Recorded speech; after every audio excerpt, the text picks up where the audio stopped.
this good in a while. They want us to simmer down. Can you hear me now? This is why we play.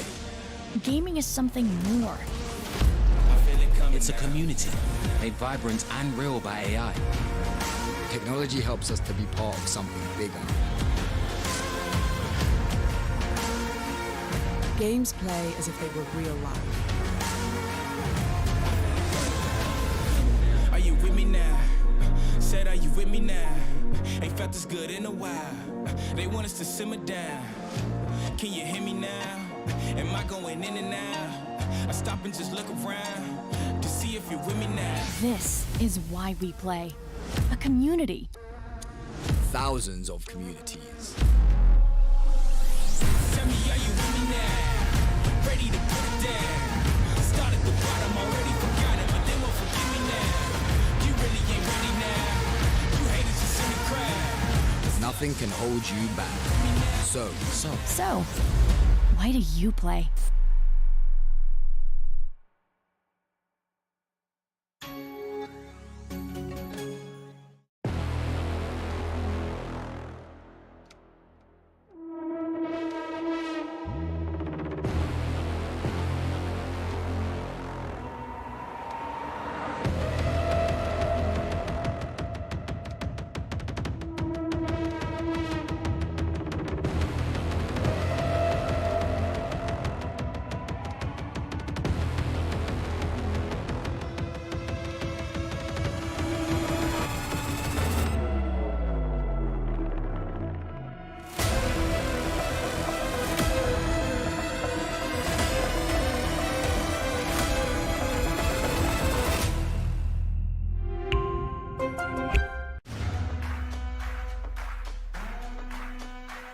Don't give up now, yeah, you gotta climb. But we give it to all until the end of time.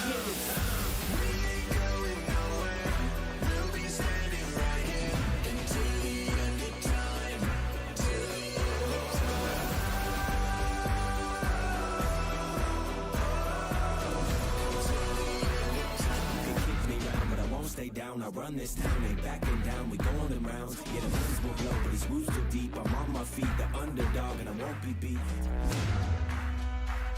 Watch everything we work for fall in line. We gon' give it our all until the end of time.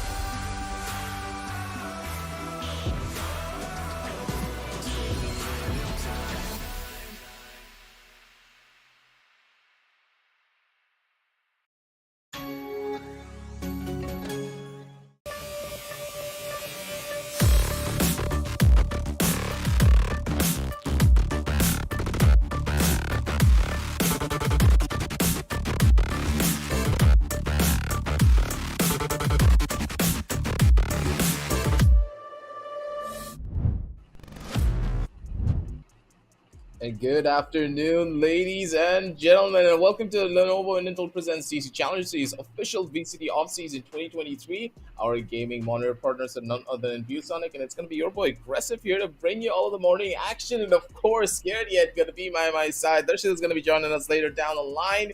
She's having a couple of issues on her own, but Scared Yet, I'm pretty sure that you're going to be scared a little bit when it comes down to today's matchups because there's a lot of intense games coming up down your way.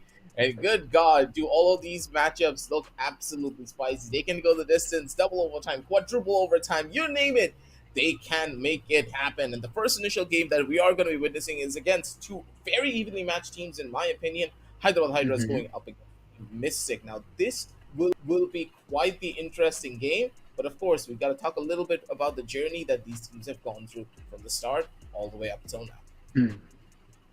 Absolutely. And again, talking about the journey that they have been going through, you know that some of these matches would actually lead to a do or die situation for these teams because for some of them, it's a must-win scenario. They've already been in a situation where they lost one of the matches, so this is the time that they cannot lose. They have to pull out something. And for Hyderabad Hydras, that's exactly the situation. I remember that they played their game one and it was Haven, and they suffered a very solid defeat. So they would not want to face a similar kind of issue yet again. As for Team Mystic, they're in a much better position, but still, we'll have a quick look at the format that's going to be coming up on our screens right away. we all know that we had the online qualifiers where top four teams will qualify for the group stages. And the group stage, we had 8 invited teams along with the 4 qualified teams, and only top 4 teams will qualify to the playoffs. And aggressive, we know the reason why these teams have been battling it out, right? For the prize pool. Yeah, that's for certain. The prize pool of 15 lakh INR. Now, that is a lot of moolah right there. And I'm pretty sure the teams, they're going to be really excited for this one because whoever gets into the top 4, they're guaranteed some money. So, come on. Who doesn't want to be in that 1 lakh for 4th place, the 2nd place getting 5, 3rd place getting 2, and of course, the 1st place getting the lion's share of this entire prize pool with 7 lakh INR. That's going to last you for quite a while. And as we are going to be jumping on down over towards the schedule, you can see all of the games that we have in store for you for today. Hyderabad Hydras going up against Team Mystic is going to be the thing that starts us off. But MIBH up against Grayfox. Now, that is another game. As I said, all of these matches, they can go the distance. True Rippers versus MLT Esports, a lot of rivalry between the teams. Later on, we're going to be seeing Reckoning going up against Orangutan. It's just a lot. Like, you can tell each and every moment of today is going to be a lot of intense Valorant action. And there is absolutely nothing that can tell me otherwise. Exactly. And if you're a Valorant fan, you would not want to miss today's day because, of course, we've got Sarafa, Orangutan, Reckoning, Aster Army. Right now, we've got Hyderabad Hydras, Team Mystic. It's just so much fun today. And again, True Rippers, they've also had a very solid run in the upper bracket as well. And I still remember MLT Esports just doing absolutely amazing on the map of Haven. So we're still going to enjoy a lot of that. And you've already mentioned about the prize pool. It is going to be that amazing 15 lakh INR. Nonetheless, we still remember, let's talk about the first matchup yet again. Hyderabad Hydras up against Team Mystic. They have had a rough start, to be honest. Again, I believe it was middle when Hyderabad Hydras were playing on the map of Haven. But it just seems that right now, since they're going with 2 losses, it is super difficult for them to make in the top position, as True Rippers already with a solid 3-0 lead. MLT Esports in their group with a 2-0. MIBH 1 win, 2 losses. So even if you're looking at Grayfox Esports, you know that they have to win their match out no matter what against MIBH, because it would result into at least one of them having the possibility to enter at that 2nd spot. Yeah, that's for certain here. Looking at the standings, Aster Army going 3-0 and them being able to take down Orangutan yesterday. Now, that was the biggest upset that none of us were even capable of trying to comprehend, right? There's so many different factors that could have gone into that particular game. But the fact that Aster Army are now going 3-0 is the biggest upset that we have seen up till now. Reckoning Esports, though, they're going to be going up against Aster Army eventually and see exactly who's going to be winning out on that engagement. But first of all, Aster Army up against Team Sarafa. The odds are stacked against Sarafa because if they do lose this, they're in a very tough position. They almost have no chance of getting over into that top 4 if they do lose on to their matchup. But Orangutan on the other side, they have their own fight going up against Reckoning. So it's going to be a lot of tough games overall for Group A and Group B as well. Pretty much everything is do or die at this point. For True Rippers and Metal, maybe they can either or take the loss and Metal's going to be able to move up 1 slot, but that's pretty much it. They're both going to maintain that top 2 position. MIBH against Grayfox, though, now that is a completely different story. From what we have seen, the members of Mystic have a lot of potential up against these up-and-coming players. Don't forget that Mystic is a team from Pakistan, so the fact that Pakistan has this much talent going for them is what's really going to drive Group B forward. It's a lot of underdogs, and these underdogs have a lot to show for us. Absolutely, and I want to bring the point back on the team Grayfox Esports you just mentioned. We know that they went against Hyderabad Hydras, in which it resulted to be their victory. So they've played 3 matches in total, out of which they've only won 1 against Hyderabad Hydras. So just as you mentioned, it's going to literally be a do-or-die situation for them. And of course, Team Mystic, the team coming in from Pakistan, having a lot to prove and very precarious position to be in. Still, they've got a very solid chance at that because they need to do is be in that top 4 position. Now, we'll quickly be moving on to the map veto as well, since it's game number 1, Hyderabad Hydras, Team Mystic, and the map is going to be none other than Haven yet again aggressive. So I know that Oh, it's Haven. Hyderabad Hydras like to play on that map, but still, it seems that they need a few things brushed up, and that too properly. They've been making quite a lot of mistakes, especially whenever they are heading into that. And mistakes like not being able to check those corners properly. The utility usage is there, but they still need to, kind of combine it properly with their teammates jumping into the site as well. More like the coordination thingy that they need to work upon. Because last time when they played, it did seem that they were kind of out of options. So right now, if I'm watching them on Haven yet again, I think that they might have learned a lot of things from their previous loss, and just seems like it could be a situation where an improved Hyderabad Hydras come in front of us. They're on the defense though, so it is going to be pretty tough. The first half, at least, there are 3 sites. You need to protect all of them, and it is quite an attack-centric map. Yeah, I completely agree with you there. There's so many different options and so many different plays that you can make on Haven. It's a very diverse map, and that's why a lot of teams like to go towards this map too when it comes down to these best of ones. When you consider a map such as Bind, Ascent, Lotus, and of course Breeze, it's a very coin toss 50-50 maps where it's better to play those when it's a best of 3 or a best of 5.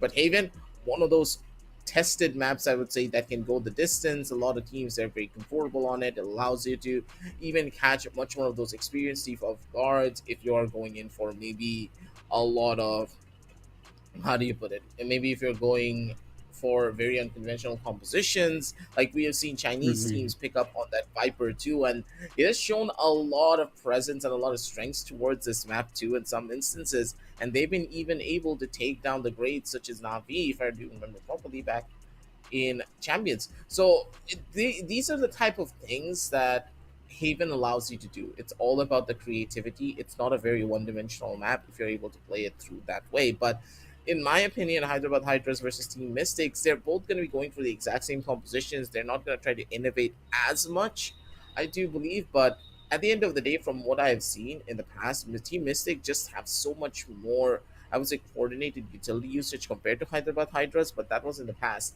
Hyderabad Hydras, they've gotten some time to prep. They've gotten a day's worth of rest. So hopefully they can bring Mhm. in their A game today up against Team Mystic because they need it. They're going 0-3 in their groups. So either they go big or they're going to be the ones to send back home here. That is true. They're at minus 25 points at this point. So, of course, they need to pull something out, and the time is now. They need to bring out something for both of those matches. Now, it seems difficult. It almost seems impossible because them qualifying in this situation is, again, kind of difficult, but they can definitely try and play spoilers for the other team too. Because MIBH, as well as Grayfox and Team Mystic, all three of them need to win their next 2 or 3 matches, however, how many they've got left right now. And Hyderabad Hydras, as they're already going 0-3, as you mentioned, they can definitely play a very solid spoiler at this point. So, and True. always that whenever a team has got nothing to lose, then they are the most dangerous. So 6 teams in the group, 5 matches you need to play, 3 you've lost. So the last 2 are the ones in which you can at least end things in a tournament on a Oh, the very coach solid is note. Now, playing. Team Mystic and Hyderabad Hydras, they're both kind of on this losing streak of at least 1 match. Hyderabad Hydras on 3, that is. But you still have a chance to probably make a few more upsets as well. And Team Mystic, they would not want to let it happen whatsoever. 1 and 2 is their win-loss scenario, and they need to win their remaining 2 matches to at least reach a 3. And at the same time, they would have to hope for Medal and True Rippers to lose both of their matches, and if possible, with a huge round difference as well, because they are going very solid at this point, 39 of 14 and 39 of 19. So that's 25 and 20 points already in their favor, and you would want your minus 17 to grow as well. So it is going to be an uphill battle and a very tough one at that. Yeah, there's a good chance they're going to be able to do this.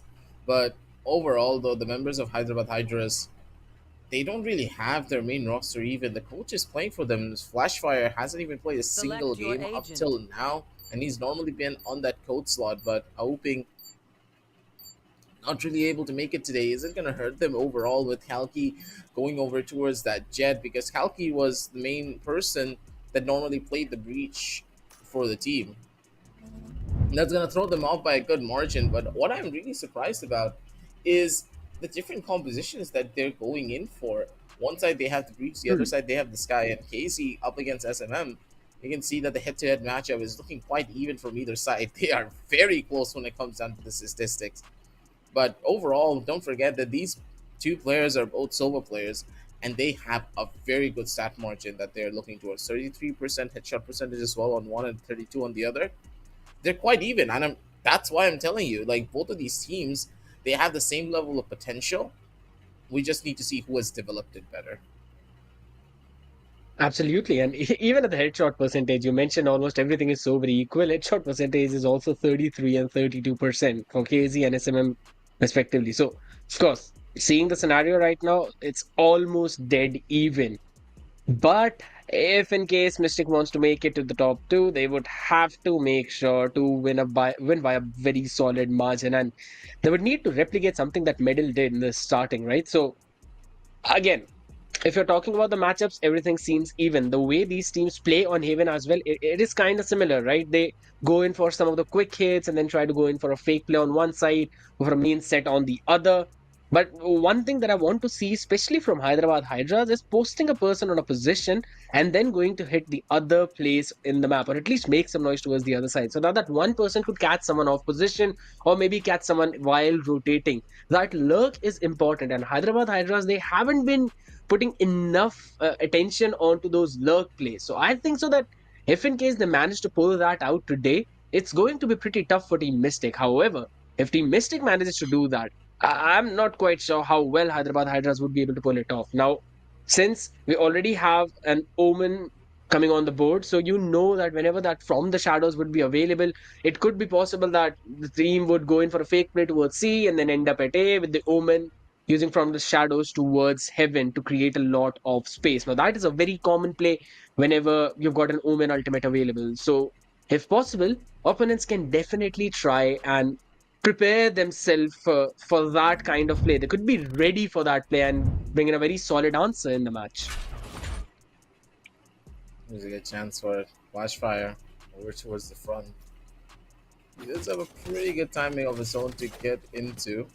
And yeah, problems overall as the members of Hyderabad Hydras not really having their main lineup could be an issue, but then again, sometimes when the coach plays, that basically means that the team has a little bit more direction, as he will be able to take control a lot more easier while being on towards the server.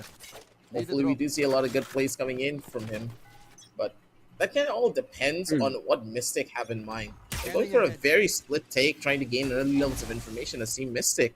They're playing this one smart as Flashfire, ready with a stun, but there's no one really to capitalize on top of it.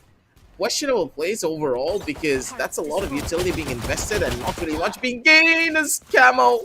Good for one, but gets immediately traded. The Omen's very low on HP, but I do believe that protagonist, he has a heal to give his Omen. Absolutely, and since they've already shown a lot of presence towards the garage, it is, I believe, a very solid choice to go in towards the A side. Now, the smoke has already faded, and they are trying to create some space, but they need to quicken up their execute because the rotation would be kicking in for the side of Hyderabad Hydras. So must probably gain a few information.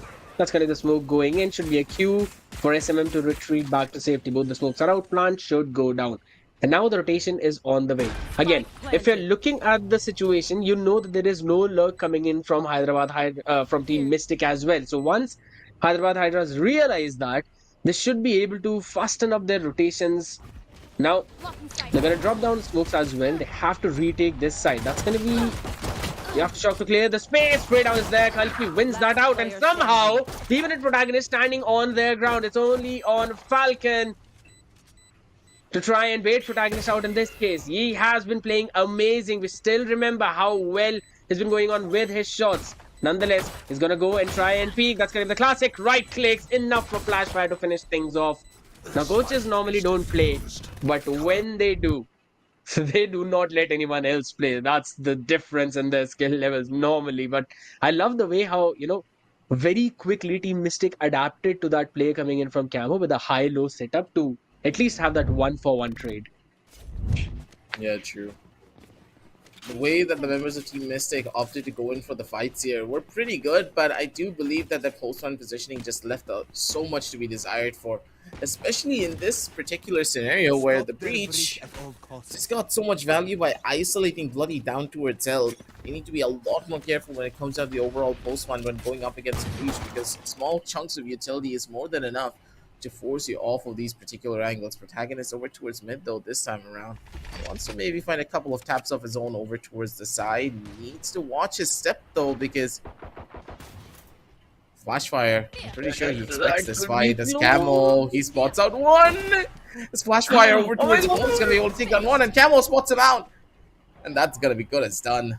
Good God, the members of Mystic. They have the control that they were hoping to get, but they get immediately shut down. Whoa, whoa, whoa, whoa. Okay. KZ still got some fight left inside of him, as he has now the weapon upgrade. 100 full HP, but still, how much can one person do? It's ace or nothing. Can definitely try and make it even more expensive for Hyderabad Hydras, at least by getting a couple of more Spectres out of the way. But it still has to take the spike, and everyone in Hyderabad Hydras area are camping that. Camo probably has the vision now that it is out. That should give the information. That's much more than sufficient for him to get the 3k.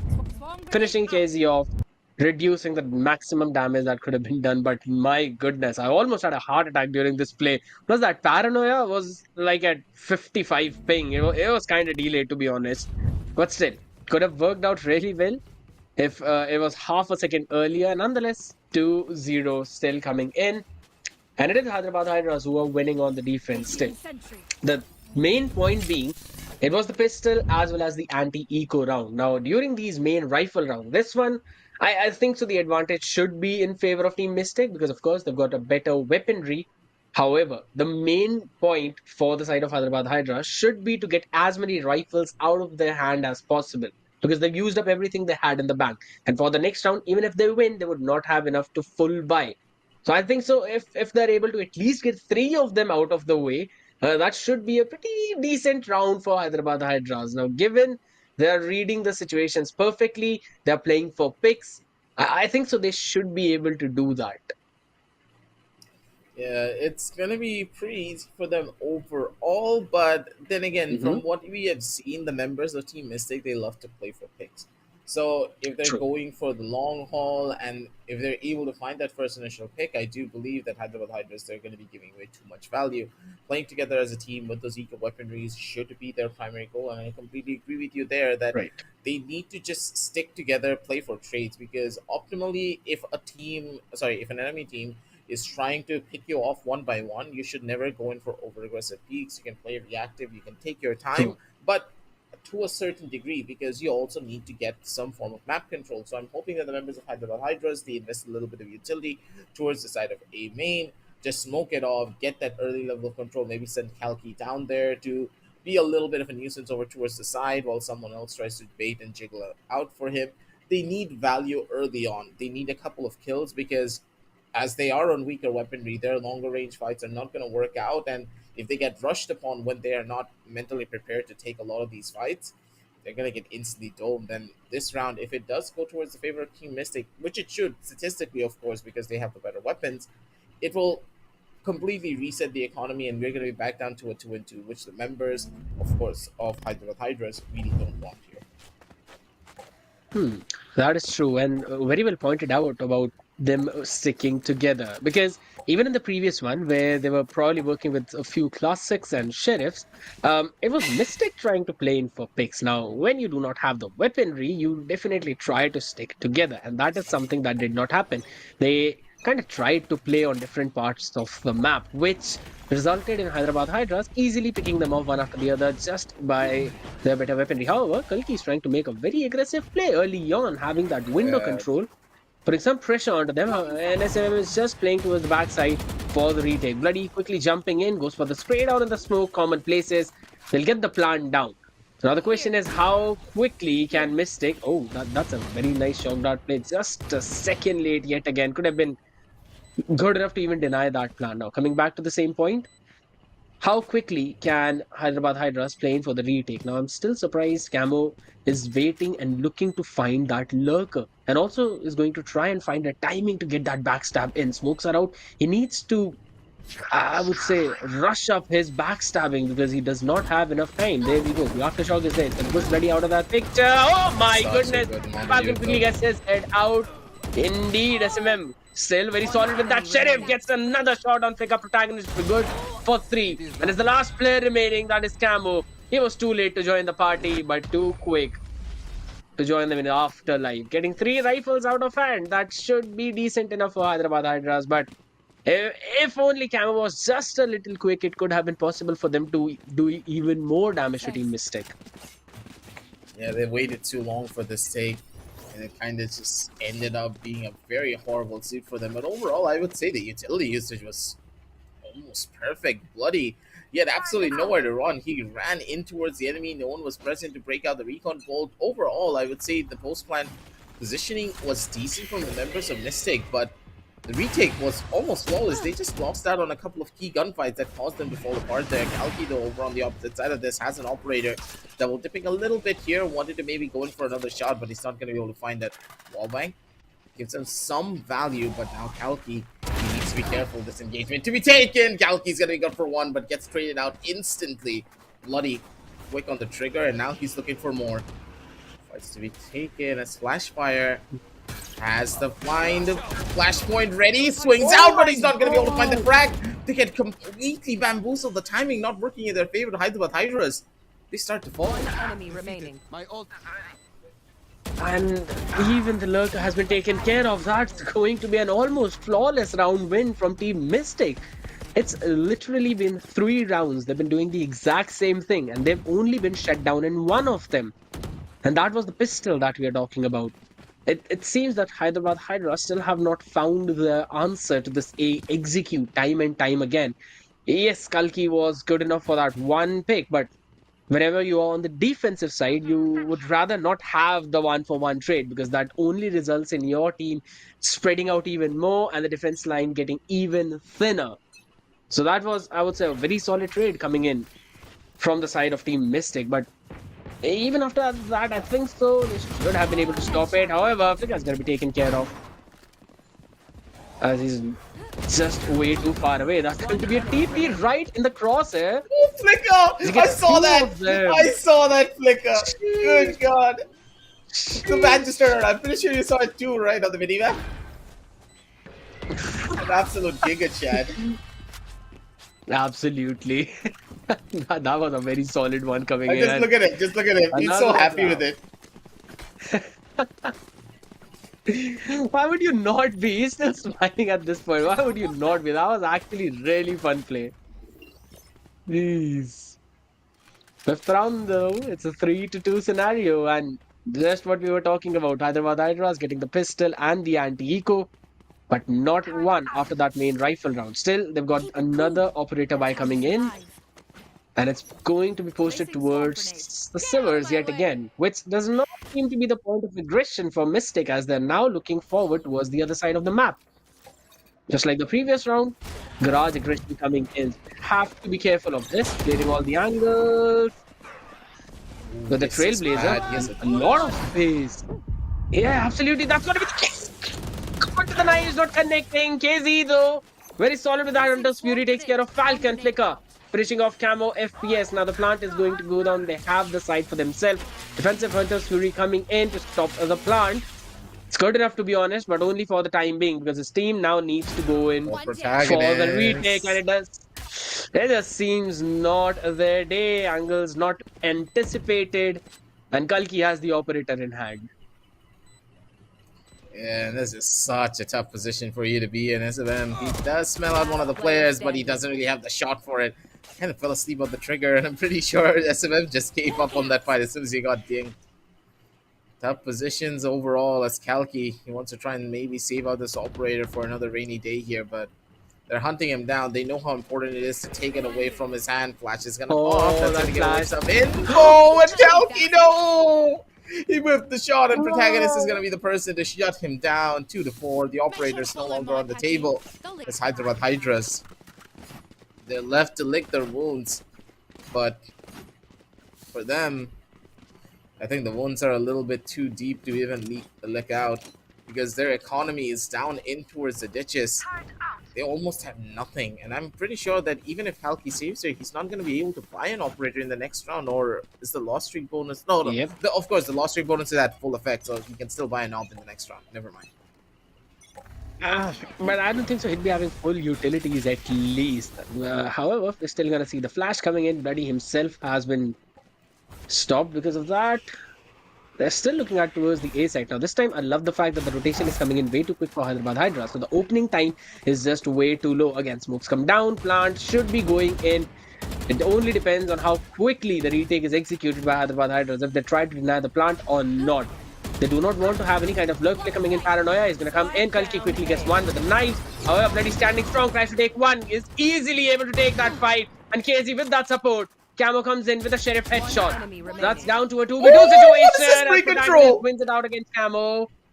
Flash is there, but where is the spike? It's on the side. Weapon upgrade has been taken, and Kalki very solid with that shot. But protagonist peaks at the perfect time. When Kalki looks away, what a way to win the round. Jeez. So much chaos happening all at once, but good God, that's the control that you want to see. But I want to talk about protagonist, man. What was that spray control coming out from him? That long of a range and being able to control the spray off that Phantom for such a small target. He knows what he's doing.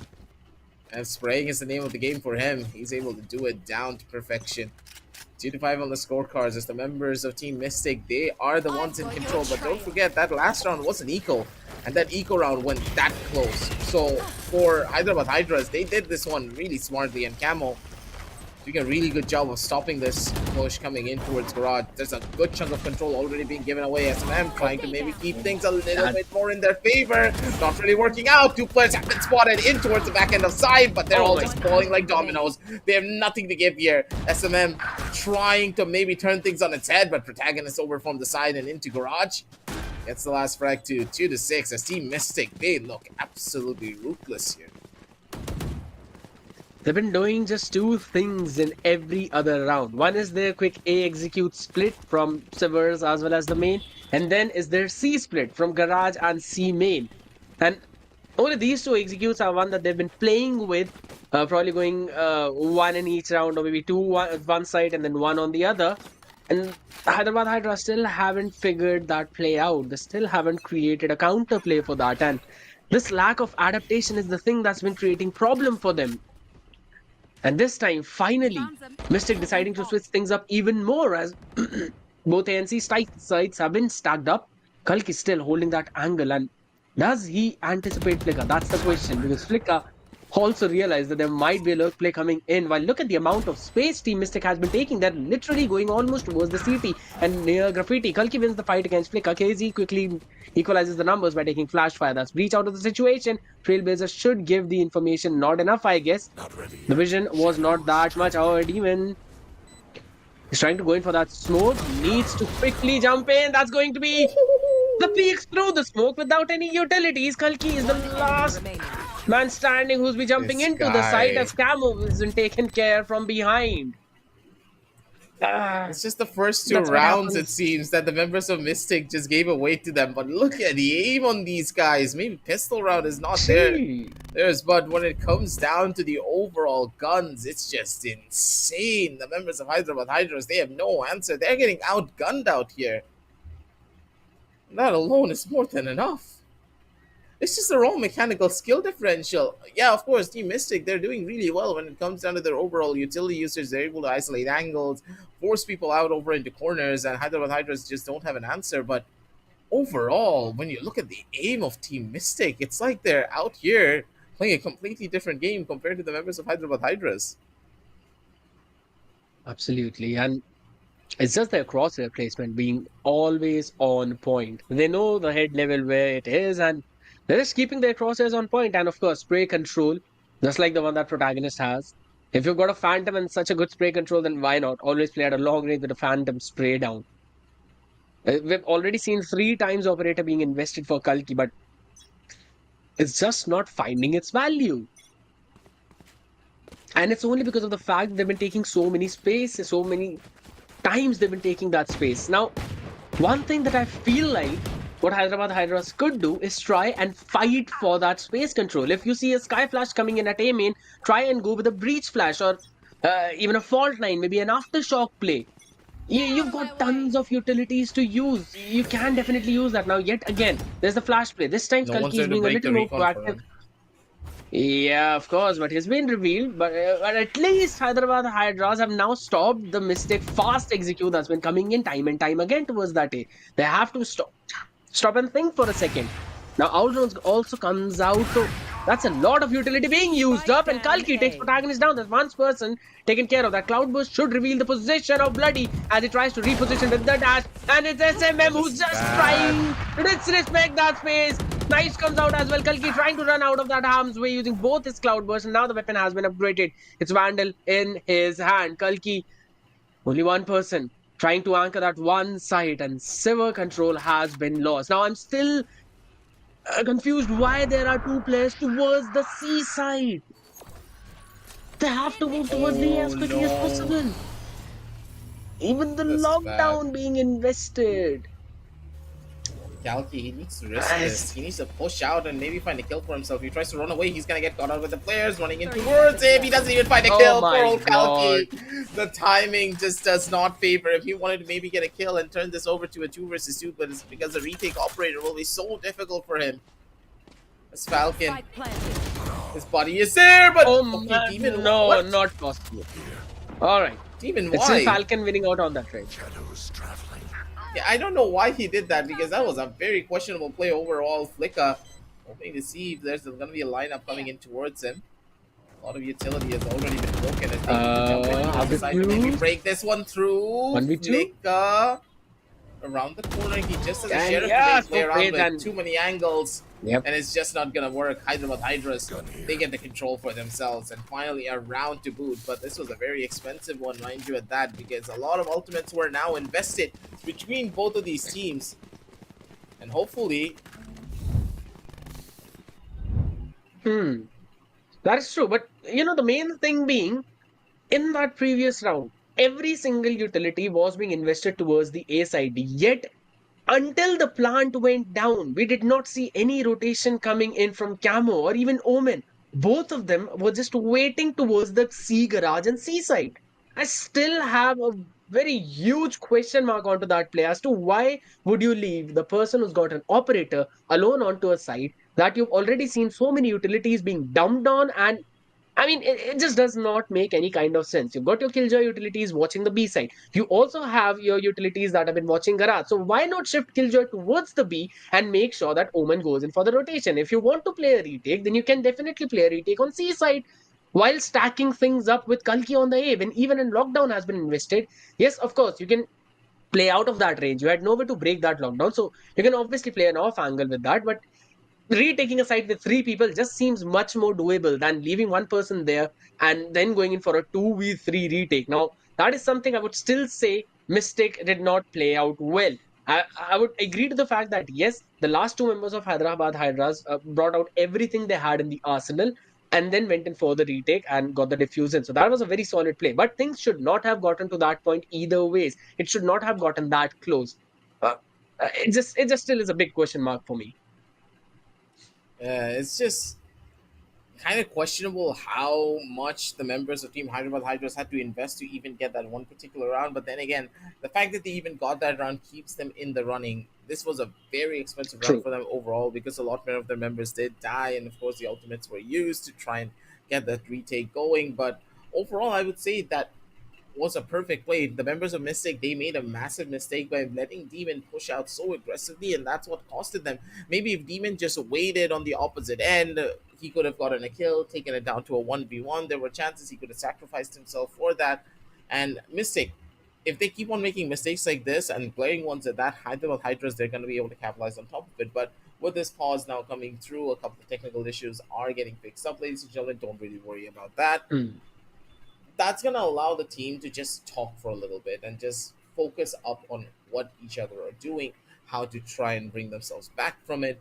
Because currently, from what we can tell, the members of Team Mystic, they're the ones who are at a significant advantage purely on the basis of aim in a lot of these cases. Hyderabad Hydras, they have a lot of good True. plans that they're going in for, but they're not adapting on the fly to what the members of Mystic are doing. They're sticking to one generic style, and that's so one dimensional that Team Mystic, they're just adapting on the fly. Any situation that gets thrown in their way, they're able to dodge it out, go in for a reactive play, and that's how they're able to win.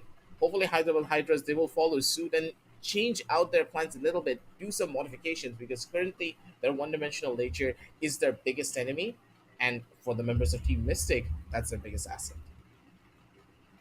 Absolutely. And even if you've not had a very good run till now, this is a very solid chance to at least close things on a very good note. Even if you do not qualify, you still have two victories that you can grab in the next two games. One being this one and one possibly the next one. So of course, even if you do not win and enter that top two position, you would want to at least end the run with a very solid victory so that you can, of course, try to utilize everything that you have experienced throughout the entire series. But nonetheless, we're going to come back to this one where the 3-7 is the scenario. The best case Hyderabad Hydras could end this with would be on a 5-7 note. Now, seeing how Haven is an attack-centric map, 7-5 I would say would not be a very bad, especially when you are on the defense. You've got three sides to work with, a lot of map pressure that you can try and apply to the other team. But I love the fact how Mystic are now adjusting to the play of Hyderabad Hydras as they've left the spike outside the garage and B, and they want to go again with their similar A presence shown by the Sky Flash coming in, and as soon as they've shown that presence, SMM has just moved towards the back of the site. Now, this is something that's very important because SMM would not be able to give out any information to his team if it's actually going to be an 8 or not. However, Operator being used, Alki already down to 30 HP, and Bloody has just taken that space so very quickly, and it is a B execute as both the smokes now block the link sides. Plant is going to come down, and it is going to be a long plant. Let's see how this retake works out for Hyderabad Hydras. 3 Kalki in the garage. completely fell asleep on the angle. Protagonist is going to be so quick on the trigger. The focus is present, and KZ is going to be able to save out his buddy. Instant when it comes down to the headshots, and they have so much control. The focus is overflowing coming out from the members of Team Mystic. And for Hyderabad Hydras, it just doesn't exist. You can tell that the members of Hyderabad Hydras, they're just falling asleep on the angle and falling asleep on the trigger. What's going on? Just look at Protagonist. He's so prepared and aware. The reaction time on this man, even on a wide swing. He knows what to expect, but Hyderabad Hydras, they are not really able to find much whatsoever. He was just ready for that wide swing perfectly. All he needed to do was just spray a couple of bullets to make sure that even if that's 140 damage to the head, you've got 2 bullets connecting a head and a body. And they were just so very ready, just as you've said. Now, again, another eco coming in for Hyderabad Hydras, probably, or at least a broken by. My goodness, how is Protagonist doing this? That paranoia is so good, catching 3 people on the line, but from the shadows by Demon being used up, he went in already towards the back of the site as KZ. So just try to clear the angles up. That fault line is going to connect to a couple of people as the defensive Hunter Fury comes in, and that's the spike down. As Flashfire is the one who finishes Protagonist off. So it's down to a 4v4, and the lurker. This time it's not working out. Falcon was just very ready for that flicker. Has to clear a few more angles, at least the garage one, because there are a couple of people towards the CT, and now 2 of them are just doubling up on towards that garage push. So as soon as they hear the tap on the spike, it would seem that we will see a 2-2 push coming in. And since Flashfire is alive, you know the breach utilities are also there. It's a 3v4. That's the spray down coming in. Bloody good for Kalki. However, Hyderabad Hydras just wrapping things up. They'll get the defuse in as well. Get the weaponry upgrade. Getting the 4th round in the half. It's no point of weaponry upgrade though. That was a beautiful game plan coming in from the members of Hyderabad Hydras. The retake was absolutely perfect. People came in from the back, people came in from the front, and of course the members were holding for the lurks down as well, coming in from Mystic. They got a good read on the position that Mystics were trying to play, and even though the execution was spot on perfect coming in from them, it just wasn't enough because they lost out on overall map control. There was no one towards mid earlier on to catch out the players that could be coming out of garage to run away from the execution. And that's what really hurt them there. Hyderabad Hydras, they found the gaps in the armor of Team Mystic. they're poking and prodding away here. 8-4 on the scorecards. They're looking for maybe a little bit more of a stronger start when it comes down to their own attack side. And don't forget, as Haven is a decently attack-favored map, if you have the proper strategies to make it work, you should have a good chunk of control. But an early Omen smoke coming in from the side of Falcon. They're blocking out a lot of vision, but not in the place that they want to here. Because overall, they still know that A side's completely empty, but they're still trying to take these fights regardless. Very questionable coming in from the members of Team Mystic. They wanted to play off of their aim, but it failed them really badly when it came down to this pistol.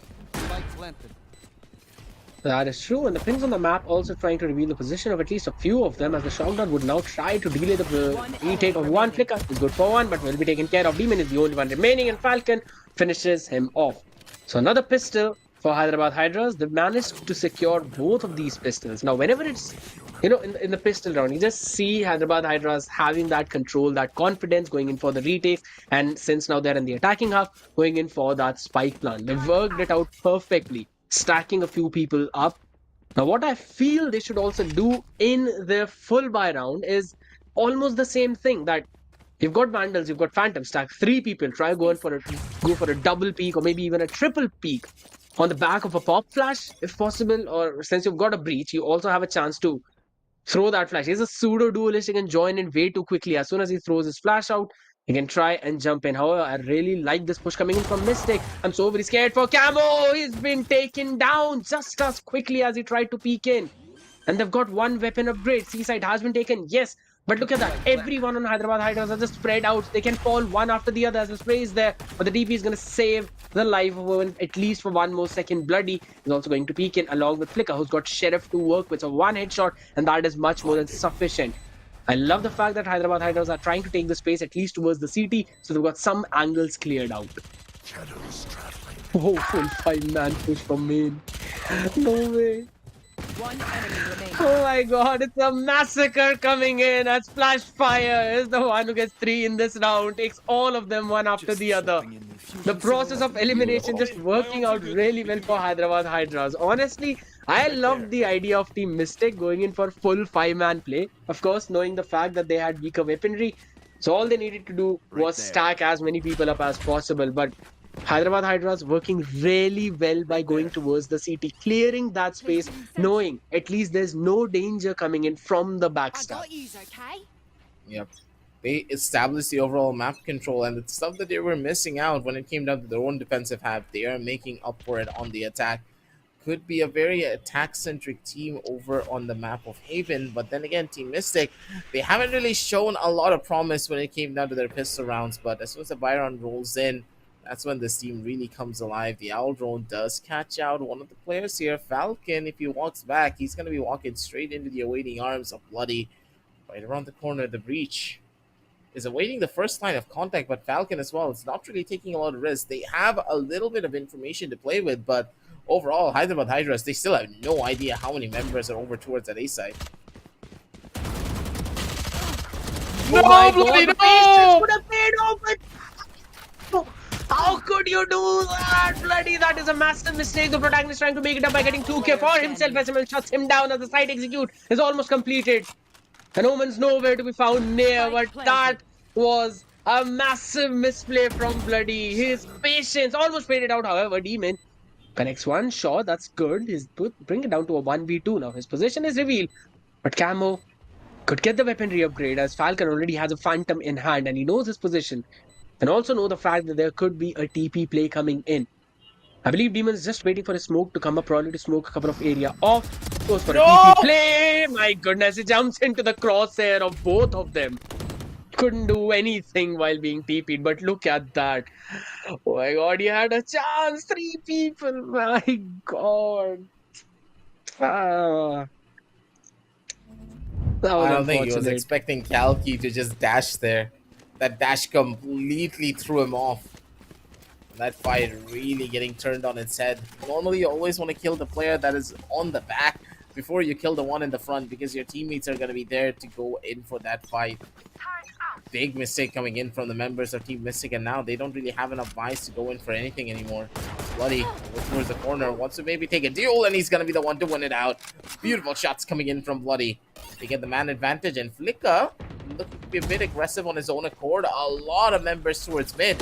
And this is a really good pincer coming out from them. A couple of good shots, but they're not going to be able to connect. As the three members immediately rush in towards this mid side, as Team Mystic, they start to fall. And see, completely open. And for Hyderabad Hydras, this is free real estate. They get the spike plan down, and the chances of this being a full-on possibility for them won't really exist. Protagonist also didn't spawn on Falcon, so he's running in towards the seaside completely barefooted, and they know his exact position. Yeah, but what about Bloody? That's he tries to go for a play, but both of them being taken care of. Now, I was still waiting for Falcon to make a play there. He was holding a very tight angle, but he just wanted to provide the information for his team and was watching that there's no one coming in to push from the garage. So, by the process of elimination yet again, they found out the two places where Mystic might be coming in from for the retake. Now, we are 8-8. So, that is a very solid way to at least make a comeback in this game because they were down and now they are equal. From 8-4 to 8-8, they've got 4 continuous rounds in their attacking half. So, that is something to work upon for Team Mystic. It seems that it would be a good idea to even take a timeout if in case this round does not go in their favor, that is. As the attack of Hyderabad Hydras is looking almost unstoppable, but Bloody. That was a very solid shot coming in. Crosshair placement, Peeker's advantage, all the mechanics just being used perfectly. Getting the first pick and giving the information to his team, as now the dog's going to clear a few people out and they know that there's at least one of them. Question is it just one or more than one? That spray down should give a decent amount of information. Now Demon just jump peeking towards main, making sure there's no one coming from that. So they have an idea that everyone's going to come in from the garage, as now the crossfire setup is just not there, as fall time was perfect. However, protagonist coming in from the behind. It's a 2v4 situation and Flashfire trying to bait someone out with the tap on the spike, but protagonist and Demon playing the game of patience and picking them off one after the other. And I believe Caster's curse is real, isn't it? Yeah, it really is. Team Mystic, they get turned on for this particular instance. 8-9 on the scorecards as they finally get their mojo back and they're able to bring themselves back in towards the server. It's pretty big for them to be in this particular position because Hyderabad Hydras, they haven't really been in the best of forms, but the fact that they were able to get so many rounds for themselves really just goes to show that they are improving and they are adapting when it comes down to their own attack side. But Team Mystic, the answer back for them was just as phenomenal. Maybe a kill coming in from Demon. His positions are good, but Kalki can't really go in for this execution. This was a little bit too fast, but still Kalki's going to be able to capitalize. Good for one, but it gets immediately traded out. Full control over towards Garage and each and every portion of the map. The members of Team Mystic, they don't even know what hit them there. The seaside completely open for them.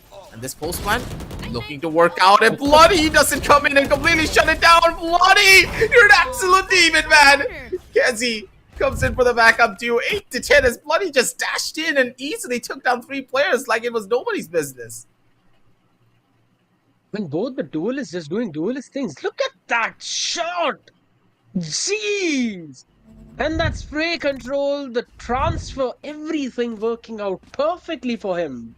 Bloody hell, that was a nice play coming in. And yes, that does require a timeout coming in from Kalki this time. Not quite they want to try and break the momentum that Mystic are just about to set, as they've hit the double digits already. And it's 2 continuous rounds that have gone in for the favor of defensive side.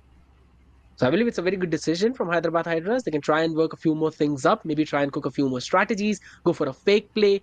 Since they've been going for a quick hit for the past 2 rounds, I believe it would be a good option to try and play it slow. Maybe fake towards one side and then post one person there, going for the rotation towards the other, only to end up on towards this initial place. If possible, then they can definitely try and do that. Could work out for them because we've seen Team Mystic just trying to push that space, trying to take the control of the map, and they've been way too aggressive in that. And this time, for the previous 2 rounds, it's been working out for them. So I think so maybe Hyderabad Hydras can try and play a slow one. They could. The instances for them could just work out beautifully. For Hyderabad Hydras, they still have enough buys for at least 2 more rounds, even if they do lose out here. But overall, they don't want to take a loss like that.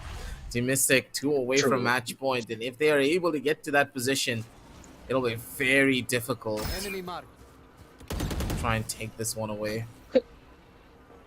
Yep, Team and that Mystic. whole drone, my god, the value.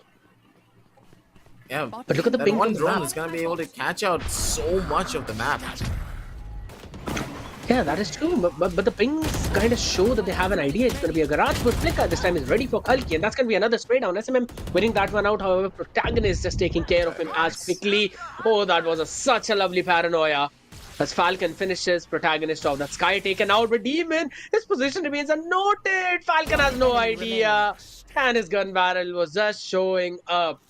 It's all on to Flash Fire now to try and play, and the Killjoy utilities would not do anything as there's no Killjoy.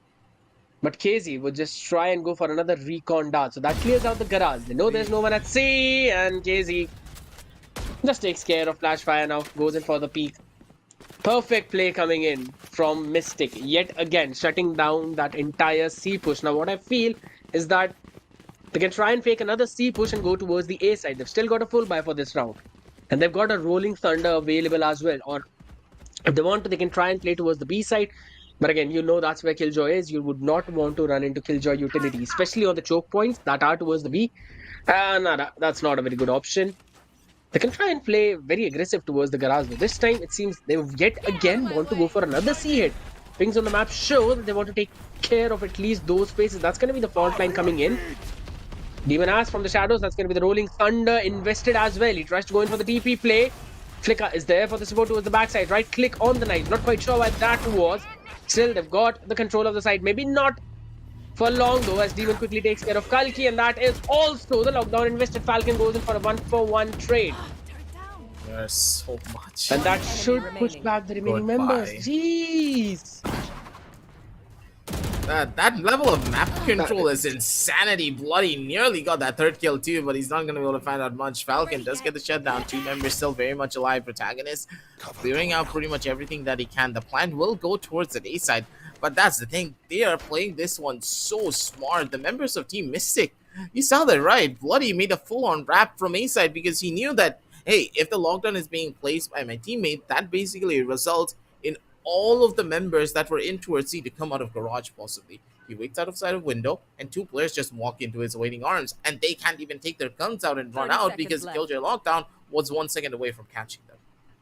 Overall, it's just so many different problems that the members of Hyderabad Hydras have to answer to, and now Falcon stuck in an almost impossible situation. He's going back towards C, the exact side the members of Mystic are holding. As soon as he plants, the poor boy's gonna get jumped on. Seems that they've got some different kind of obsession with the C side.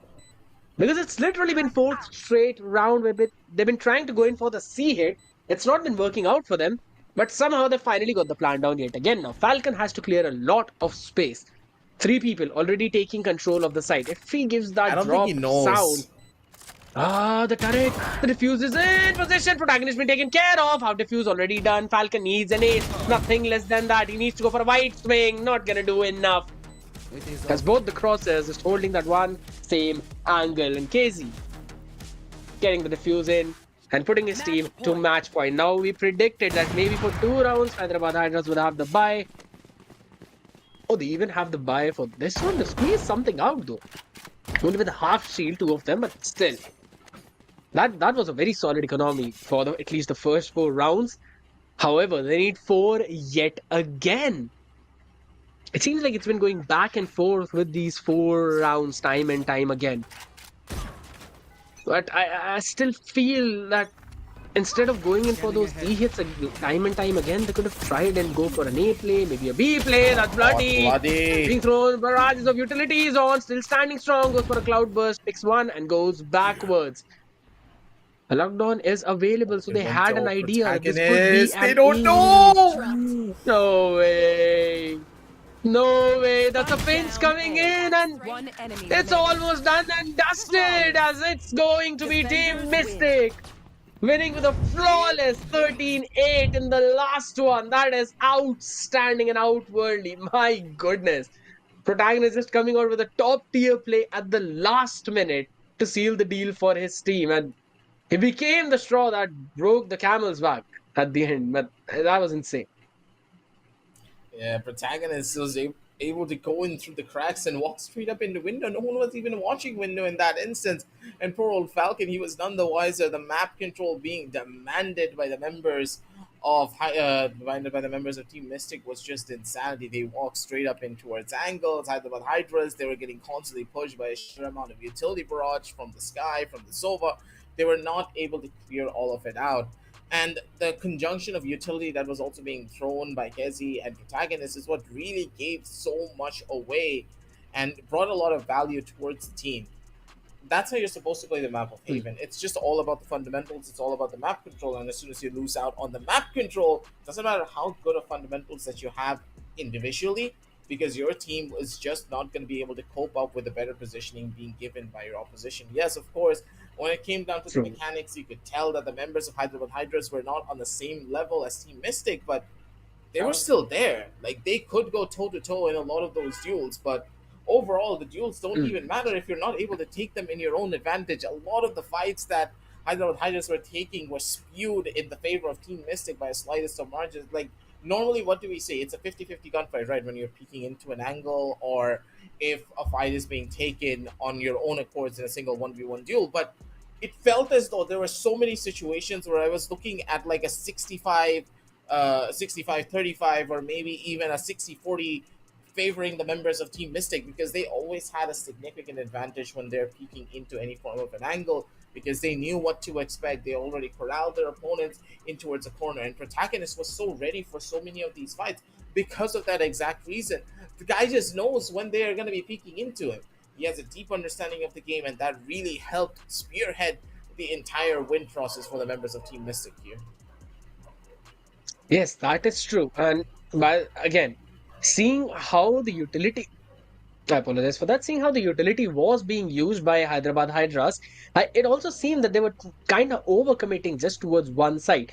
I still remember that the C execute, and probably, I guess, round number 18th, maybe, if I'm not wrong, they went in for a C execute. And then even the aftershock was used towards the CT, as well as the Sova shock dart towards the same CT place, exact same angle. Now, yes, I understand the fact that you want to delay any kind of retake attempt coming in from the side of CT, but you would also want to utilize your utilities to clear out as much space as possible, because I did not see anyone clearing on the back left side of the C side, and that is where Demon was playing time and time again. Just making sure that there was kind of a crossfire setup between him and anyone playing at the CT. If it could be protagonist, then well him. If it was Flicker, then again another crossfire setup. So no one could take control of that backside, and that was one of the way in which they just stopped the assault of Hyderabad Hydras in every single round. Plus the fact that post plant Hyderabad Hydras were really good. I would still say that they were taking a lot of side control, and that is one of the reason why they were winning time and time again, why they managed to squeeze out 4 particular rounds, in which there was one rifle round as well. But after that, Team Mystic just realized that all we need to do is deny the plant to them. And the way to do that is just figure out where the breach utility is coming on. If it's towards the C side, then that means it's a C hit. If it's towards an A side, it is going to be an A hit. All they need to take care of is the other places where they can come in from split. Maybe even the garage or even the sewers. And they did it perfectly. And seeing the way that they shut down the entire push, I really wanted an adjustment by Hyderabad Hydras to come in to go for some fake plays or try and force someone to watch the backstab. I mean, even Falcon noticing the position where he was, it wasn't perfect because his back was open for the window play, and that is exactly where Phantom struck from. He pushed window and then was just looking at the back, and no one was watching that angle. No killjoy utilities to work with, or no one to just watch out that space. So that's one thing I feel like Hyderabad Hydras need to work upon, especially in their attacking rounds. And this is what we were discussing when the match started, even before the match started, that they should try and go for some more lurk plays. Play the round slow. Try and utilize the first set of your utilities to sell a fake to your opponent, because that is the adaptation that Mystic brought And that was the reason why they ended up their attacking half in an 8-4. Now, let's quickly look at the MVP from both of these teams, as it's going to be bloody, without question, 21-15 and 4 for the side of Mystic, Look while at Hyderabad protagonist Hydras though. will have Falcon. That guy has 23 kills to his name, and he's on the second place. He could have easily gotten the MVP here, but it gave it to his buddy Bloody because he's gotten a lot of first bloods in so many of these rounds, and those first bloods can That is really true. accelerate your growth when it comes down to ACS. 284 ACS. The Jet was doing his job, and of course the Sky on protagonist. This guy is something so different, and I'm pretty sure that he will be one of the main reasons why the members of Team Mystic, they have a good chance of heading over towards that top 4 position. But for Hyderabad Hydras, I do believe their story is going to come to an end here because they already got 3 losses, so their chances of making it into that top 4 position is almost close to none. Exactly. And again, it's just going to be them probably trying to play as a spoiler for some other team, and then probably try and, getting things to end on a decent note. Now, that is the thing they could probably work upon, but not unless they would try and figure out these problems themselves, right? They have to watch the games yet again. They have to figure out the places that they made those mistakes on. Now, I would definitely agree that the aim coming in from protagonist, even from Bloody, it was really amazing. But it's not like even Hyderabad Hydras was just behind that. They also had pretty cracking aim. They've been winning 4 straight rounds as well. And winning 2 of the pistols, you don't always win the pistols based on luck. You have to have that strategy. You've got 3 ghosts to work with. We've got a couple of classics. And I still remember that Breeze did not even take a half shield. And even after that, they were easily able to win it out against them. So I still believe that, they've got the aim. They have got to clear out the few basic mechanics of the game. And just like you mentioned, those peaking advantages that protagonist was using, he knew where to place his crosshair. Now, those are the few things that, yes, even Hyderabad Hydras have with really well, but they just have to brush up a few more skills. And one of them being just the way that they execute towards the site and they try to adapt through the game. That adaptation in between the rounds is what wins the rounds for those teams, because you can let one thing happen time and time again and enemy team will capitalize on it. That's exactly what Mystic did in their attacking half. They just went for an A hit, C hit, A hit, C hit, and it was in the exact same way. Just a split wherein 2 or 3 people would be coming in from Sivers or maybe the garage, and the remaining would go in from the main. And then they'll just club up towards that one choke point and try to clear out every single angle on the side. So I still feel that they could have tried to fight for that space, and when in the attack round, could have played a few slow rounds. But nonetheless, a very solid game coming in from both of these teams. I had my fun. I really enjoyed analyzing that. I'm looking forward for more. And Team Mystic, they have done really good jobs, especially trying to, survive to get into that top 4, even that top 2 position. Yeah, they have a good chance of making it too. But the other teams, they're also going to be given opportunities to do so soon enough. We're going to be heading on down over into Show Little Blake, ladies and gentlemen, as we do set up the next game. Don't go anywhere. We'll be right back.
Welcome back, ladies and gentlemen. This is Lenovo and Intel presents the Esports Club Challenger Series 2023. VCT Off season official event where our gaming monitor partner is going to be no other than ViewSonic Gaming. But right now, there is a lot of changes that has happened on the caster desk as well. We had scared with us for the very first map, but I'm so excited for the second match that I wanted to be here so bad. So this way, Darshita, alongside me, you can see aggressive, and we are going to take you through the rest of the map for the day. Aggressive, what do you think is going to happen in the upcoming match? Because it is going to be important for both of these sides, Team MIBH as well as Team Grayfox Esports. That's gonna be quite interesting because both these teams they have really talented players on each roster. One side having a lot of mechanical talent, and on the other side, we do have a team that has really started to come up and become alive in a lot of these situations. Their strategies are still maybe a slight bit questionable from time to time, but they are trying their best to clean things up. The members of Grey Fox haven't really had the best of opportunities to really showcase their skills just yet, but maybe just maybe with a bit more time and a bit more development, they have gotten things on the ropes. Of course, we are going to be seeing Godspeed once again. You want to see him smile, so maybe he will today because this is going to be a very difficult game for them to win out. Two very evenly matched teams overall when it comes down to the skill level. And as we jump over to the map video screen to see exactly what the battlegrounds will look like, it will be the map of Vine. A very fitting map, I would say, for both of these teams to pick up because their styles are perfect for this particular map. Yep, they definitely are. A good match coming up is what I can, actually anticipate for now. If I take you guys to the history of both of these teams, both of them have got 3 matches done for. This is going to be the fourth for both of them, and at the same time they have won one, but they are on a losing streak of 2. So whoever gets this match gets a advantage in the overall standings, which is going to be very very important. So they need to be very careful when it comes down to the match of bind itself. Coming down to the discussion of agent composition, Raze is like a home. I mean, for Raze, the map of Bind is definitely a home. The double satchel judge, the double satchel shorties, everything coming up, it's going to be important. But alongside Raze, I do see the investment of Chamber now. This is interesting. Yeah. Overall, they're not going to be able to get that much going, but for the members of Grey Fox, picking up the KO on this map is quite interesting, I would say. I don't really know Yeah. what they're trying to play for here, but the KO on the map of Vine hasn't really been something that really works out, but it could be the case that they're expecting a Viper to come into play for this particular map, but for MIBH, they don't really pick out on that Viper, so that KO, I have no idea what kind of value he's going to bring down to the table for this particular match. Even do I have multiple thoughts on the same. I mean, the investment of Keo, not really sure on how will it work out. But for now, what we have on our screens is going to be the head-to-head between Venka coming up from the sides of MIBH and ASDF from the sides of Grayfox Esports. 42 kills and 45. I mean, somewhere down the line, the kill-death ratio and the amount of kills both of them have are really equal. But the huge difference here is in terms of the headshot percentage. Look at Venka. 35 is what the headshot person looks like, and for ASDF it's going to be 23. Yeah, they love to go in for those stats. Venka a little bit more than ASDF, but don't forget that Venka is always that primary line of entry. He's the one to take that first initial bit of contact, and as a duelist player, you always can't really, rely on the fact that, hey, I'm not going to be the first one to die. Someone needs to make that entry happen, and in this case, it is Venka. Grey Fox opting for a good start here, a fast rush to Luka. They want to take early control, and they should be able to establish it. It's a very fast rush, and Grey Fox, they're not even stopping for a second here. Oh, look where the players are. From the sides of MIBH, both of them are going to be towards the long itself. The site is completely open for business, and that's going to be Bad Love who will go in for the plant as well. This is going to be a proper 5v5 retake coming up, and an important round. At the same time, the initial contact comes up. That's going to be Venka done for Vibhor joining the same party, and so is the case with RBK. Slowly and steadily, MIBH is just left down to 2 remaining players, the Chamber and the Scar. What more can they do is the question. Towards the elbow, it is anticipated for IanQ to be there.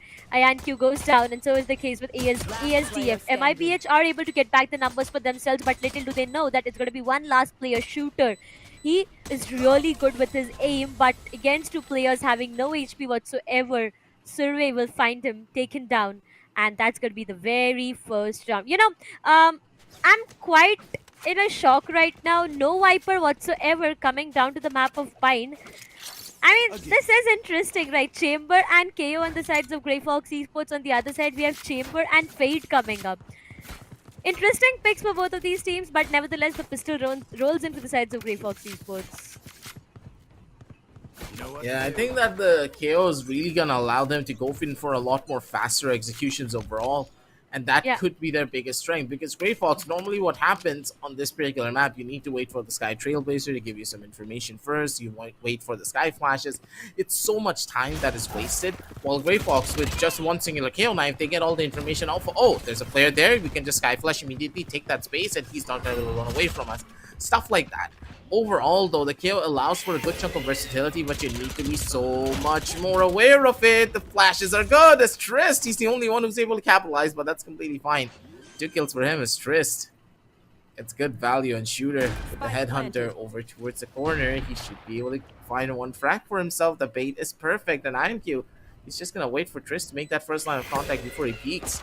This play and this fight's not really working out in the favor whatsoever, but Shooter, good for another kill of his own, but he's not going to be able to do anything more than that. 2 members do fall, but the members of Grayfox, they still come out on top when it came down to the round. MIBH, it's time for their buy round, and to see exactly what they have in store for us. Yep, it's going to be an interesting round. MIBH, they need to get this round whatsoever. To what Grayfox Esports are doing, as you said, the investment of KO and Sky is definitely going to give them a lot of space. There's going to be a lot of flashes as well that, MIBH need to be really aware about. Fast execution is what Grayfox has done in the previous 2 rounds, but now when it goes down to them having, really a bonus, I feel they'll take it a bit slow. Look, that's what they are doing right now. They're just waiting, holding for a while, maybe waiting for the first contact to come, and the Trailblazer goes up. So is the case with the Pain Shell as well. Survey, he is kind of very aggressive towards the lamps and has already made his way through. But Venka on the other side, he needs to be careful. On the other side as well, there's going to be a split coming up. Survey's been left all alone, but Ayan Q, the Headhunter, will definitely hunt for Shooter out there. Gets taken down. And MIBH has lost their numbers initially. Look at Vibhor, how low he is. 14 HP is all that he's surviving onto. Couldn't dodge anything, and that's where Vibhor joins the same party. Once again, MIBH, they've lost their numbers. Yeah, these early fights being taken away by the members of Grayfox is really hurting them here. And an early fight, maybe a dangerous one. You don't want to swing into that ASDF. A little bit too aggressive for his own good. He's going to get caught out because of it. Hoax is going to be the one to shut him down. So much value to bring on down to the table. Hoax, he's not really able to clear out that position, and IMQ is in a good spot. He's going to be able to teleport away, and on that distraction, the players inside of the side, they're able to swing, they're able to take those duels. And beautifully done by the members of Grayfox. They're able to play off of each other with perfect crossfires, and MIBH, he's not even going to expect it. And for once, Godspeed, he actually did smile. He's happy that his team is doing so well here. Oh, I did see him smiling the previous day as well. Not the first time, definitely. The first day itself, I did see Godspeed into a lot of problem when the sides of Grayfox Esports went up against the sides of Mystic. It was a lot of chaos, a lot of mess, and that's the only time that I did see the sides of Grayfox struggling. But for now, 3 consecutive rounds, which means the economy of MIBH is completely denied and destroyed. The flashes from both of the end comes up, but the 0 point is going to give them a lot of information. Aggressive? Yes, they are. That's going to be MIBH for now, but Venka, a perfect shot onto ASDF, shuts him down, then beats him for this round. That's a perfect share of connections coming up, but towards the showers, I do see the control being completely in the hands of Grayfox Esports. They're going to go too aggressive towards the CT as well, but the Seekers are going to give a lot of information. RVK, good for 1. Is that all? Yes, it is, as he gets taken down. Shooter finds one onto Badlam, and Grayfox is left down with 1 remaining player. This might just be a thrifty rolling in, but Trias finds 2. Vibhor for the last frag. And that's going to be MIBH, a perfect round. Definitely a perfect round. Precise connection, and a thrifty rolls in. Make it easier for you. That's so much control. No one was playing towards A short. That was the biggest question mark. ASDF, he got that early level of information towards Hookah, and that's it. He's like, oh, there's probably no one pushing towards A short, right? That should be completely clear. But no, whenever you're going for a split take like this and you have your KO getting early information towards Hookah, you need to have players who wait outside of A short so that they can catch out any players that could be aggressing towards there. Because as soon as that KO throws that knife, that's going to be an instant understanding that, oh, they're probably heading towards that B side. So why don't we start pushing up on A short and maybe go in for a little bit of a backstab? Because don't forget, Grayfox, he do have INQ as the Sentinel, but he's not really utilizing his tripwires in that sense. Trademark not going to get a lot of value. Venka takes a little bit of damage here as Grayfox. They've invested a good chunk of utility, but out of all of that, they only got a bit of shower control, and I don't think that's going to be enough for them to even break into any portion of the side. Maybe sell out a fake over towards A, which seems to be working because three members of MIBH, they're waiting out there. They definitely are, slowly and steadily. The split, all Grayfox Esports is waiting for right now is going to be a pick. Venka, if he peaks here, it's going to be way too deadly. Survey is just waiting. Two players. Not the best of the decision out there. The trade comes up, and that is going to be in the favor of Grayfox Esports. Not the best possible time to peak RVK. Gets taken down, and now it all goes down to Grayfox having the numbers and maybe the side control as well. But look at Vibhor out there. Good for one. Gets taken down from Trist, and it all goes down to a 2v3. Now, Grayfox Esports, they have two of their biggest ultimates available, but I feel if they find one more, they are not gonna work on any of them. Hopes gets taken down. The operator is all Shooter has right now, trying to convert one. Will he be able to do that? No is what the answer is. The Headhunter finds one. That's going to be ASDF done for a 1v2. Orbital strike still available, but the position being anticipated. Yes, it is. It's still doable. A 1v1. It all goes down. Bad love. Waiting for that right opportunity, but Shooter knows how important this is going to be. Will he be allowed to save? Time not being his best friend. Shooter waiting for that right opportunity. Gets denied, and it's gonna be the operator denied at the same time. Grayfox Esports with one more good round, but they've lost two important players as well.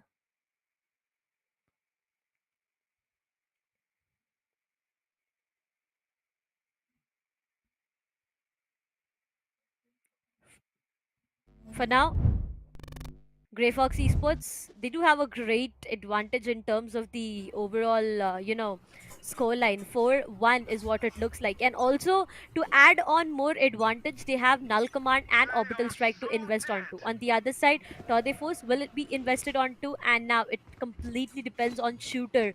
Will he be able to convert anything out of that few, bullets that he has in that 2D Force? But for now, it feels like we have a bit of a pause, if I'm not wrong. It might just be a slight of a pause we have. Yes, we do have some pause coming up. That's completely fine. We'll be soon into the match. But yep, again, Grayfox Esports today, they are looking great. I mean, they are looking strong. The executions are looking good for them. Yeah, overall, their strategies are just perfect and pinpoint. Something that we were really missing from them when it came down to Yeah. yesterday's matchup, but today the team just looks to be in form a lot more better than the usual performances, and that's primarily due to the fact that they have given a little bit more direction to what they really want to do. The one round that they did lose on was because they didn't really communicate the positions that they're trying to go for, and as soon as ASDF got that chunk of information, there was no players towards a short to even try to hold down that particular position. Couple of mistakes here and there, but Grayfox, they're adapting, they're learning, and they're able to capitalize on a lot of the gaps being left by the members of MIBH as well. MIBH not really establishing any form of control on any portion of the map, and the one round that they did win was when they were establishing control. Maybe take aggressive control towards showers, maybe utilize a couple of smokes so that they are not able to get that level of control away from you, because they are really falling flat on their face because shower is being given up. Yeah. And we have seen this over and over again that teams, whichever whoever want to execute on that A side, they need showers control. As long as showers is not under the control of the attackers, you as defenders have so many more different options to go in for retakes.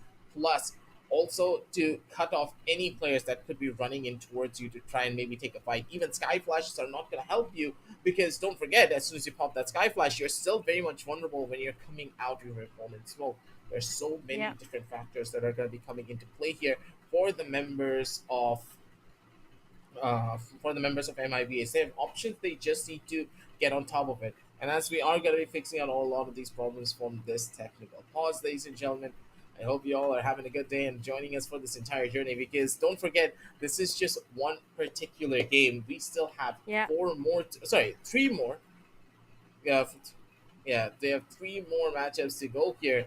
And it seems as though the members of Grayfox are all disconnected as one at 1 3 and Yeah. 8. Don't forget, they're all in boot camp. So if one disconnects, everyone's gonna follow suit. Everyone. Yeah. That's completely all right. Interesting day is what it is today, because every single match that we are going to witness today is going to decide the fate of who comes up on the top. Now, slowly and steadily, if we talk about what's going on right now, is going to be 6 teams in both of these groups, and top 4 are going to qualify for the playoffs. But right now, you know what, the players are disconnected and we are waiting them to just connect back. So we'll be taking a very quick short break, and we'll be seeing you guys after the short break. Until then, stay tuned.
Are you with me now?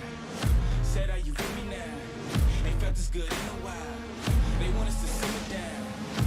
Can you hear me now? This is why we play. Gaming is something more. I feel it coming. It's a now. community made vibrant and real by AI. Technology helps us to be part of something bigger. Games play as if they were real life. Are you with me now? Said, are you with me now? Ain't felt this good in a while. They want us to simmer down. Can you hear me now? Am I going in and out? I stop and just look around to see if you're with me now. This is why we play. A community. Thousands of communities. Tell me, are you with me now? Ready to put it down. Start at the bottom, already forgot it, but they won't forgive me now. You really ain't ready now. You haters just in the crowd. Nothing can hold you back. So, So, why do you play?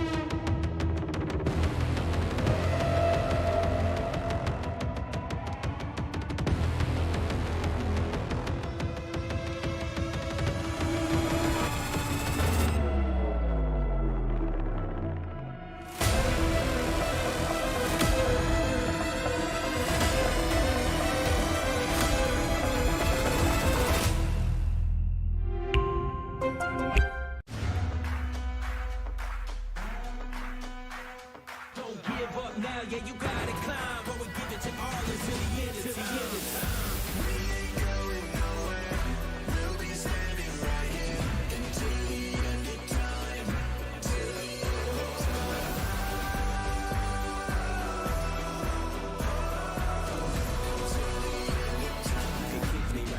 Stay down, I run this town, ain't backing down, we go on them rounds. Yeah, the winds will blow, but these roots too deep. I'm on my feet, the underdog, and I won't be beat.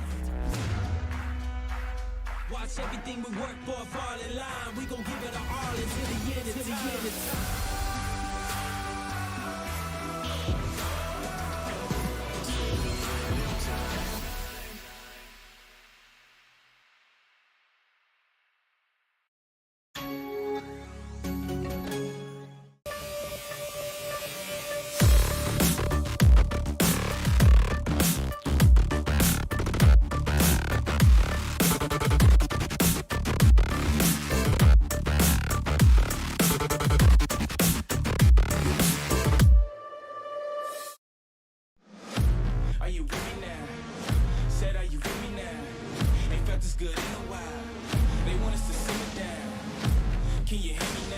This is why we play. Gaming is something more. It's a community made vibrant and real by AI. Technology helps us to be part of something bigger. Games play as if they were real life. Are you with me now? Said, are you with me now? Ain't felt this good in a while. They want us to simmer down. Can you hear me now?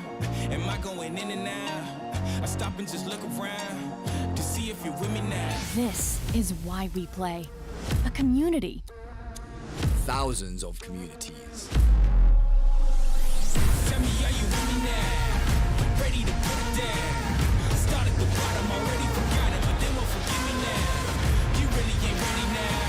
You haters just in the crowd. Nothing can hold you back. So, why do you play?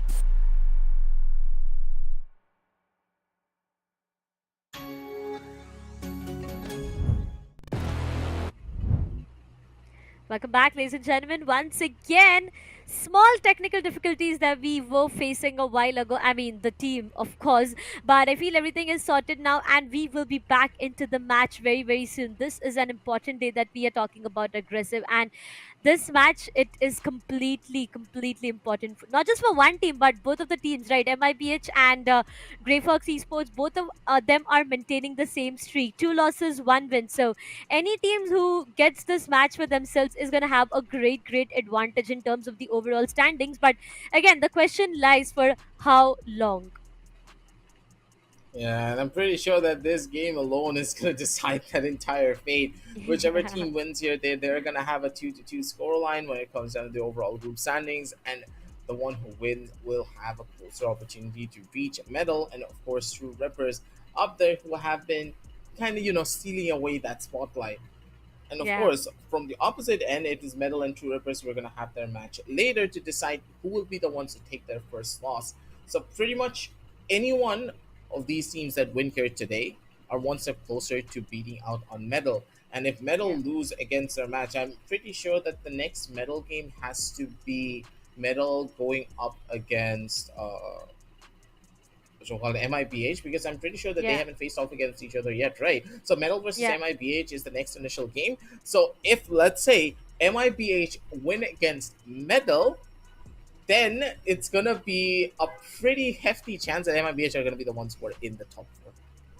Yeah, a lot of what ifs is what we have on board right now, because these teams, they've been trying their level best to get in the top 4 years. I remind you guys once again, only the top 4 teams are going to qualify here on. I mean, 2 from each of these groups are going to make it to the playoffs, and there's a lot that playoffs has to offer. I mean, fighting for the first spot is the very first and the mandatory thing, fighting for the title, the bragging rights, but alongside that, the prize pool is what we are talking about, because it's not just that you are getting rewarded for being the champions or the runner-ups. No, if you are making it to the playoffs, if you are making it to the top 4 itself, you are going to get rewarded. A least of 1 lakh rupees is what you're going to take back home, and I feel that's a lot of money, isn't it? Alongside such a great of experience, at the same time being in the top 4, defeating such big teams out there and taking 1 lakh home, it's no less than a victory. But again, yeah, it's a complete different feeling for having the title and 7 lakh in your bags. Yeah, that is for certain. To win out on an off-season event, especially that one that is an official event, mind you, Yeah. it's gonna be very difficult, and it puts a very big mark on your portfolio that, hey, we won an off-season event, so I know you want me as a player in your organization. And for a lot of these underdog teams, that is the dream now, isn't it? Will they be able to make Yeah, that it dream into is. reality? That is one of the biggest questions. And Grey Fox, they are pretty close to doing so when you think about it, right? Overall, their strategies have been clean. They have been going up against the members of MIBH in toe-to-toe fashion. And that's where I think their biggest strengths will start to arise too, because I personally thought this would be a lot more closer right off the bat, with rounds going back and forth between both of these teams. But the decisive nature of the utility usage coming in from the members of Grey Fox have really been a pleasant surprise, and that KO is working wonders for them. Because as soon as that Yeah. KO gets any form of value or any form of information, his entire team is ready to jump on top of it. And now Grey Fox, they still have a little bit of an advantage onto their own boat, as the B-side take looks to be imminent. And Grayfox, they want to opt for a very fast rush here. Yep, economically even they are looking great. I mean, they have everything that they want. So the sides of Grayfox Esports, they can go in for a quick rush, but Hope's position is quite vulnerable. Might convert one. No, he would be denied for it as Survey finds and takes him down. RVK has been really consistent with his sheriff shots out there, but he will also be good for one. The orbital strike comes up and it's going to hit Survey very bad. He did try to run away with the satchel that he had, but that did not work. Oh well, the Trailblazer is going to struggle out there. I mean, the Guiding Light is going to struggle out there, but that's completely all right. 3 with 3 is what it looks like. MIBH, I mean, on the rounds where they do not have a good economy to maintain, when they are down to sheriffs and just their utils to work around with, they are great. RVK has been hitting good headshots, but when it all goes down to the full buy round, I'm not really sure on what goes wrong for the sides of MIBH. For now, the Toddy Force is also invested onto, and they are able to bring it back to a 3v3, which is yet doable. There's a good chance they can make this one happen too, as Venka over towards the opposite side here. He's just gonna wait this one through. Zabe 30 seconds is left. absolutely perfect, especially with that sheriff. He needs to get a frag, maybe if they can find some value, but Boombot doesn't really spot out anything here, and there's a good chance they're gonna be able to break their way in. But to the force, in towards Hookah, they're not going to be expecting this. I'm pretty sure the shooter, no! Shooter, no! He missed out on 2 shots, and this is going to hurt, but shooter's going to be able to capitalize and come out on top of it. INQ, only 7 seconds left on the clock. He has too many angles that he needs to clear. It's going to be the one to survive, and Venka opts for the spam, and he's able to get that one through. The fact that shooter lived there. Yeah. He whiffed the shot and somehow he still stayed alive, and he got a kill out of it with for his troubles too. Good God, Grayfox, they dropped the ball hard in this round. They They're definitely gonna suffer did. for it drastically. Not really sure on what did happen out there, but the players of MIBH are really good when it goes down to sheriffs, 2 rounds is what they have, and minded, both of them are thrifty. A full buy round is what they need to convert right now. They are able to pull off a thrifty for themselves, but what about the full buy round? It is going to be very, very important. Once again, the investment of Toddy Force comes in. That's a beautiful lineup. The KO lineups coming up from the sides of Grayfox Esports as well, but right now they need to play on a lot of information. Smokes being placed, that means MIBH, they are trying to take the early A control for themselves, but on the other side, Showers is where everything is unfolding, because Survey and his showstopper, will it find anything is yet the question. Shooter was ready with the operator that he had for himself, will be able to convert one. Shooter finds Survey, but in return, the showstopper is going to stop Survey for anything here on. Yeah, the board's gonna be able to shut down over onto another one here. MIBH looking pretty good and pretty strong here overall. Ultimates have been popped, but Venka gets a pretty good catch. No sounds whatsoever, means it's an absolute atrocity and a problem for them trying to break into here. The fragment comes through, but it completely misses out. And it's gonna be Grayfox just completely falling apart. Their momentum completely non-existent anymore, as the members of MIBH, they got a little bit of time to talk to each other and calm things down. Godspeed putting an immediate stop to any form of momentum being gained by MIBH, and give his team a little bit of direction, because it feels as though overall their understanding of these post-plan situations after they get in towards the side is a little bit faulty. And hopefully after this pep talk, Godspeed gets his entire team on the same page. The members of Grayfox, they know how to enter a site. They know how to take the initial level of control, but their post-plan positioning has been very questionable for the last couple of rounds. Yep. Things seem to be working for them in the start, but when it goes down to the post plan, seems to be just falling apart. Godspeed right now having a word with his team out there. They know they've lost 2 important rounds. I mean, giving away 2 thrifties to your opponents is something you do not expect. All they have to invest onto is maybe the ultimates that we can talk about, or the sheriffs that they have. And looking at the fact that Venka, RVK, all of these players, they are able to hit those shots perfectly. They are perfectly timed. They are a perfect headshot coming up. So it's been looking great for the MIBH, though in terms of the overall score right now, it is Grayfox Esports, but it's just about that one single round. And looking at the economy as well, it's going to be sooner or lesser a 4-all scoreline that we can talk about. Shooter has invested onto Shooter has an operator to work around with. On the other side, Sheriff, Classic, Spectre, Vandal, Phantom, 5 different weaponries to work around with the sides of Grayfox Esports. Also, an ultimate for the post-plan scenario. A lot of util being dumped towards the teleporter already, and there's going to be a B-fast execution coming up, but not the best possible decision to just jump out of that smoke, and it's going to be 2 players done for, but Rice on the other side converts 2, and that's going to be a 3-all equalizer.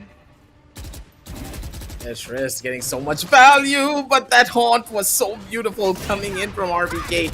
Where did that haunt even land? That was absolutely perfect. Yes, yeah, good for a kill, but he's not going to be good for anything more than that. And now it's all up to Shooter, all around the angle. He's going to take the spine, and it's going to be Bad Luck who takes the engagement. Shooter, he can't believe it. He just didn't have the bullets to try and go in for a duel like that. Isolating the angles, and this fast rush just... What was this? This was a complete flood out of hookah, and for some reason it worked. Grayfox, you had no idea this was gonna work, did you? They just put caution out towards the wind, and they're like, "Yeah, I'm just gonna go for it. I don't care. If we lose, right?" Yeah, that might have been the call. MIBH for now. Once again, the economy is on stake. 1 Bulldog, 1 Phantom. Not that great of a weapon to work around with, but to start things off, once again, it's going to be Shooter denied. Shooter has been able to convert frags, but not every single time is what the problem is. The Seas comes in, and so is the case with Paint Shells from the other side. Now, Seekers is going to get back a lot of information, but look at RVK. He is just so precise with those connections. 17 HP brought down back is what Survey is onto right now. The Molly right in front of him is going to deny him a lot of things, but ASDF right now is going in, getting the plant done, and it's all about the post-plant scenario. Wenka finds one, gets a trade. Bad Love is good for 2, gets taken down from Hoax, and it's yet a 2v2 to be taken care of. ASDF's position is known, but RBK, you can't miss out on a weapon shot like that. He needed to find that kill, and now ASDF, he's going to be the one to capitalize. 4 bullets, needs to run on away to maybe try and survive this one for a little longer. Survey, very low on HP. He needs to be this first line of contact. Flash doesn't connect. His position is already known, and Hoax, he's going to be good for 1, but ASDF immediately just gets the frag over on towards Hoax. 3-6, and a very expensive round, mind you, for the members of Grayfox, because overall, that was an equal round coming in from the members of MIBH. Yeah. Good God, that was a little bit too close for comfort. Slowly and steadily, once again, it's Grayfox Esports who's been running away with rounds. MIBH, what are they going to do is the question. But now, once again, a lot of information to rely on to Grayfox Esports. I mean, the executions are looking really great for them. They are able to have the control for themselves, but once again, the Smokes 2 comes in. And look at the Long. I mean, look at B-Long completely. He's been smoked off with the first frag. It's going to be Vibhor. Not the best position, Vibhor, to be out there. He was in the hope of finding one, but he could not convert anything. And now, hopes towards the hookah is where he is. Information, yes, given on 2. MIBH has lost their numbers once again, but I hope they are not just going to go in directly. The location's being revealed onto Wenka. A 2K with the paint shell. What is going on? The fade and the raise combination working so perfect for them. Grayfox Esports, the plant is not yet done, and it all goes down to one last remaining player. Wenka, a 3K is what he got for himself before he gets taken down. For the last frag, it's going to be Shooter who comes up on the top, and finally MIBH gets the best of that round. But you know, the fade and the raise combination, it's working out so good for MIBH.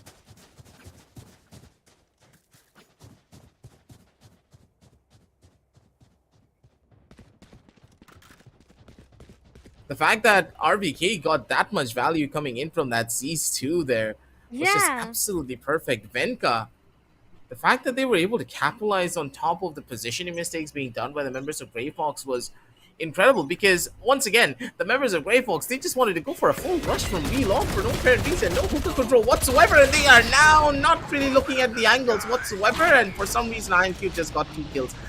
I don't know what just happened. They just are running in, not using utility, not doing pretty much a little bit of research work, and for some reason, they're still the ones who are able to come out on top of trades. RVK, Let's get flashed out, but the Sky Trailblazer does give them a good chunk of information that there is no one present.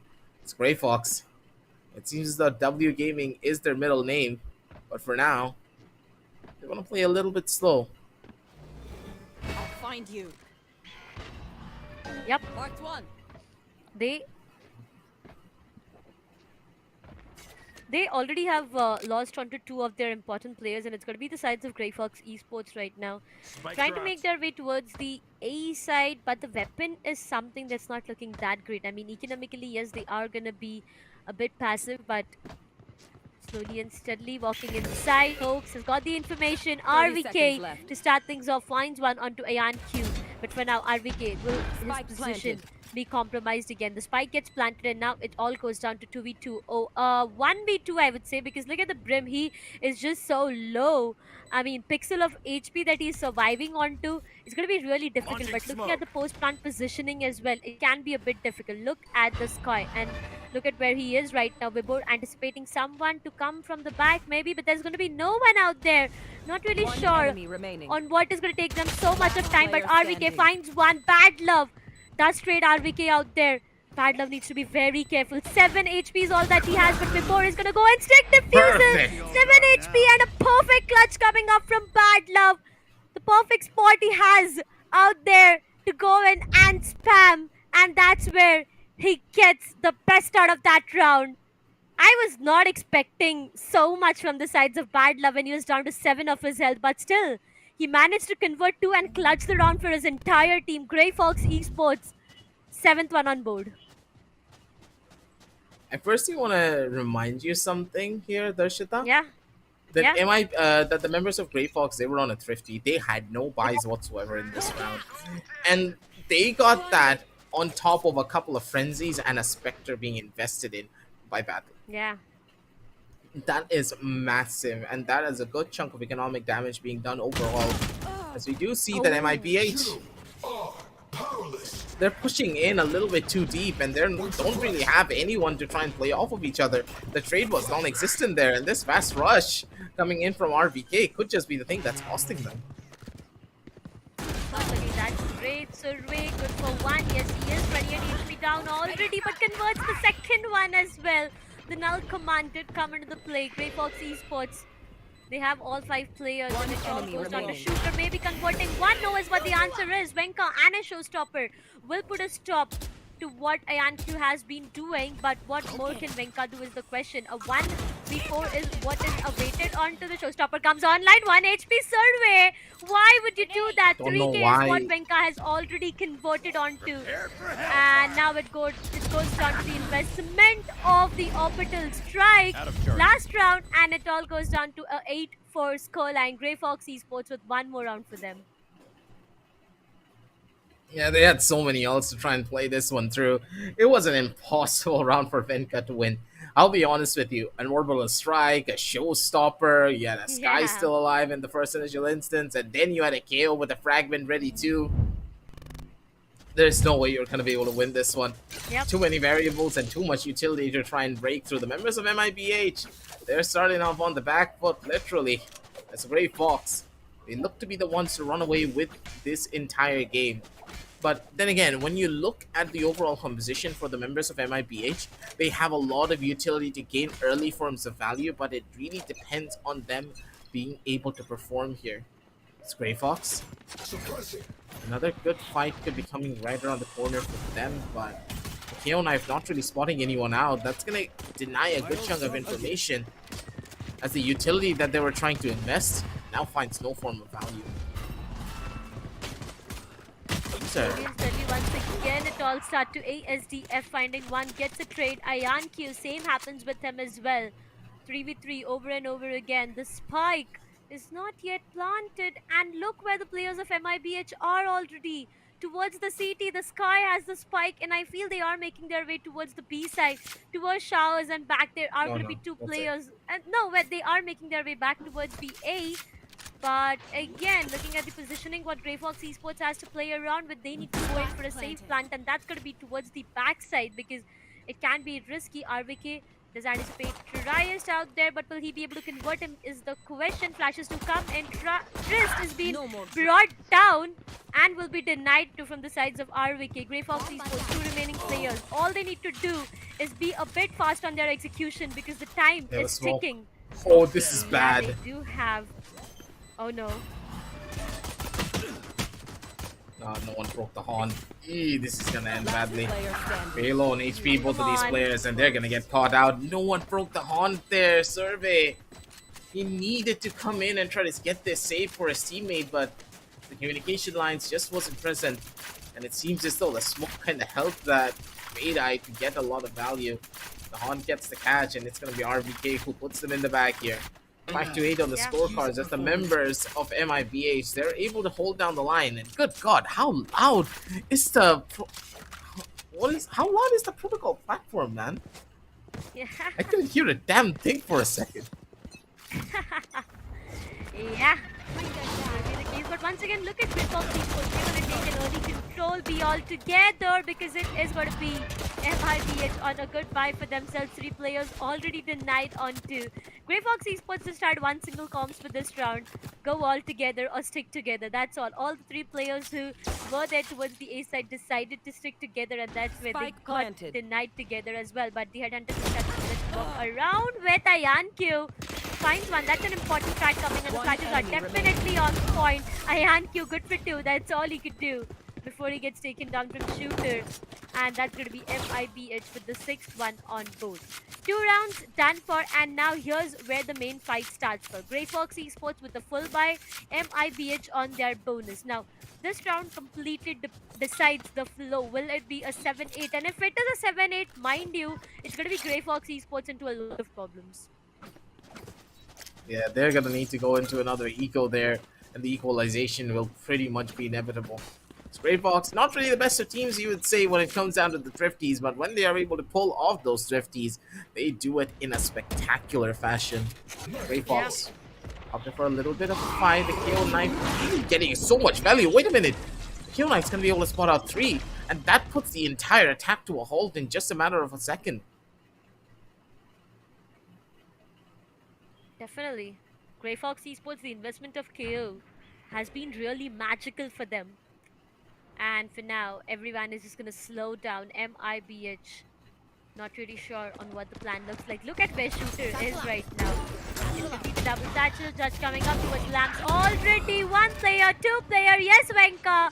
I know you know how to use that Judge perfectly. Grayfox Esports left down to 2 last remaining players who are already towards the B side itself, and they will be going in for a save. As said it previously, right? If Grayfox Esports lose this round, it's going to be very difficult for them, and that is the case. The execution came up pretty fast. It was Venka with his Judge and the satchel towards the lamp. He found 2 frags. Sky being the perfect one to initiate everything. It was Grayfox into a lot of problems. The fact that there was no one present closer towards Lambs is the biggest question, because someone needs to break the Trailblazer. As soon as that stun comes in, it's impossible to do anything there. Venka quick as well to capitalize on top of that Trailblazer. The timing of utility was perfect overall, coming in from both sides, as we do see Tris wanted to be a little bit sneaky there. He survives that, and INQ itself is going to be the one to shut him down. They do get 2 kills for their troubles, and they are a bit closer to the 2-4s, and of course the Seekers to get their defensive lines a little bit stronger for themselves. 78 on the scorecards, and more to give, and a lot more to take as well here. That's INQ. He wants to be as aggressive as possible. He wants an early kill for his team to maybe stabilize something and get that early man advantage, and maybe this duel between INQ and of course Shooter could be the deciding factor for this round. Oh, once again, look at where he is right now. Look at his positioning. The KO knife, once again, no information whatsoever, but the early control is what Grayfox Esports are trying to have for themselves. Over and over again, look at Trist. Not the perfect position to be in. Survey, the Seas will actually create a bit of a problem out there, but they are taking it very slow. Great, MIBH right now, they do have the showstopper to work around with, but slowly and steadily the rotation is being called off, trying to make their way towards the A side. But Grayfox Esports, they've read it all, I feel, because they are waiting. They're holding back their positions. They know that it's going to be a rotation called off, and now if Ayanq's position is not checked for, it's going to be way too deadly. Oh no. Ooh, INQ doesn't really find the kill that he was hoping to get. The one tap misses out, and now ESDF's position. Ouch. They don't know where he is, and ESDF gets away with murder. He's good for the one kill, but he's not going to be good for anything more than that. They seek around bearing some fruit for them, but they still need to find so much more value. Venka, good for the first kill, but he still gets taken down. INQ being the one, to take it over to a 2 versus 2 situation. As this retake looks to be coming in soon enough, and it all depends on if Vivor gets one kill. If Vivor is able to find a frag, that is going to be a huge hit towards them. Only 2 members had weapons here. And both of those members are still very much alive. Oh no. Flash. Nothing. And they're One still enemy able to take the remaining. swing and survey! Oh my god, the 360 is absolutely perfect for this man. You can see how excited he is. And there's a reason for it too. The clutch is godly. As Grayfox, their lead still remains. How in the world did Survey hit both of them? He just turns around, hits him, goes in for the defusal and gets the round back to Grayfox Esports. They almost let it go, but Survey managed to clutch it for his team when required the most. Grayfox Esports, the most important round, and this might just be a changing point for them. On the other side, MIBH positions were really good, but things did not work out the perfect for them. Oh, come on. There's going to be Venka getting suppressed out there, which means no double satchels for a minute. Slowly and steadily on the other side, it is still an A execution. Yes, they are looking forward to have the showers or maybe the main control. Not yet decided. That's split towards both of these ends, but for now, it's going to be a lot of information. Bad now. Finds one on the shooter. The flashes had to be perfect, but that's not the case. But now what is happening, Hoax? How did you manage to find both of them? The orbital strike comes into the play. Venka, good for one. The orbital strike finds nothing. MIBH has the number advantage and the spike is planted at the same time. I don't think they know exactly where Trist is. This is going to be such a good position where RBK turns it in the best possible time. Trist, you missed the timing completely. If he swung out even a second earlier, that would have been perfect for him. This situation just completely got turned on its head. There's a chance that Survey is going to be able to come up with something, but Venka's position is just way better. 8-9 as the members of MIBH, they turned this entire round on its head. I think that Bad Luck just had no idea that there was a person on the opposite end of showers. They saw the sky flash too. I thought they expected a second player, but Grayfox, when they were running out, because of the showstopper coming in from Venka from short, in the heat of the moment, they completely forgot to clear out Hulks. And rightfully so, Godspeed wants to take this pause and try to calm his team down, because after a devastating loss like that in that last round, they know they need a little bit of a pep talk to get themselves back in towards this game and get them over that finish line. Yep. I mean, honestly, in the previous round, the first initial contact came in the way of Shooter, if I'm not wrong. Towards the showers itself, it's that position where Shooter was. Now, completely understandable that if the chamber misses out on the shot, it can actually reposition himself quickly. But again, to accompany chamber, I feel there was sky present. So if there would have been flashes, things would maybe be different.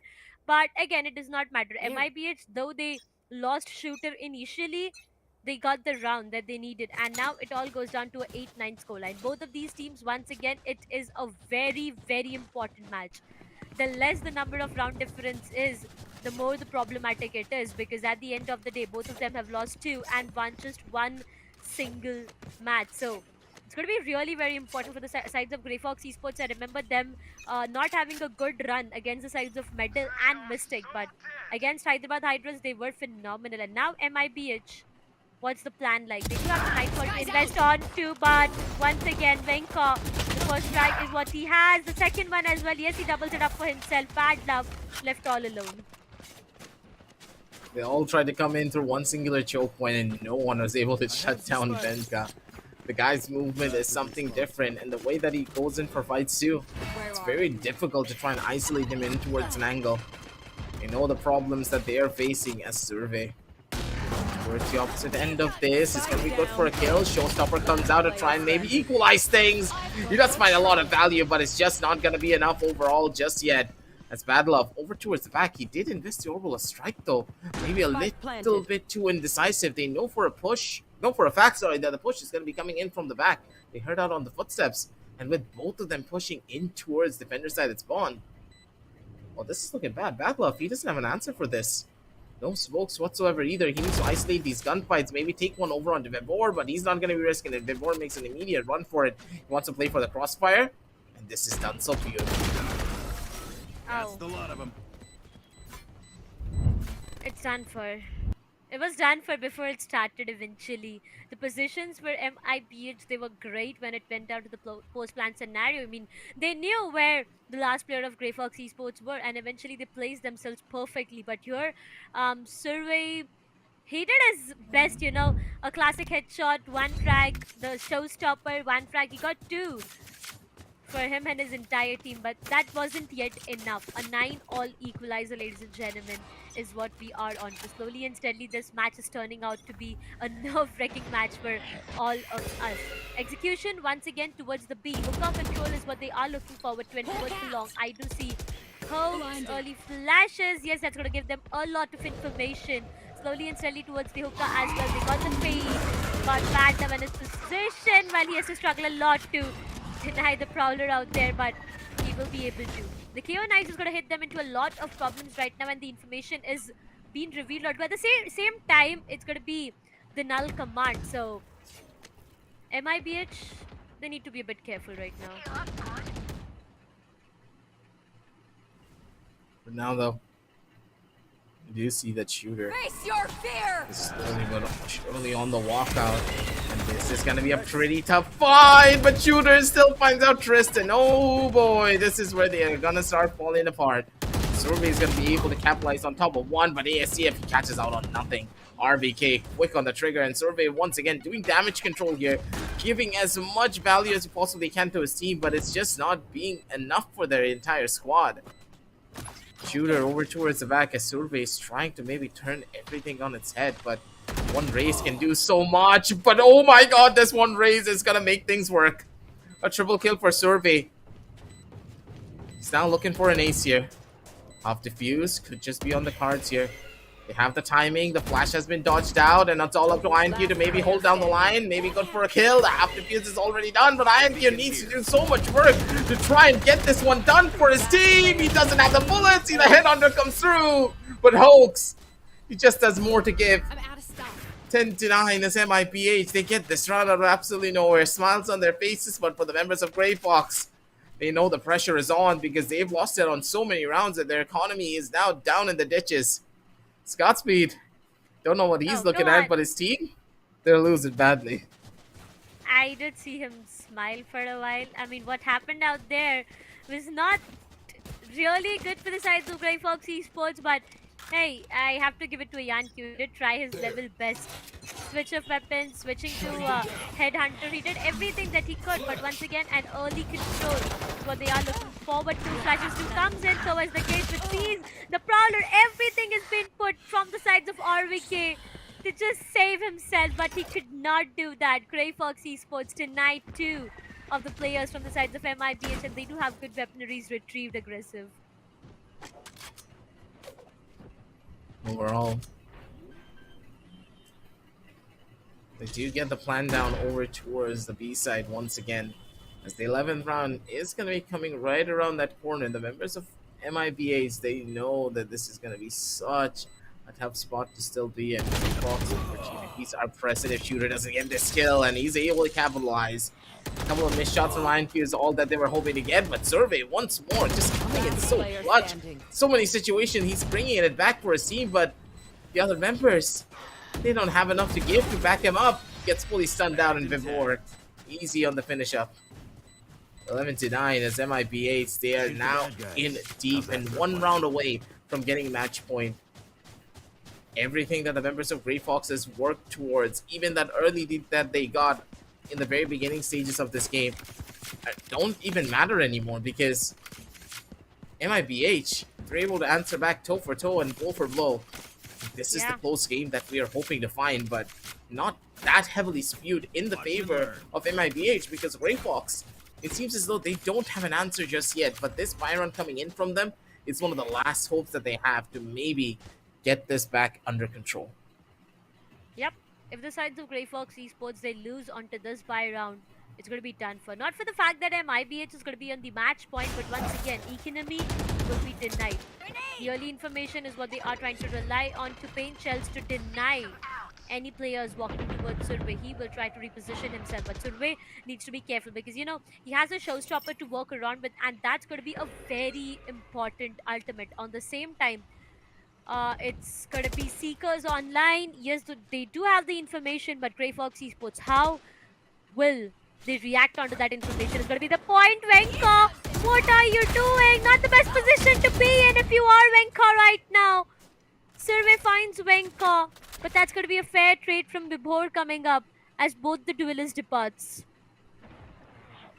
Yeah, no utility being present from either side, but what the members of MIBH do have in comparison to Grayfox is two very powerful ultimates, two to force in hands of Shooter, and of course the orbital strike in the hands of Vibhor. Both of them, they know how to make these ultimates work, but they need to work things quickly here because MIBH, they're down to the last 30 seconds in towards this round, and you know how much I hate these 30-second executions. Swings come out, Shooter's got to be able to capitalize. He's the one in with a spike. He's going to jump down and try to live through this one, but his position's already revealed. Over towards the back, it's going to be RBK running in towards the side, catching ASTF with his pants down. He had no idea what to expect, and now this retake looks to be close to impossible. Too many problems in for this take to even be probable for them, because INQ, he has an operator in his hand. Yeah. How is he gonna make this retake even work for even a second? Teleport's ready. The way the smokes have been placed, it's impossible for INQ to find some space and get even one shot connected. On the other side, Hope will be going in for a flash, gets nothing. INQ gets denied for one last remaining player. Bad Love gets taken down to Hoax, and that's going to be a shorty coming up. The full buy round getting denied, and that's the match point for the sides of MIBH. More or less, it seemed to be done for because, you know, Shooter has the Torde Force, and that's going to be the raise Venka with the showstopper for himself. On the other side, Grayfox Esports, I'm not really sure that they have enough amount of money to go in for a full buy, or even if they go in for a full buy, they will need to actually cheap onto some, I mean, just, you know, adjust onto some utils out there. Look at that, Spectres, there are Vandals and Phantoms being invested, but zero creds makes you, I mean, tells you that, you know, they have nothing good in terms of the utils out there. For now, Stem Beacon already utilized on to Survey. Finds the initial contact, and that's going to be RVK done for now. The entire sides of Grayfox Esports, slowly and steadily, they need to capitalize and react accordingly on what Survey does. But that's going to be a trade coming up, and now it's going to be KO. Well, what INQ, Bad Love and Survey. Vibhor for a 3k for himself, and that's going to be Grayfox Esports done with one last remaining player. Look at the smile on the face of Vibhor. The one man to clutch. Grayfox Esports, a do or die, 12 and 9. Spectre, 100 HP. And flashes to walk around with, but would not be able to capitalize onto anything as Venka shuts him down. Ladies and gentlemen, that's going to be MIBH for the victory with a scoreline of 13-9 for themselves.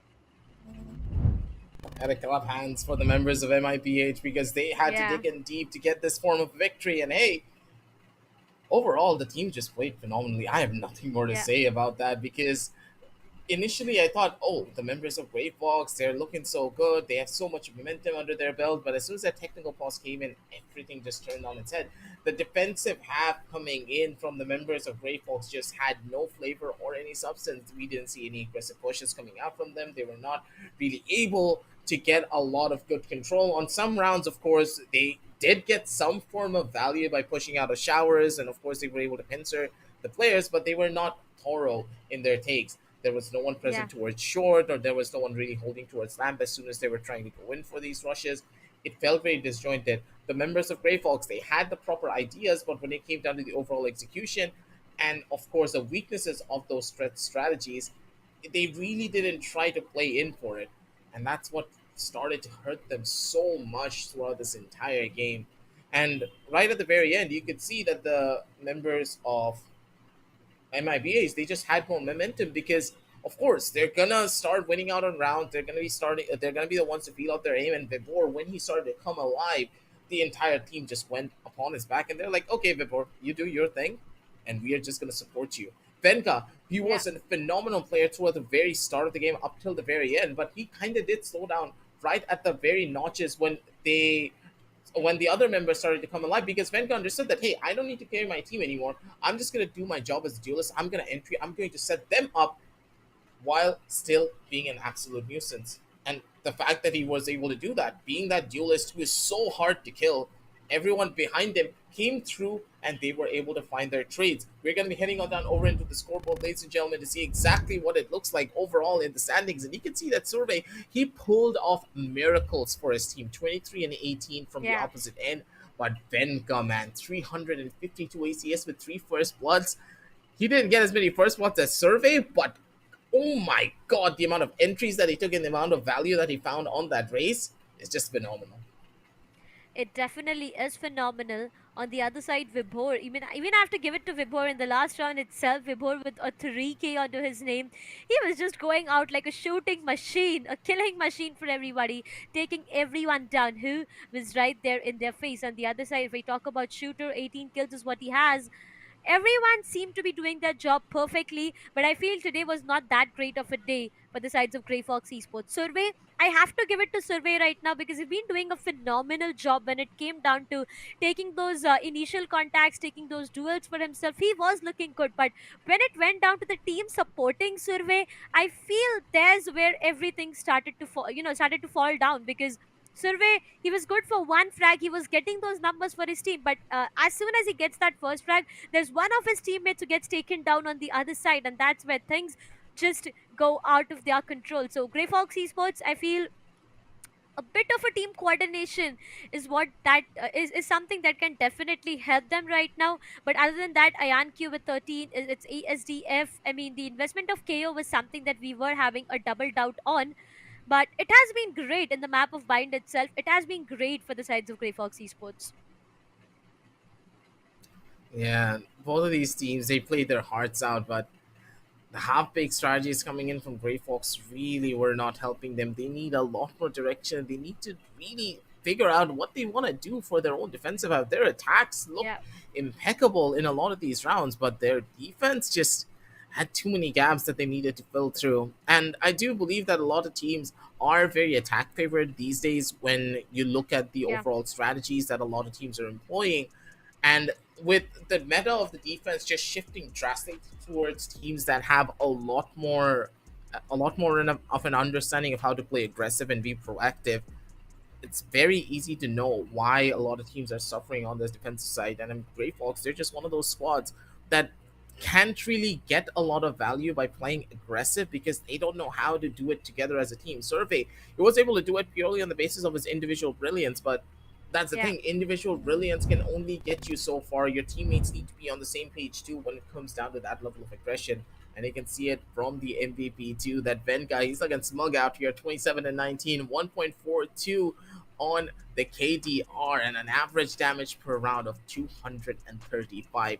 So this guy pretty much got 2.5 kills each and every time when he jumped in towards the site. That is how much value he brought in towards this game. He definitely did. We are talking so much about the map of Bind itself, and we know how important Raze is, right? We've been seeing it for quite a long time now. The investment of Raze definitely gets you a lot. Bind is like a home to Raze, and I've been emphasizing it more or less a lot. But yeah, that's gonna be the case. Like it's KJ for Ascent, it's Bind for Raze. That's the case. Breeze for Viper. There are few agents that go hand in hand with the map that you name for. So it's gonna be really, really important for you to actually have a look onto it. But for now, the winning streak and the equalizing streak between both of these teams come to an end, as MIBH will be having one victory advantage as compared to the sides of Grayfox Esports, and that's about it for this map as well, because Grayfox Esports and MIBH, it's a 13-9 scoreline, and we are done for this map. We are awaited onto the upcoming match, so we'll go quickly prepare for everything that we need to, and we'll see you guys around. Until then, stay tuned.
Hey, welcome back, ladies and gentlemen. I hope you guys are doing great. And as we promised that we will be back after a short break, we are right here back with you guys to bring you the upcoming match for Lenovo and Intel presents the Esports Club Challenger Series 2023 VCT of season official event where our gaming monitor partner is going to be VSonic Gaming. But again, this is going to be a journey. This is going to be a story that we are about to commence. And to tell you all guys about what is happening, I have with me on this. That's going to be aggressive, but aggressive. I have a question for you. What do you anticipate for the map? I'm thinking this is going to be quite interesting for both of these squads because Okay. as we're going to be heading on over into Ascent, it's a very even playing field. We know how good Metal are on Ascent, we know how good True Rippers are on Ascent, but True Rippers, they Yeah. have a very significant advantage compared to Metal. They're running a triple initiator composition, and that triple initiator composition from in the past, we've seen them just dominate on this map. Very few teams have Yeah. been able to take them down here, and the only one that have done it in the past has been Orangutan. Yep. That's gonna be the case. So True Rippers up against the sides of Medal Esports. Now, this is going to be a very important and interesting matchup coming up. To take you guys back to the history of both of these teams, they have tend to play what 3-3 matches in the group stages itself. Yep, Medal is done with 3 matches, and so is the case with True Rippers. And both of them have not faced one single defeat. Not even one is what I'm talking about. So either of these teams today are going to face the very first of their defeats. Now, who it is going to be, whether it's True Rippers or Medal Esports, it's the time that is going to decide everything. But right now, who is leading the charts with the Group B overall standing? It's going to be no other than the sides of Medal Esports. They have a great point difference as compared to the sides of True Rippers. I mean, that's going to be what, 4 points of difference that they have from the sides of True Rippers. So again, here's the thing: True Rippers, they need to close it with a great round advantage coming up for them. That's where things might change. But once again, the very first defeat is something that's one of the team is going to face today. So both of them quite ready. The map is going to be the map of Ascent, where the sides are like True Rippers on the defending half and Medal on the attacking. Yeah. To remember, starting off on the defense is a pretty smart note too, because that triple initiator composition is so hard to break into on that defensive line. And as we are going to be jumping in down over towards the game, I'm pretty sure the audience will remember too how incredibly difficult it is to break through a triple initiator setup, because if those Yeah. 3 initiators are alive in a post-plant situation, oh boy, you're gonna get bombarded with a buttload of utility. A KO knife coming from the back, a silver recon bolt getting thrown into your face, and then if you're able to break both of those things, you still have to worry about the Fade Eye coming right up in front of you. And now when we look at the head-to-head here, Disrupt up against One Tap God, the duelists from both teams. They are so evenly matched overall, but I still have to give it to Disrupt. Even though One Tap God has Yeah. been an absolute demon on the server in a lot of instances, Disrupt on the other side, he's been so different. Like, this man single-handedly has turned round on its head. And the fact that he's now back in towards the server, pulling up the same feats, possibly against One Tap God, Ooh. this triple initiator What? composition is gonna let things happen. Wait a minute. What? Huh. This is interesting. Oh, Come wait. on. It's gonna. Oh, wait, Yeah, no. yeah. I messed up. It was Metal who was doing that. Again, sorry about Yeah, that, ladies and gents. exactly. It was Metal who does it and True Rippers who does the normal thing. Never mind. Metal, they are the ones who have the advantage. Sorry, I'm a You little bit know, all over the place today.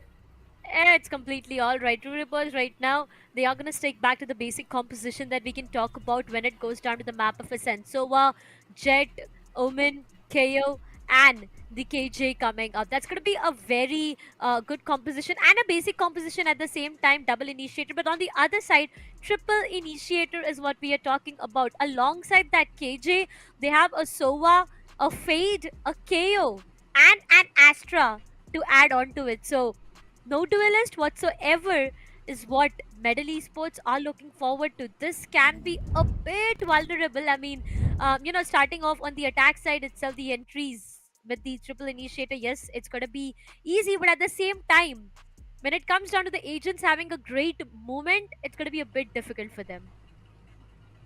Yeah, True Rippers, of course, they have the KO under wraps for themselves. And when I look back at it, I can see why I did mess up, because the members of True Rippers, I thought I saw them have it, because initially, One Tap God was part of True Rippers, so I did mess up the teams there in that Yeah. margin. Again, today, not really the best of days for me, but for the teams, I'm hoping for the best from them overall. We are going to be seeing the cams too coming in from Disrupt. This guy hasn't really been using his camera often, but seeing his facial expressions of how he dominates the players could be interesting. Yeah. It definitely can be interesting, but you know, I'm excited right now. I really want to see on how does it works out for the sides of Medal Esports in the attacking half itself. Now, it's going to be a lot of flashes, a lot of information that they have to rely on. If I talk about information, they have Fate. If I talk about information, they again have the Sova Recon coming up, the knife from KO. They have a lot of things, but when it goes down to the explosive abilities of these agent, might just get them into a vulnerable spot, but that's completely all right. Now it completely depends upon what plays they try to make. For now, Medal Esports, they are looking forward to go and have the B control for themselves. Slowly and steadily, the smokes are being placed, and that's going to be a lot of information that they have trying to enter towards the B side. Boathouse is what they need to check. 2 players, 3 my bad, inside the site itself. Helef finds 2, disrupt 2 for him as well. It all goes down to 1 last remaining player. Deathmaker finds him towards the mid, shuts him down. A quick round for True Rippers, I would say. Quick, clean, and simple. They got the read on the play that was being made by the members of Metal, and they were just all waiting in towards the side. Absolutely nothing that you can do to try and stop this one.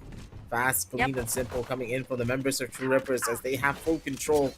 Things are really working out for them here, but overall, Metal, they kind of rushed the execution and they ran into an iron wall, and they had no way of even recovering from that. True Rippers, good for the first take, but then again, Metal, they're always going to be the ones to come on back later on down the line. We have seen this team have a very rough start, but still pull off a lot of miracles when it comes down to the later halves of the game. Yep, definitely. That can be the case, but right now, easy.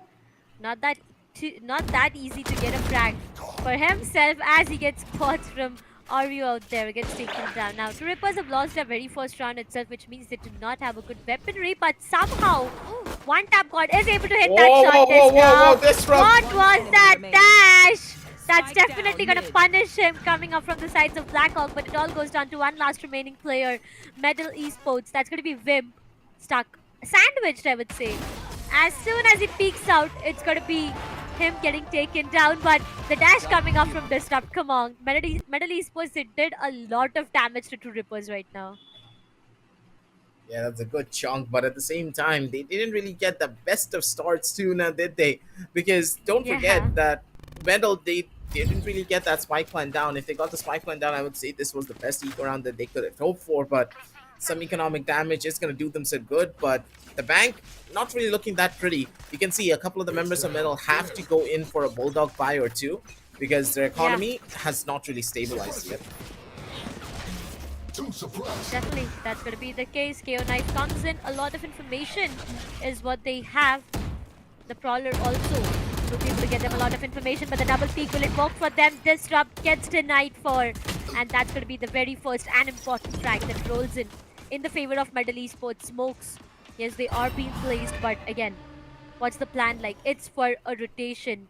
Maybe going towards the B side right now can be a good call because there's no one rather than a KJ to defend for.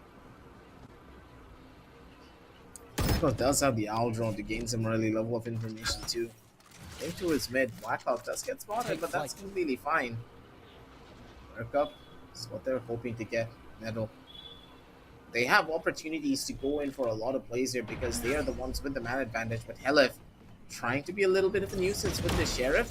He's gonna get spotted out, but his frags are just not coming through. More or less, it is going to be One Tap God who finds one onto RU, and that's going to deny a lot of things for the sides of True Rippers. Right now, Medal Esports, slowly and steadily, this might just be a flawless. I'm not really sure if that will be, but yeah. Information, they are up with the information.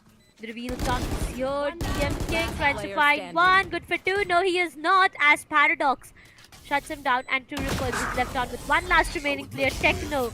What does he have to play around with? Is a Stinger.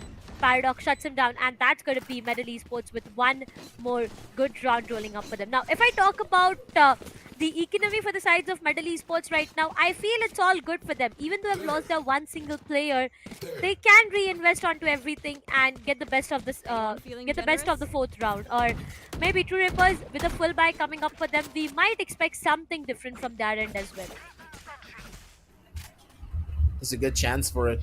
So you do see that the members of Metal have a pretty good understanding of what kind of plays that True Rippers like to make here. Disrupt, again, aggressive on the take. Wants to maybe take a fight against the Killjoy, but Wimp immediately makes a run for it. He's not going to be risking this duel. I do think that multiple members were spotted towards the opposite end of A. So this, it's not going to be looking that good overall. Another fight is Paradox. Not really getting any form of information. The members of True Rippers, they're playing so far back. They're depriving Metal of any form of info that could be giving towards them. And on the opposite end, True Rippers, they want to play this one reactively, but Disrupt peeking in completely dry. Didn't even ask for a flash. That's going to be so risky. Dry peaks, aggressive fights, not every time it's going to work, my friend. Because it's the second time that Disrupt got denied in this way on either of these sides. But for now, True Rippers, once again, the number loss is something that's going to hit them for real. Two players towards the side, both of them holding the similar angle under Haven. The KJ turret, yes, it gives out a lot of information, and now it's going to be a execution coming up. But look how aggressive they are. They've already took the Haven control for themselves, but little do they know there are two players under Haven as well. They need to be very, very careful, and if they are not, it's going to be way too deadly. But one tap, God. Come on, the duel is just so strong for him. Finds RU, and now it's just got to be a lot of spam. Come on, Techno. Finds one onto Wim, but the spike is planted. The post-plant scenario goes down to two remaining players of True Rippers aggressive. Oh, yeah. But they don't really have an answer to the last players that are in towards Hell. All three of them are just sitting there and waiting for this fight. Hell is so close towards the angle, but he gets spammed down to only 3 HP. That is so unlucky for him. As Paradox, he gets a tap over on the Techno, and that Odin's no longer in play too. Hell, if he knows, he just needs to run away and save this gun for one of his teammates. Whoever opts to go in for the aggressive peak fight towards mid. As this goes to be another round for the members of Metal. And this triple initiator strategy, you can see its strength, right? It's so difficult to retake against the triple initiator because those post lines become impossible. You get in towards the side, you kill one of the initiators, another one is alive. And you kill the second initiator, and another one still comes alive for it regardless. Blackhawk doing a little bit of a friendship dance. So overall, Metal, they're on high spirits. They do have the momentum. They are confident right now. But True Rippers, what is the answer is the question, you know, because right now to start things off on the defense side itself, we know the map of Ascent. You need to grab as many rounds as you can in the defense off itself, and MLT Esports, they are just making it so difficult for the sides of True Rippers. Now, once again, economy is not looking that great. We have seen True Rippers, you know, converting Thrifty for themselves, but once again, for how long will it work is the question. A lot of information they do have, yes they do. Paradox finds one onto Disrupt, makes it to a second. That's going to be one tap guard. Okay, never mind, but yeah. They wanted the numbers, they got it for themselves. Once again, they've lost their Sova. But as you said, if you deny one initiator, there's the second. If you deny the second, there's going to be the third one. So, True Rippers, how are they going to counter this is the question. On the other side, execution more or less seems to be an A coming up. Yup, towards the trees from Catbox. It's going to be RU, who is been into a very vulnerable, you know, position. The C's from Fade and the bullets from Paradox are going to deny him everything. It all goes down to two remaining players of True Rippers.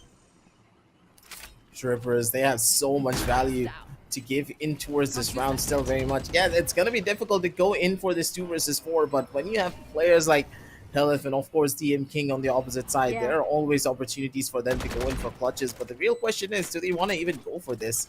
2 guns are in their hands, but a save looks to be a possibility. And yeah, True Rippers, they're not going to be risking this. 2 weapons.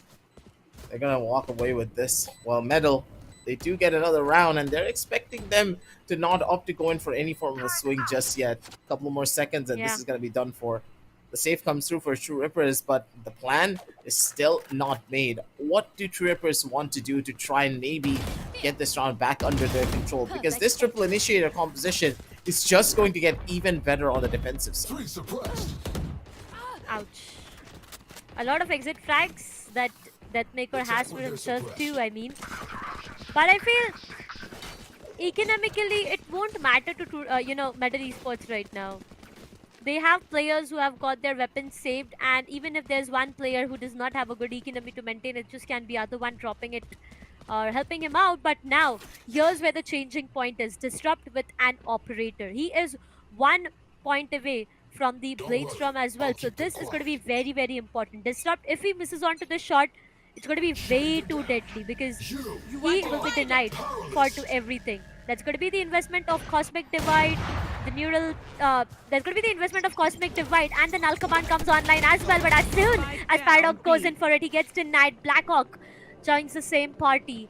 The trade comes up. Paradox has been given an opportunity to find frags one more time.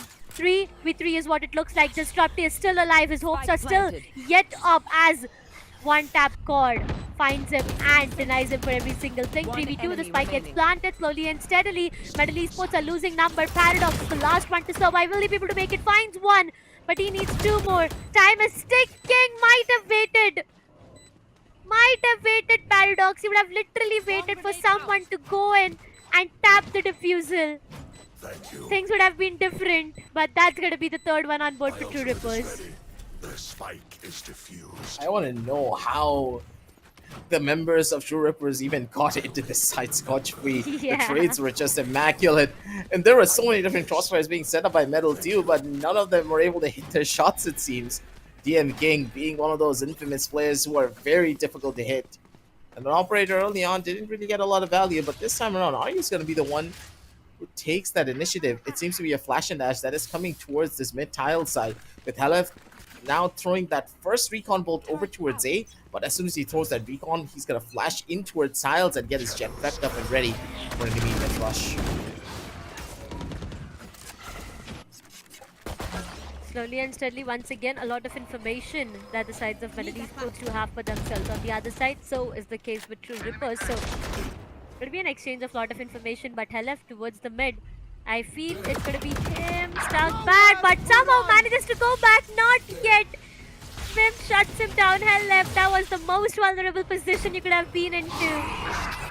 He will be punished for that, and that's going to be Techno joining the same party. Slowly and steadily, once again, True Rippers are on the urge of losing numbers as many of the player goes down. But Deathmaker, not just 1, 2, but a 3K that he converts to bring back the hopes for the sides of True Rippers. Disrupt good for 1, Wim goes down, it all goes down to Paradox being the last surviving player. Deathmaker with a 4K, ladies and gentlemen. You will remember this name ever and ever. It was the sides of True Rippers who had lost the hopes to get that round, but until you have Deathmaker in your team, anything and everything can happen. It's just Deathmaker being an absolute beast of his own. This guy is a one-man army, and whenever you look at Indian Valorant, the name of Deathmaker will always come into your mind. And he's just going to showcase to us over and over again throughout this entire game why his name is synonymous in this scene.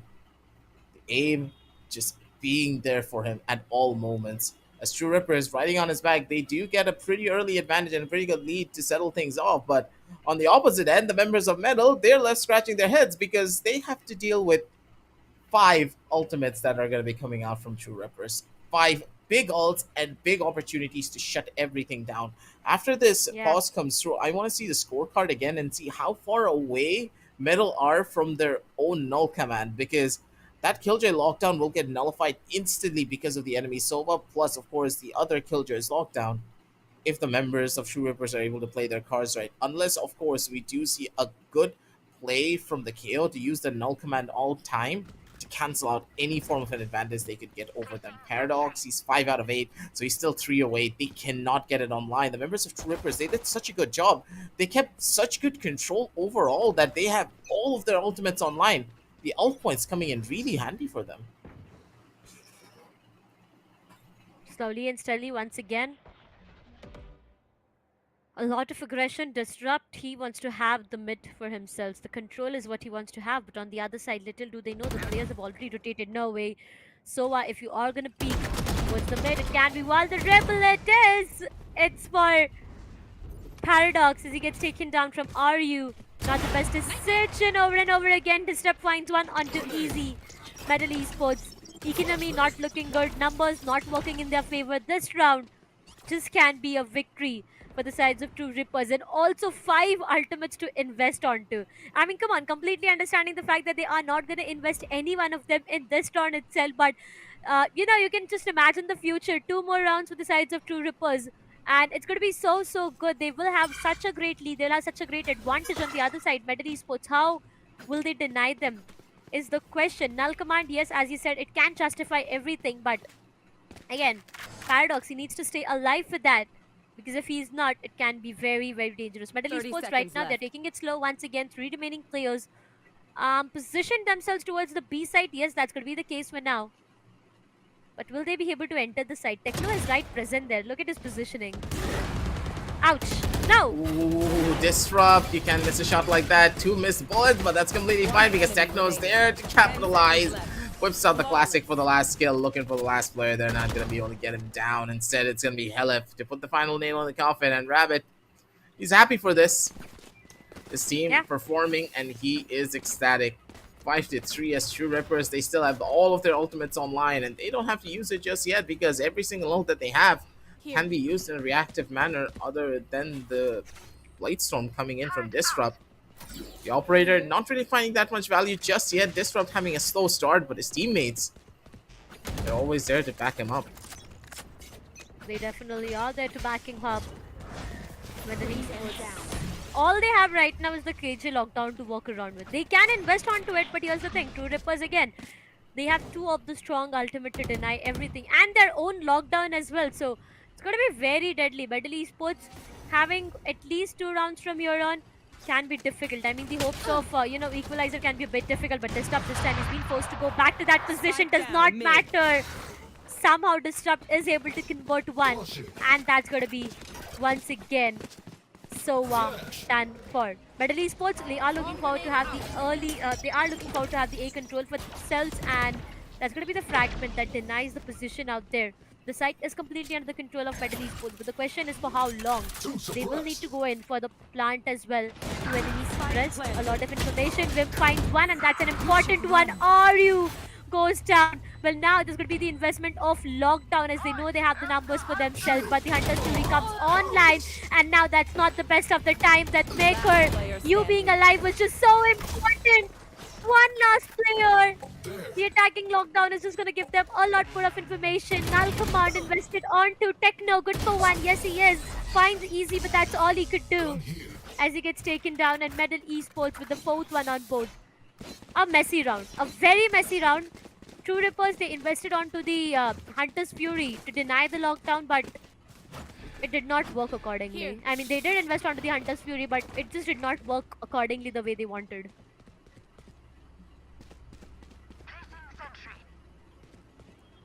5-4. The ultimates that they were trying to invest really not working out in their favor, but overall the members of True Rippers, they're still winning it out because they bought out 2 very big ultimates that allowed Metal to win out the rounds. Now they can use their ultimates for pretty much free. Nothing to really worry about overall. As Disrupt, he has such a good angle. As soon as Wimp tries to peek out, he's completely dead. But the real question is, does Disrupt even have the patience to stay here for that long? If he just waits it through, then Wimp's gonna walk into him, but I don't think Disrupt is going to have the timing. He's going to walk away from this angle, but Wimp, no. He needs to try and take this fight. He's hungry for this peak. Oh, he's getting closer to it. A Mexican standoff between both of these players. And Disrupt, he knows. He's expecting this because Wimp has been playing in that particular corner for pretty much the entire game. Look how patient he is. I mean, look at him. That's he manages to find Disrupt, he stays there. Ouch. Things would have been different if the turret would have been placed on a different position. Right, the turret would have given him the information, and that's where maybe Wimp would have been safe for now. But what has happened has happened. Medal Esports have lost their killjoy on an early spot that opens up a lot of opportunities. But look at those bodies piling up towards the trees. Easy gets taken down as the last player, and it's going to be the 6th one on board for True Rippers. 6-4. It's looking great. The way it all started, Medal had their best timing. They had their best time of their life. They were enjoying every single round that they were capitalizing onto. But right now, it's just about True Rippers. They are able to read them. I mean, Disrupt holding on to that one single angle itself for a long time says a lot. Yeah, but especially on this 6-4 scoreline here already, you can see that the members of True Rippers, they still have so many of their ultimates online. There's really nothing that the metal side of metal can even do to try and bring it out of them.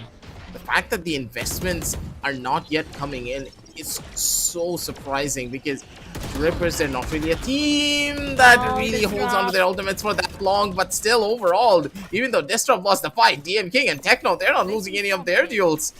Multi-frags coming through for both of the players, and they're still able to hold down the line. The last two players over on the back end, and it's going to be hell up through the smoke. Gets a really good spam.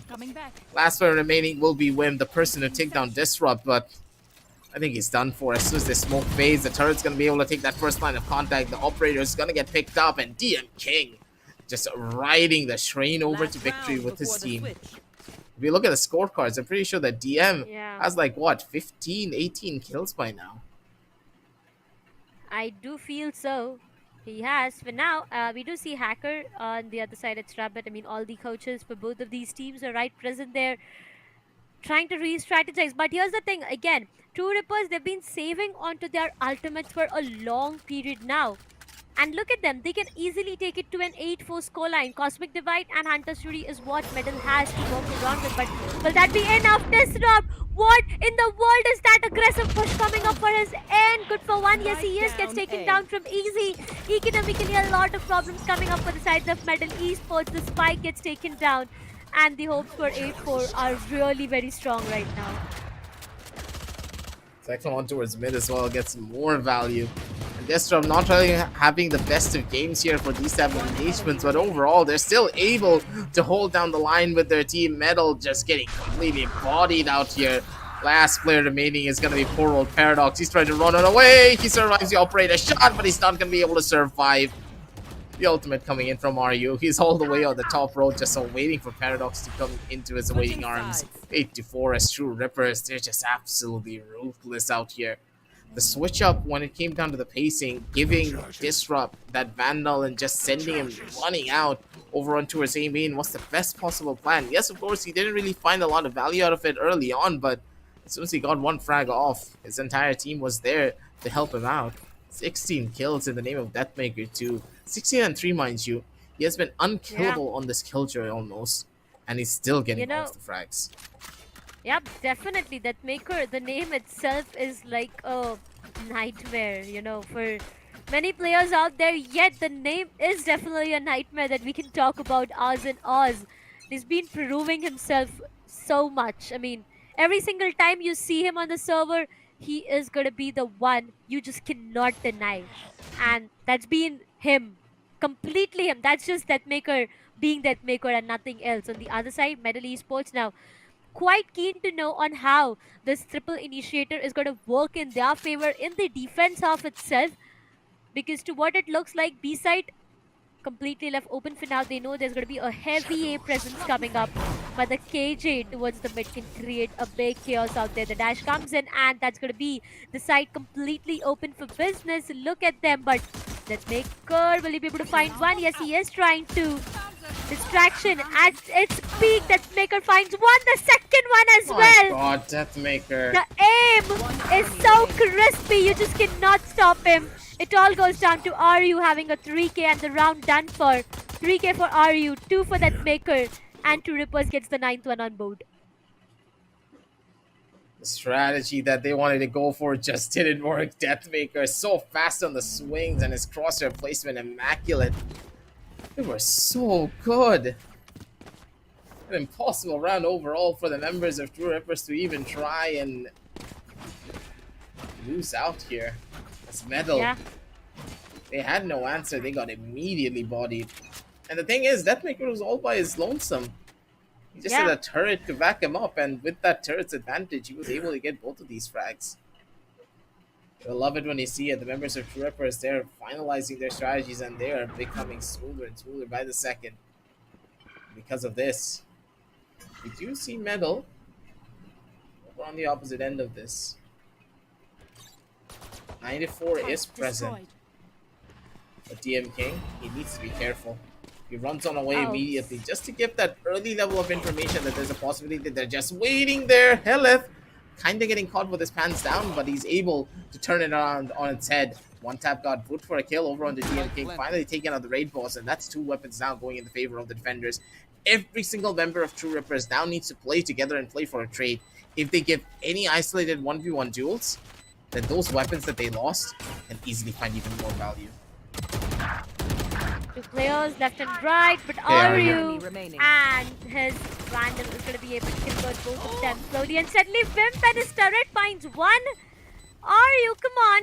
I mean, yeah, completely understanding the fact that he might just be so low to get taken down from a turret himself, but True Rippers right now, it's just them on double digits. Slowly and steadily, Medal, not really sure on how they are going to cope up with this, because the round difference that True Rippers and Medal has, I mean, it's a 6-round difference. So Medal Esports, if they want to make it to a 10 all, they need 6 rounds consecutively, and in the process of getting 6 rounds consecutively, if True Rippers gets even 2, it's going to be the match point coming up. So it's a do or die situation for Medal Esports. Getting consecutive rounds is what they need to do, and if one tap card goes down this way to a bulldog, it's just so difficult. The location's getting compromised onto Paradox. He wants to be the aggressive one out there. They want to have the early on control, but that's not working great for them. And with one tap card going down, I feel... Oh, okay, Disrupt.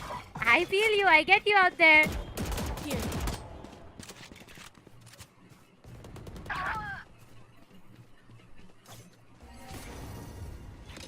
For now, it's going to be easy. Who finds... Yeah. Yeah, we are going to be witnessing Deathmaker going in for a very slow lurk up over towards B main. Heard all of the footsteps. Ezzy, good for the first initial kill over on the Disrupt, but he needs to immediately run on away. This is a very heavy hit towards the A side, even though Deathmaker has the entirety of B completely open. An immediate rotate gets called out as Deathmaker pulls his entire team back. Medal, they're still the ones at a pretty significant advantage, but Deathmaker, they just take it straight away from them. Heleb, good for the kill. The spray does connect. And the last player is going to be in towards spawn. They heard out on the footsteps, and now it's all about the waiting game. Helef, he can just chill inside a market and not have anything to worry about. The angle is good for him. As the man advantage still favoring True Rippers. Helef, crosshairs trained, and the shot is clean enough. 11-4, double digits, and one more round away from getting this over onto match point. Things look beautiful for them. And for Medal, it's very bleak. They don't have an answer. They need to be a lot more aggressive on their takes and maybe try to sniff out where Deathmaker is, because the fact that he's getting so much map control for free and there's no one to contest him, it's not really working out. That's going to be true. Looking at both of the coach, one seems to be happy, enjoying, the other seems to be into a lot of pressure right now, because Medal Esports, this is an important match. Been emphasizing on it enough right now, but you know, soon it can be a 12-4. Understanding the fact that Medal Esports does not have the economy to work around with, it's going to be easy. Who does connect a beautiful shot onto RU, but does not find the frag.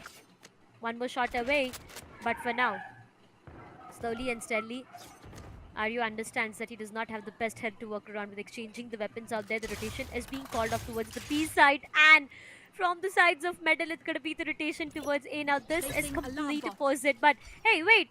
True Rippers, I mean, you were halfway there towards the B side, but now you'll be rotating towards the A again. Not really sure on what the strategy looks like for now. But it's just True Rippers playing around with the minds of Medal Esports. 3 players yet towards the A side is what I do see. But this knife is going to give a lot of information to the sides of Medal Esports that there are a lot of players, but towards the mid, Deathmaker waiting for that right opportunity. Might just be Blackhawk. No, he does not find Deathmaker. Now this can be very difficult. Techno to start things off, shuts down Paradox, and that's going to be the best opening that you can find. But Deathmaker right from behind, this is what I was talking about. Easy, not just 1 but 2 he converts before getting taken down. Medal Esports left down to 2 remaining player aggressive. There's so many different situations that things could have gone wrong for the members of True Rippers, but they're able to find the right spots. The swing comes out, and Whip, regardless, he gets the frag over on the 2, and Whip single-handedly turned the round on its head. The Sheriff sings the songs of death. As True Rippers, they drop the ball hard on this round. The single Sheriffs coming in from Metal and the individual brilliance from Ezzy. And of course, the Wimp just are able to have everything under control. Just look at Ezzy, the movement working out so beautiful for him. And then Wimp coming alive right at the very end for his team. Those Sheriffs are a deadly weapon in the hands of these professionals. And you can see exactly why. Just as potent as a rifle, True Rippers, they have now been humbled where they will take their strategies a little bit more slower. So, Yeah. for now, we'll have to wait and see how this is going to work in.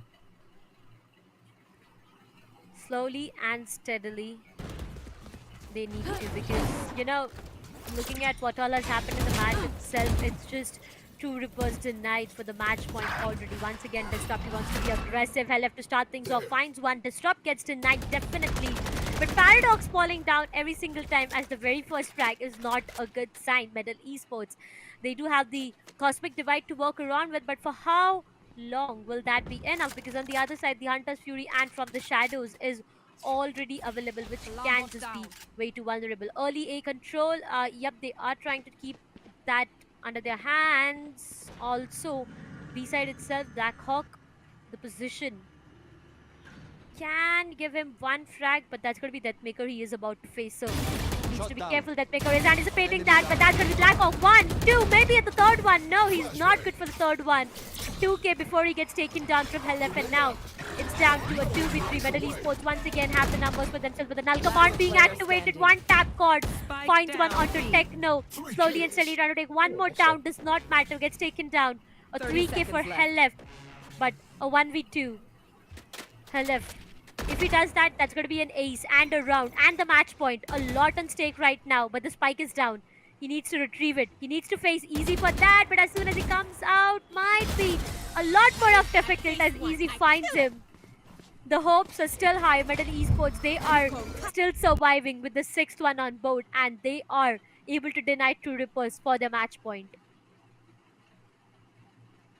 This made like absolutely no sense. The members of True Rippers, they tried to rush this execute a little bit too hard. They had a chance to just slow things down and maybe go in for a rotation, but none of that was really the case here. 11-6, the members of Metal are slowly but surely crawling their way back in towards this game.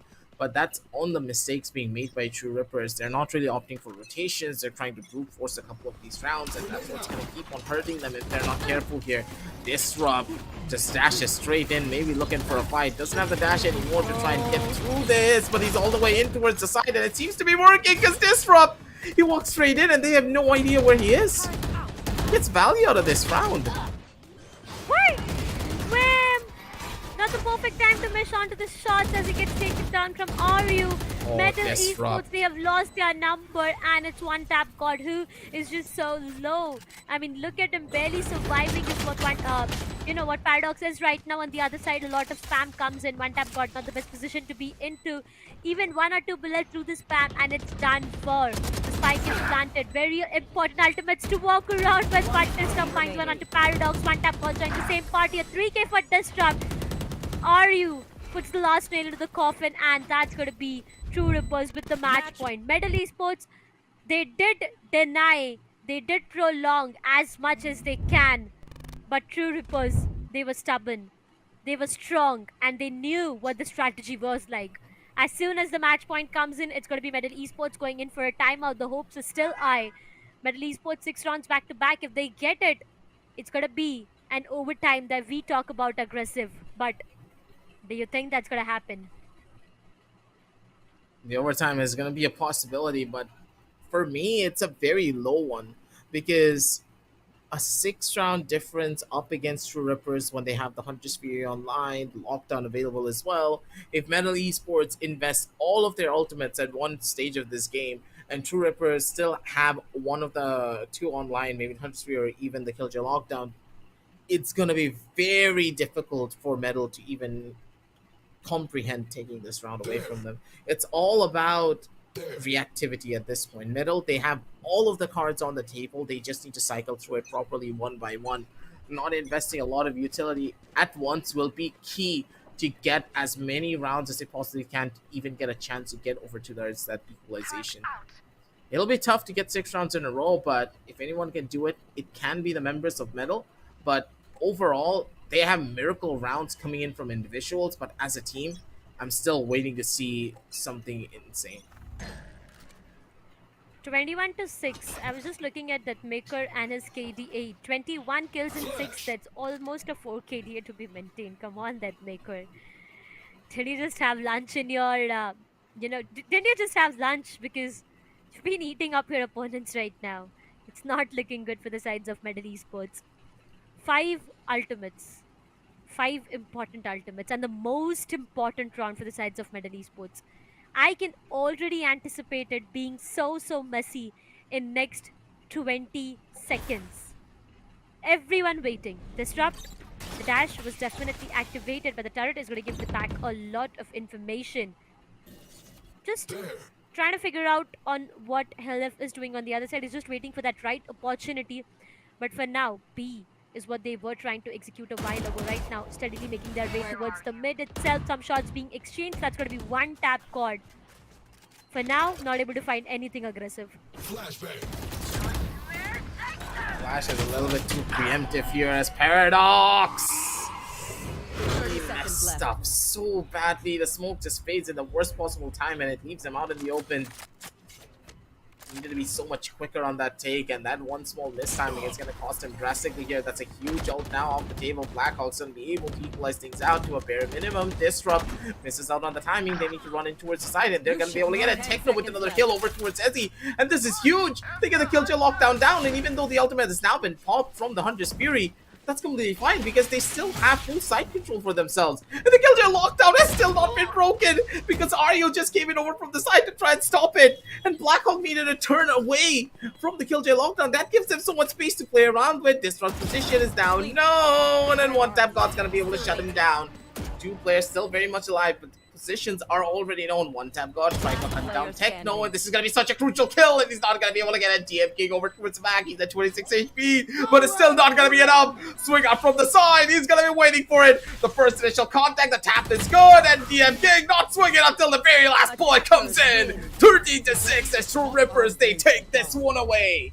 And good God, that last round was just played to perfection. The map control was present. All of the value that they could have gotten out of every piece of the utility was good.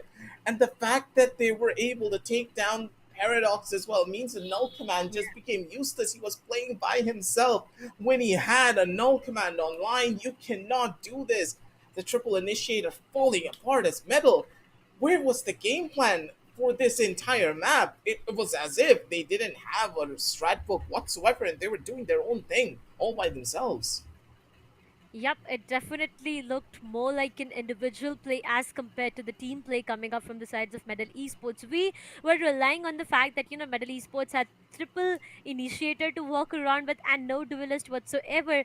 But it just did not pan out the way we expected, and everything just fell down for them. True Rippers, they had the best time, and I have to give it to Deathmaker. I mean, the KDA that he is maintaining and also the frags that he's been getting for himself, that's just a nightmare for all the other players when you just see, Deathmaker in the top of the leaderboards out there. I really want to relive all those moments again, honestly, because this match has just been so phenomenal. Oh, thank you so much for hearing me out, though. We are here towards the highlights and to how it all started, how it all went down. Medal Esports, after having their very first full buy itself, they were having a good time, but then it was just True Rippers ripping things apart for them. Yeah, True Rippers just had so much more of a directive in towards this game, and of course, Deathmaker had a phenomenal match, but that's not just it. Aim is one thing, but the way that the members of True Rippers were able to demand map control from Metal is what's even more surprising. When you have a triple initiator composition, you have endless amounts of information. You can utilize utility to gain all of the value, but that value just didn't come out of anything from them. It felt as though the members of Metal just had no idea what True Rippers were trying to do. They got surprised on multiple instances, they got caught off guard, and That's understandably so when you're on the attack side, but on the defense, when you have that much util, you need to use it, just cycle through it together as a team. Take portions of the map for yourself and use that third initiator utility to be something that you use for the mid round. And then when you use that third initiator utility, your other two pieces of utility will be already coming on back towards you. They were not using anything that they had optimally. Yeah. And they were relying so much on their gunfights that it just didn't work. Like, you could see that the members of Metal, they can easily take duels and they will win them. Like, the aim is there, but the team play and coordination just fell apart from them on more ways than one. Yep. Utils, they are going to be really very, very important. I remember MLT Esports in the first half itself, they were on a spree of having back-to-back rounds for themselves. But for how long did it work is the question, because all that I remember the first half was it was you know 8-4 scoreline coming up, and definitely not the best one for MLT Esports. Going down to the overall scoreboard, that Maker has been phenomenal. 22 kills, 6 deaths. That's about it. A 4 of a KDA to maintain is what that Maker has right now, and we clearly know who is going to be the MVP of the match itself. But alongside that Maker, all the other players as well. It's been Disrupt, Techno, Helef, RU. Every single one has done their job perfectly. Yep. Deathmaker with 22-6 here. 301 ACS to 2 first kills. Like, this guy didn't even get that many first bloods, but he has this much of a high ACS. Yeah. Just goes to show how consistent he has been overall from the very start all the way up till the very end. It's a beautiful gameplay coming in from him. Ezzy on the other side tried to pull off miracles of his own, but it just wasn't enough. It's hard being that Astra and getting a lot of value for your team, but not being able to bring this one back home. The triple initiator has been taken down, and True Rippers, they've showcased to us that even if your duelist is not having the best of performances, if you do have a player like Deathmaker on your team, there's absolutely nothing that can stop you. Deathmaker shining bright right now. Look at the KDR, 3.67. 2 first bloods is what he has, and a 30% of headshot. Again, that's huge. That is huge. Coming down to the fact that the agent that he was playing onto was a Killjoy, and we know how much of a responsibility Killjoy has when it goes down to the map of Ascent. I mean, the setups is what I'm talking about right now. They do tend to have so much of responsibilities to themselves, and in between of all this, Deathmaker, he's just been writing, death notes for his opponents out there, and he's just been so phenomenal. Yeah, there is nothing really that can even go up against Deathmaker in some of these instances. And the fact that Deathmaker has this much value being brought onto him just by playing Sentinel, mind you, because I remember that Deathmaker was originally just one of those duelist players. When you put him on the duelist, when you put him on the map of Haven, he is one of those players that you just cannot kill. The fact that his performances have just gotten even better now that he's on a Sentinel shows how adaptable he can be. Hopefully the other teams have the same level of adaptability, because we're going to be heading on down over into a short little break because we need to set up game number 4, ladies and gentlemen. It will be Team Sarafa going up against Aster Army. Now that's going to be an interesting game because Sarafa, their lives are on the line for this group stage. Don't go anywhere. We'll be right back with a lot more action.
Welcome back, ladies and gentlemen. Once again, after this quick short break, we are back with the Lenovo and Intel presents the Esports Club Challenger Series 2023 VCT Off season, and our gaming monitor partner is going to be ViewSonic Gaming. I really want you guys to be energized during this entire, map, because this is going to be one hell of a map to witness. We are having Aster Army go up against the sides of Team Sarafa. Now, if I quickly take you back to the history, coming down to the group itself, Aster Army right now is on the top of the charts. They are #1. While if I talk about the sides of Team Sarafa, they are on #5 right now. So you know how important this match is for the sides of Team Sarafa. It's gonna be really important for Sarafa to get themselves on the board because overall it's gonna be quite tough because Aster Army they did take down the members of Orangutan, so they are on cloud nine pretty much. There's absolutely nothing that can go up against them. We're gonna be jumping down over towards the map video screen to see exactly which battleground we're gonna be heading into here because Aster Army, if they do get a potentially good map, it could work out for them, and they are the ones who choose the battleground too. They could have gone over towards Breeze if they wanted to, because Team Sarafa, they've been having a lot of difficulties for that particular map, but AA, maybe not practice on it, don't want to take that map as a chance. Team Sarafa, though, starting off on the defensive side of Split, I think they're more than happy with the outcome. Yeah, it does seem so.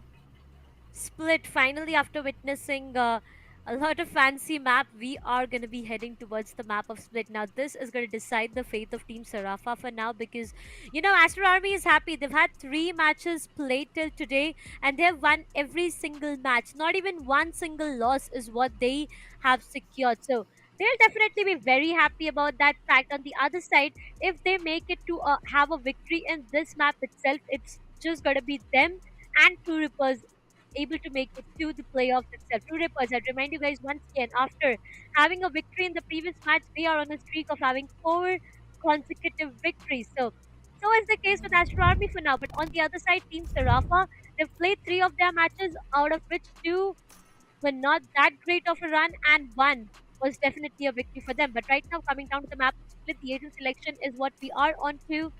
Again, a single duelist in form of Fishy. Rather than that, it's going to be the Cypher Breach Sky pick coming up. and a Omen. Yeah, they are giving in pretty much exactly the same composition. Both sides have very similar playstyles when it comes down to the overarching storyline. But for now, what we are going to be witnessing is the members of Aster Army possibly getting the fourth win in a row for their team.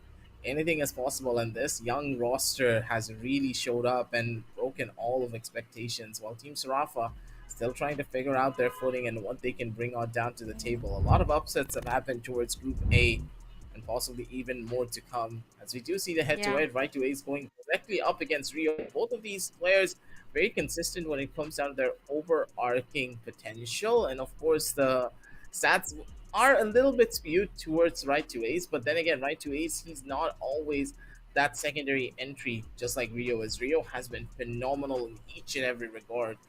He has single-handedly turned a lot of the rounds on its head just because he was present on a sky. His positioning is phenomenal, and he is not afraid to take risk for his team if that's what's required for his team to get a win on the board. Yeah. Yep, that's could be the case, but more or less right now, ladies and gentlemen, it's time that we head towards this map again. This is the map of split Aster Army on the attacking side, and we have Team Sarafa on the defense, but could be the lone Cypher. He's so much into a problem right now. Stun, flashes, everything right on his face, and that could be Rio to start things off on the other side. Deadly 10 gets denied for Team Sarafa. Not just been 30 seconds yet, but they have lost their two important players. I'm very confused of what the positioning was for Marcel in this instance, especially up against a breach. You know that you're going to get rushed into. They will have enough utility to brute force their way in forward, and the play that they were trying to make there just completely fell flat on its head. The understanding wasn't there, and Marcel, the fact that he used that camera to go in for a ping to kind of give away the position that one player has to be playing close towards the ramp side. Man advantage now favoring the members of Aster Army. They're trying to maybe go in for another frag of their own, but the player inside the fence, he's not going to get cleared. Levi over towards the back. The stun is going to be perfect. Not going to find the catch though, as the players are already coming on back forward. Cody, the backup is present. It's Karma good for one kill, but yeah, he's not going to get anything more than that. Team Sarafa, the starting for them hasn't really been great, but for Aster Army, once more, the potential of this roster is undeniable. Yeah, definitely. Aster Army, a good start coming up from their end, which means, again, a good upcoming round, because they are going to go in and invest everything that they can. I do see a Vandal coming up for the sides of Levi already, which means that they have put in everything that they have for this specific round. And having a victory in this round, it's going to be very, very important. But the mid control, the early mid control is what they are trying to rely on too. The guiding light comes through, and now Levi waiting for the right moment. The flashes are ready. It's just the teammate call that he's waiting on to right now. The stun comes in, and I feel they are gonna go further and have the Haven control for themselves. That's gonna be one player right at the Haven pushed behind due to the Omen paranoia coming up as well. So a lot of problems coming for the sides of Team Sarafa right now, but again, they've just decided to cancel the plan and make their way towards the mid, went slowly and steadily, trying to take the mid control as well. But Deadly, not the best position to peek out to. Doxer is right present there with the bulldog in his hand. I must wait a moment. Levi is in towards the back though. Stun's pretty much ready to go in for the fight here. Skishi opting for this run around, needs to maybe try and take a fight of his own. Doesn't really get any form of a catch just yet, as Doxer and Rio, they do get the control that they want. A very fast take towards his B side. And the fact is, the members of Aster Army, they took their time to go in for this take too, and that's the best part of it all. Spike planted. Slow lurk up as Marcel and right to Ace, they want to maybe go in for a couple of fights of their own. But positionally, not going to be looking that good. Cody is over towards the back. Slow on the take of his own, as Marcel wants to try to take this fight, but he's going to take a lot of damage just trying to run on straight in. Cody, he's present. Doxer with the spam just catches out Marcel, and they have nothing to give here. The members of Aster Army, they have this entire side under lockdown, and Levi right around the corner. The flash is going to be good. He has the perfect angle, but he needs to run on away. He doesn't want to lose out on this Vandal, because don't forget, they want to play for a full-on bonus. It's all about the timing, as Sarafa, they're just gonna die to the spike. They're not gonna give much away here. Nicely played from the members of Aster Army. They are able to keep all of their weapons alive, and a lot of strong weapons, mind you, too, because investments have been made towards Bulldogs and, of course, those Vandals. That is going to be crucial moving on down over towards this bonus round, because overall, whenever you're playing a bonus, you're always at a disadvantage. But in this case, the members of Aster Army, they're on an even foothold up against Team Sarafa. That's the probable advantage of going and getting a Bulldog for yourself in the second round itself. Now, if I go into the comparison of Bulldog and a Spectre, I feel in the long range itself, Spectre is going to give you a lot of problems. In the close range, you might just go and run around and get the frag, but Bulldog, either ways, it's going to give you an advantage itself. Perfect head connection is what it all demands. That's about it. So, again, going down to Aster Army mid-control, not the best time to peek. Deadly! 2 players right on his face. No loss for Aster Army, but a huge one for the side of Sarafa as Deadly gets denied for, and now Tricky trying to gain in more information. He knows that there is a heavy presence towards the mid coming from the sides of Aster Army. Slowly and steadily taking a foot backwards just to jump 2 steps further, Aster Army. What's the plan like? Yeah, we're going for a very slow approach over towards the opposite side of this. C2C Marcel using his camera to gain that early level of information. The camera is really good, mind you. It's gonna be easily the one to turn it on its head. Doxer timing his peak. He's just waiting this one through. The jump comes in, and he's gonna be able to open things up for his team. Substantial amount of information is present, and Levi just catches Marcel at the best possible opportunity. Kishi nearly got caught in that trap wire, and that could have been the end all be all for him. But Marcel getting spammed through, that's gonna hurt, as now Kohli looking for a fight of his own. The lurk up is perfect, but the shots do not connect. But Levi, he's able to equalize to a certain degree. 2 versus 3 on the retake. The last couple of players in towards the side. And overall, Sarafa, they have no control. They're all going to be coming in through a single choke point. Yep. Even if the side of Team Sarafa is able to convert, well, I am not really sure if I should complete my sentence, because Doxer managed to put the last nail into the coffin. Aster Army, they get their full bonus for themselves, and Sarafa are denied for their full buy round. Now, to what I was saying, even if Sarafa would have went in and got that 2v3 for themselves, they would have, failed to get a good economy in the upcoming round as well, because they had a loss of 3 players for themselves. At the same time, the time was ticking. It was so crucial for them to go inside at the perfect time and get the defusal done. So everything seemed to be not working for the sides of Team Sarafa and Aster Army. With the amount of confidence these players have out there, it's just so difficult to deny them. Economically, a very weak round coming up with the sides of Team Sarafa, but it all starts with Levi getting the best frag out there, and it has to be Deadly 10. Every single time Deadly 10 is the first one to get denied for. Marcel joins the same party. Tricky does find one onto Levi, but will that be all that he can, because the position seems to be a bit difficult. Another opportunity and another fight here. Kohli going towards the front end of this, as we do see him try to take a little bit of aggressive control. Oh, Kohli. He's already walked in. He's pretty in deep as Rio. He needs to try and go in for a fight of his own here. This is very risky, tricky. The angle is perfect for him right away. He's good for another kill, but they have no idea where Kohli is. That's going to be good for the first kill. He's going to be good for the second too. Kohli, consistency is key. And he's able to open things up beautifully right away. He has the spike in his vicinity. But when Docs are already spotting out right away, they know exactly the position he's going to be holding towards. And 4-0 right away. He has no idea what's coming for him.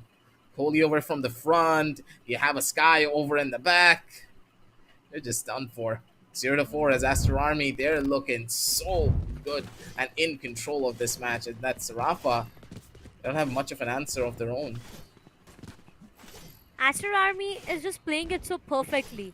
Now, in the previous round itself, yes, it can be debatable about the weaponry that, Sarafa had for themselves. But again, towards the mid, you saw it was a complete sandwich position coming up with the 2 players who were trying to come out from the haven towards the, vents itself. And it was just so vulnerable. As soon as they came out, Kohli's position wasn't anticipated, and everything seemed to be not working for them. Aster Army, perfect executions. But right now, a full buy round. Sarafa, if they don't get this, it's a 6-0.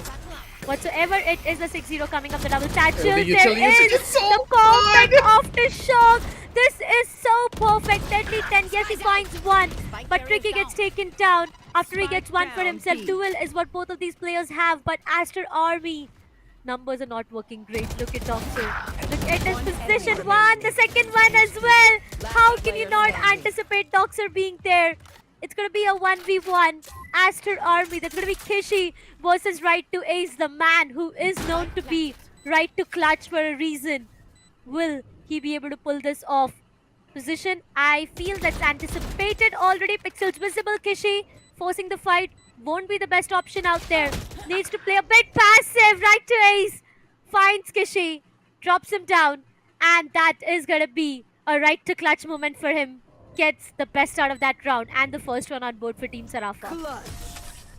This is such a risky duel coming in from Kishi. He just really didn't need to go in for this fight whatsoever. He could have waited this one through.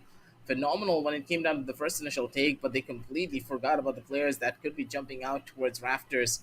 Doxer, though, this lurk was absolutely beautiful. He nearly pulled it off too. But the most dangerous plan coming in from Doxer was to sit inside of his own smoke. He had the chance to just run on away, because if you were able to walk in through mid for free, that means that there's no one there. Right to Ace. Getting that spam on to Doxer was pretty much what they needed to go in for this clutch. As Team Sarafa finally have an answer for their squad. They're able to take this control away. This is another chance for the members of Aster Army to just mentally reset themselves, because a lot of ultimates will be coming online, for this particular round, as Sarafa, they do have the showstopper and the neural theft to play with. And this jump in, Marcel, he's waiting with the judge over towards Heaven. This Rams play could just be perfect for him, but none of the members of Aster Army are even attempting to maybe push out of Rams. They want to play for a full-scale 5v5 retake. Marzel can change everything, but here's the thing. Levi and his teammate, look at the positioning. Now the camera is right present there on the other side as well, which is going to give a lot of information. Perfect stun. The Rolling Thunder comes in, and Will Marzel finds one. Yes, he is good for one, but Rio finds the perfect trade out there. Deadly 10 with one onto Kohli. The showstopper does come online, but will it find any one of them is the question. No is the answer. One last remaining player. Perfect retake coming up from the sides of Team Sarafa, I would say. The Rolling Thunder was invested onto, but right to Ace comes up on top, finds Rio, shuts him down. Slowly and steadily, the second one rolls in for the sides of Team Sarafa. This is the team play that we were missing in the start itself, when Team Sarafa were, falling down single-handedly. But right now, they are back. They are feeling themselves back. And if they continue to do this, it can just be an equalizer very soon. It's 2-4 here already, as the members of Team Sarafa, the control that they're demanding is now present on towards the server. They can go out the distance if they really want to here, but against Aster Army, it's not really looking that good overall, because Aster Army, they still have enough of a buy to go in for commitments, but this doesn't really look to be good. Dodges out the tripwire. Marcel, he's waiting inside of the smoke, and that should not be the case when you know you have Seekers coming directly towards you. Oh no. One side, Kishi, the timing helps him. He's able to walk straight away. That could have been so bad if Kishi died there. Equalization is not what they want just yet. They want even more control, and Team Sarafa, they're hoping for the members of Aster Army to maybe make a mistake here. For now, the Rolling Thunder will be invested onto and might get these players, but the perfect of the timing is what he has. The satchel comes up, finds one. That's going to be Kishi. Rio joins the same party.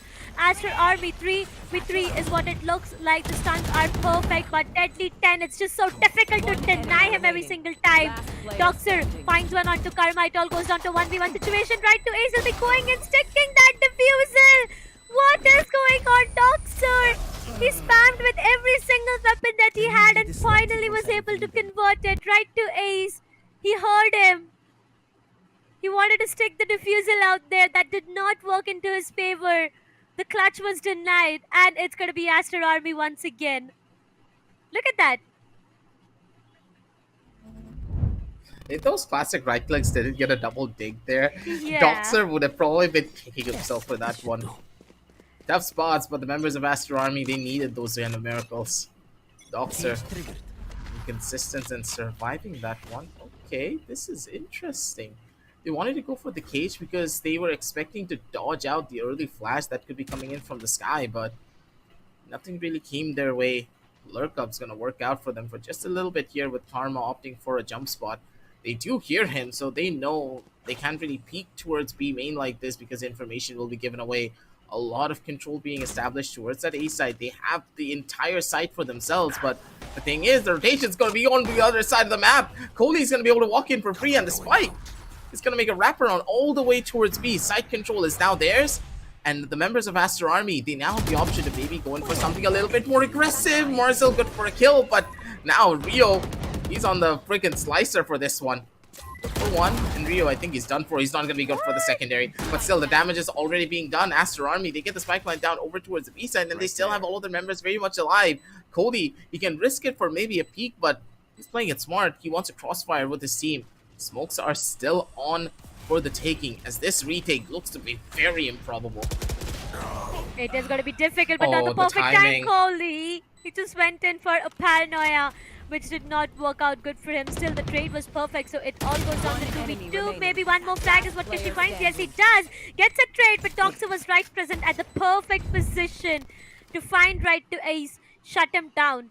And that is Aster Army with one more round. Now, in this round, I loved how Aster Army created such a beautiful distraction on the A side, where there were 3 players already inside the B side, and they had the spike planted. It was like, and they had the side completely under their control. My bad. So, it was such a beautiful play. Aster Army, the strategies look to be really good. Yes, somewhere down the line, there are players who are falling down maybe, but that's completely alright. They have a good lead to maintain, and even if they get, one more round in this half, it's going to be a real good scoreline coming up for them, and that would not be a great sign for Sarafa. Economy not that great. Once again, Muzzle trying to be a bit aggressive with the Sheriff he had, gets denied. Paranoia comes in, and they will be forced to push back. I know exactly where you are. Holy.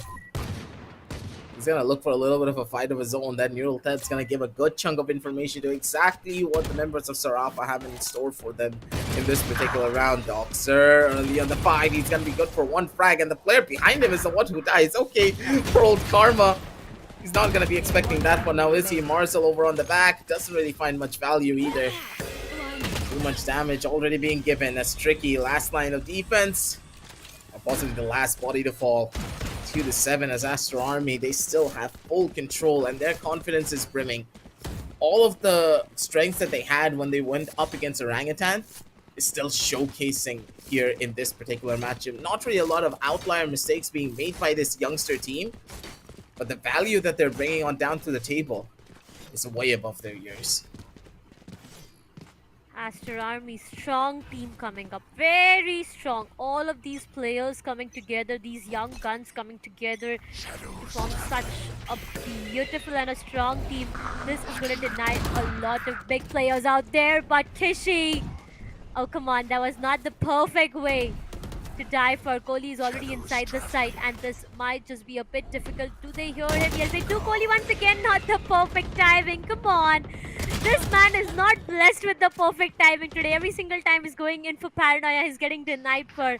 This time, Team Sarafa has a great advantage to work around with the Seekers to come online, and that's going to give them a lot of information. On the other side, Karma has the best position to work around with 3v4 is what the situation looks like aggressive.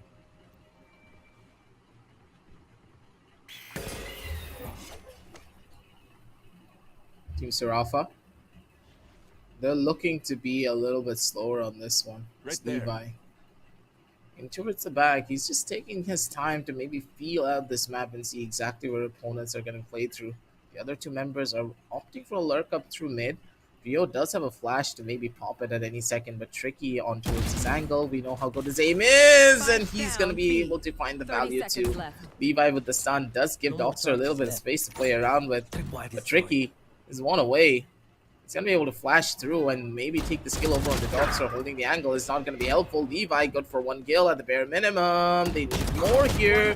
Running towards the side, and Levi is going to be able to jump on top. He does find the kills, but his teammates are not able to find the value over onto Heaven. Yeah, they're gonna lose this. There was so much pressure on the two players on Heaven to get that form of value for their squad, but the fact that Tricky was just holding down on the angle and Rio just opting for a walk peek was very questionable. They should have expected that play and just swung out instead together as a team. They do suffer for it as Team Sarafa. They will capitalize on the mistakes being made, and once again, Aster Army, they're losing rounds purely on the basis of them making mistakes instead of Team Sarafa forcing them to make those set mistakes. That's very true.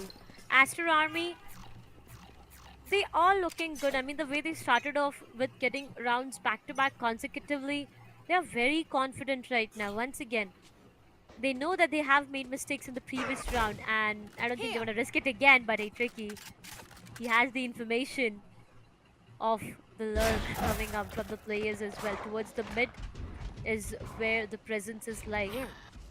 And this time, Aster Army, they did not want to commit any single mistake. Walking in for free, Kishi, the previous time he tried to do that, he was deleted. So this time, it's better to peek when you have your teammates, supporting you to the best level out there. Expecting someone to be there towards the mid bench right now. But there's going to be no one. Deadly 10 has the best of that angle. But the weapon that he has to play around with is going to be a judge. And to accompany it, it's going to be a showstopper as well. I feel aggressive. This is going to be a last 30-second execution coming up, which is going to be way too messy. Could be the case here. And now they're all going to try to run on in, and they're going to start falling like flies because of it. Ouch. That's one, that's two, that is three. They're all done and dusted. The ultimates are now being popped to maybe get some value, but Deadly 10 is just ready for it. The showstopper pretty much instantly putting a stop to any plans that the members of Aster Army had to even go in for the split execution. And the split execute that they were planning to do really just kind of fell through because they had no information of what was going on towards Heaven.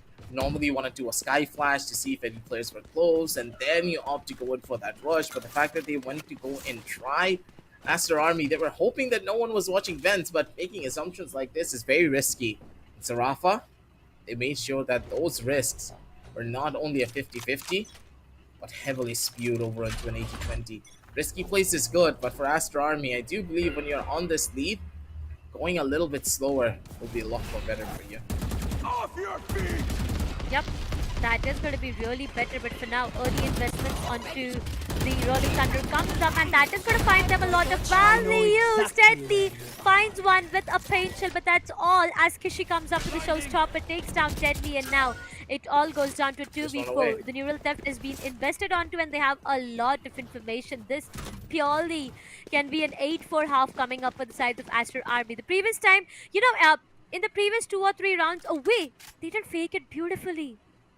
They just made the sound that they are rotating, and now slowly they again made their way towards the same side itself. Whereas the sides of Team Sarafa, both of the players have made their way towards the A side.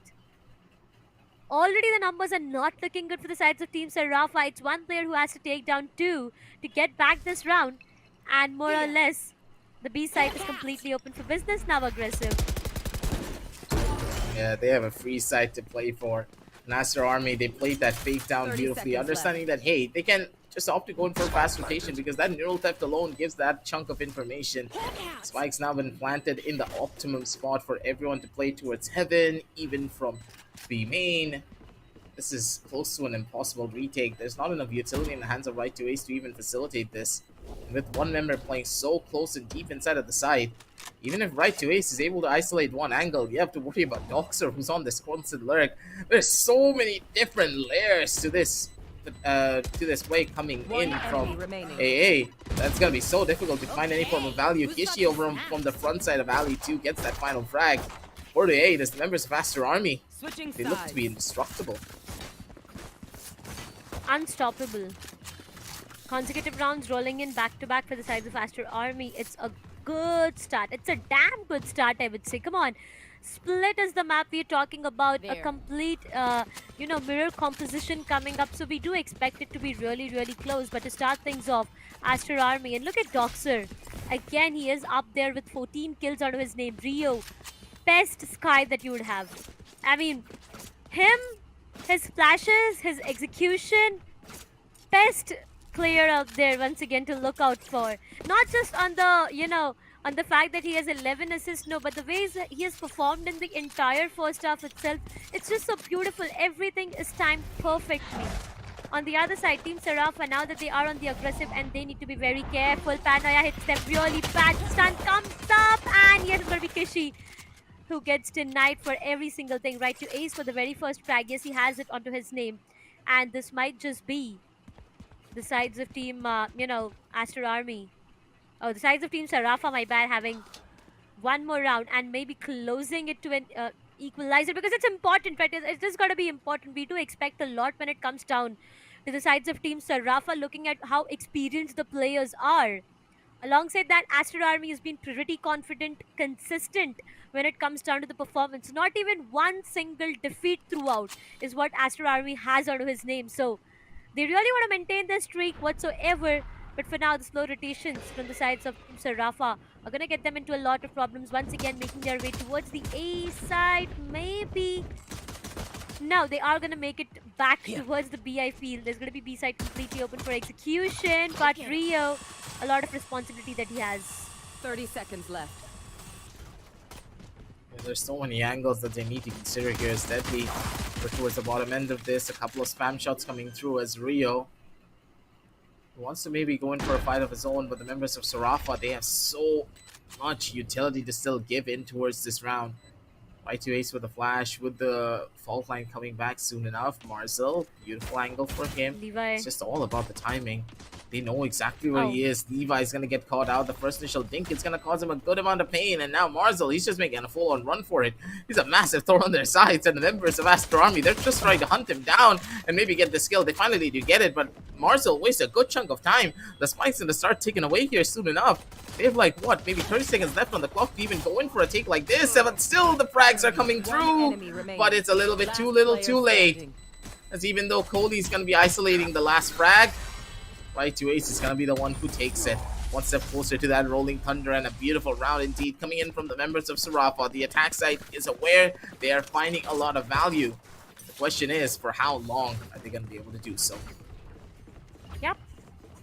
They almost risk it. I mean, time was definitely the best friend out there. Aster Army in the previous round itself, we saw there was one player towards the mid from the sides of Team Sarafa, and it was literally 3 players right up in his face to take him down. I mean, the teamwork definitely makes the dream work in Aster Army. If they keep on sticking together in this way, it's going to be very difficult for the sides of Team Sarafa. But for now, Team Sarafa has a good start as they got the pistol round for themselves. So they have a good economy to be maintained in this round. They will definitely be investing onto the Spectres to work around with. But once again, one fall of Spectre can be a huge loss here, and I am not liking this. The stun comes up and it's going to be really bad, but bad for the sides of Aster Army as Kishi, Levi and Kohli say a goodbye to remaining 2 players, and Aster Army is being brought down to 2 last players. One enemy remaining.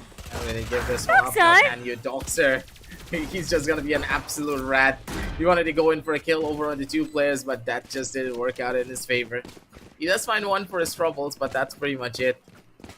Done and dusted is going to be the members of Aster Army for this initial match. But for now, Sarafa, they now have to worry about the much more stronger buys that the members of Aster Army are going to have. Don't forget, with the investments that they made towards Spectres only, Team Sarafa, they are in a weaker state, but this weaker state doesn't mean anything when it comes to the map of Split, because of course on Split most engagements are close range, and those Spectres can be a nuisance if they're able to find that early form of value.